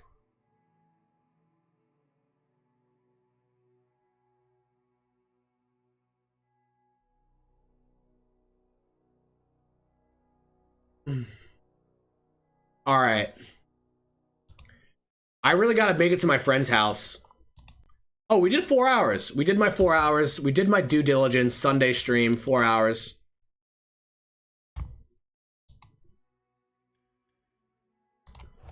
Should we play? Maybe we quickly play till we lose. You think we're gonna win? Let's play one game. Maybe we'll get Thralls. I beat Thralls 3 times in a row yesterday with this deck.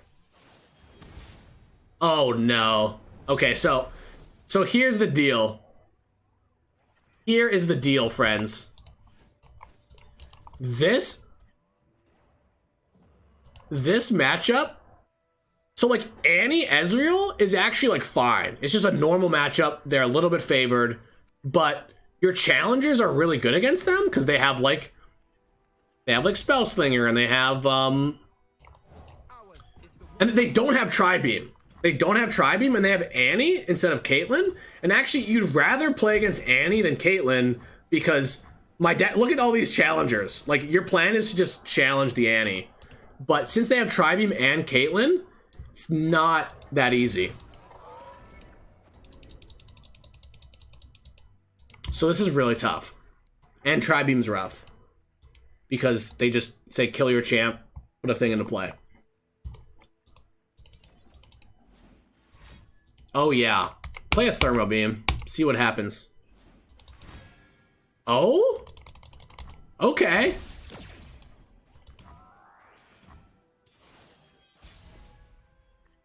Dealer be kind! Dealer be kind! Dang. Dealer not kind. Yeah, 6 rallies is not great against control. Alright, we attack.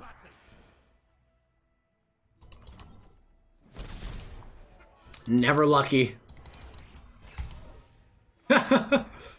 Okay? Wait. Wait.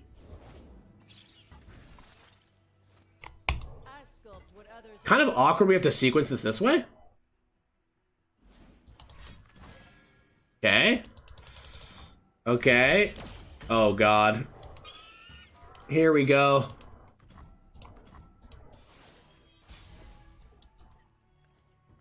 Safe? We're safe?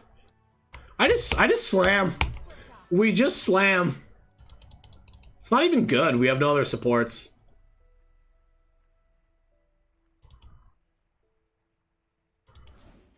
Thermo Beam, hopefully? Really? Static Shock? So it's gonna be a flock. The question is, would we rather have a damage 2-2 or 4-2 challenger?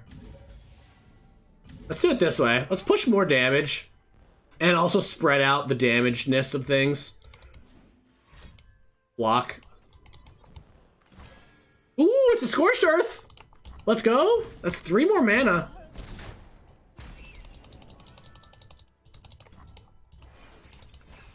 God, these flash bombs are terrifying. Easy clap. Ezreal? Don't blink or you'll miss me. This is tough. Do I rally? There's no way. I think we're in trouble. This is tough. This is tough. Alright, we know they don't have Flock. Actually, maybe they do have Flock and they played around Ranger's Resolve. I think we're dead. Yeah, attack me.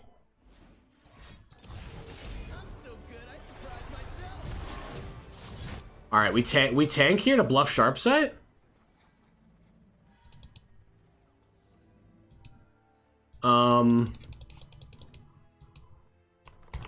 Alright. It's fine. That's right.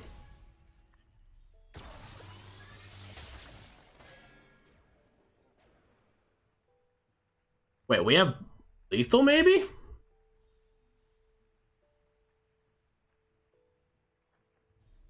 Right, steel.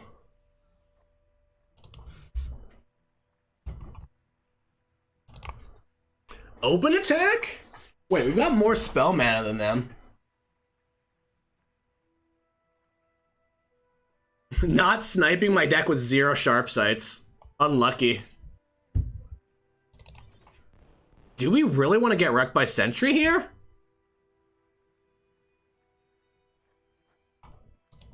Let's go. Let's fucking go. Can maybe back-to-back and win. Though they're gonna block here, right?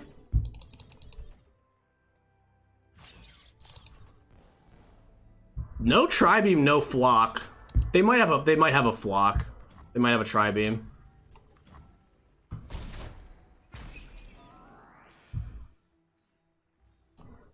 I dare you to do anything that's not killing a unit. God damn it. So should I have Bright Steeled first pick, first pack?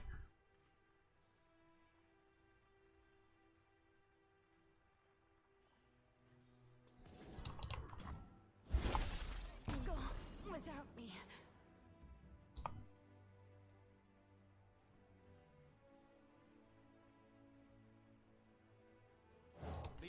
imagination.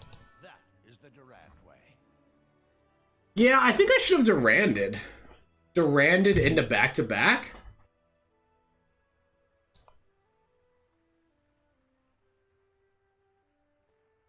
Wait, can we win here?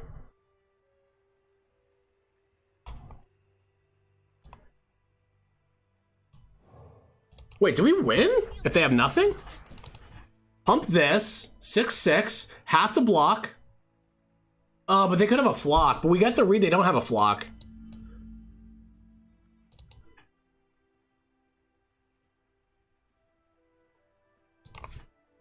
So, like, we just rally, right?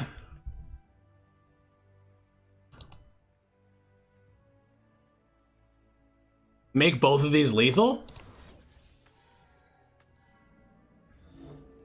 Hope there's no flock or mystic shot.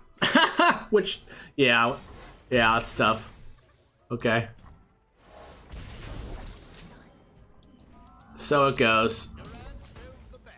Durans build the best. Obstacle, meat gauntlet. Okay. Pretty sure we're just so dead here. Maybe?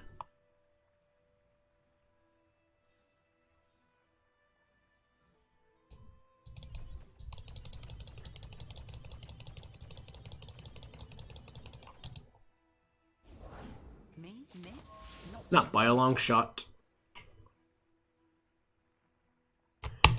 So I have like no outs, right? What if I draw a rally? Maybe? Pretty sure they have more removal, right?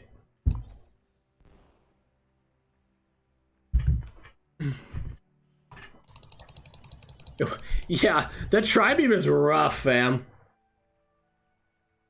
He still thinks it's sharp sight? Yeah. Oh, it's an aftershock?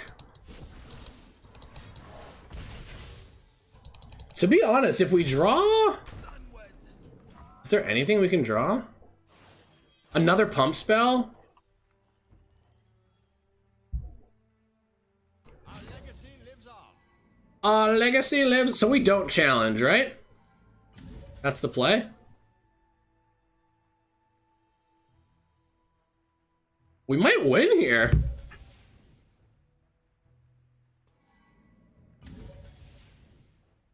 Our legacy lives on. This place.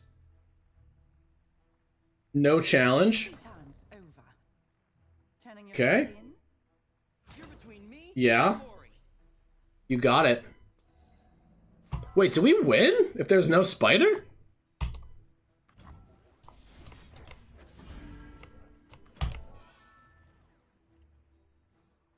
Give this +1/+1? I don't know. There's gotta be enough outs in that deck.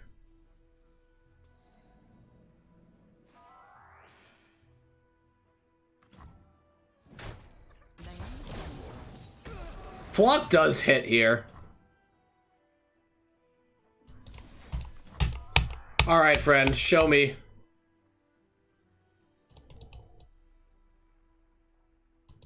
Guillotine, yeah.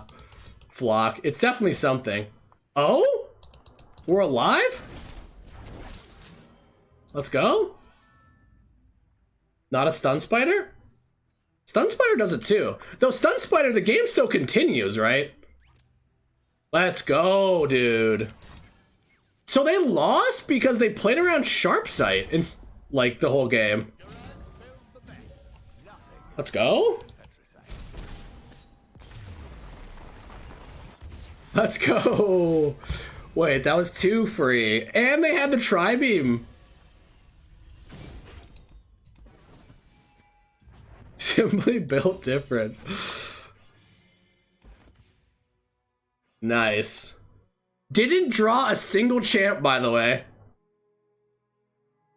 You know what? Durans do build the best. They had no flock, yeah. They had no flock. Alright, I think that's a good one to end on. Diamond 2. To be honest, champs don't... Tarek matters, but Poppy probably doesn't matter. But yeah, that was a good one to end on.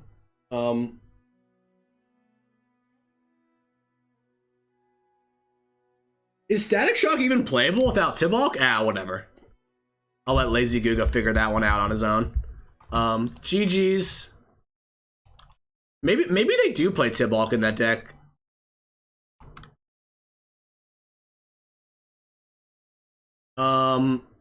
Okay.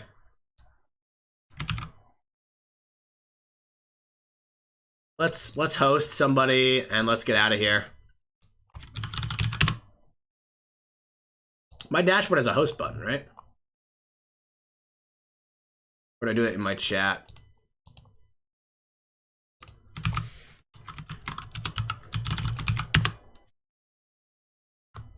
See you later.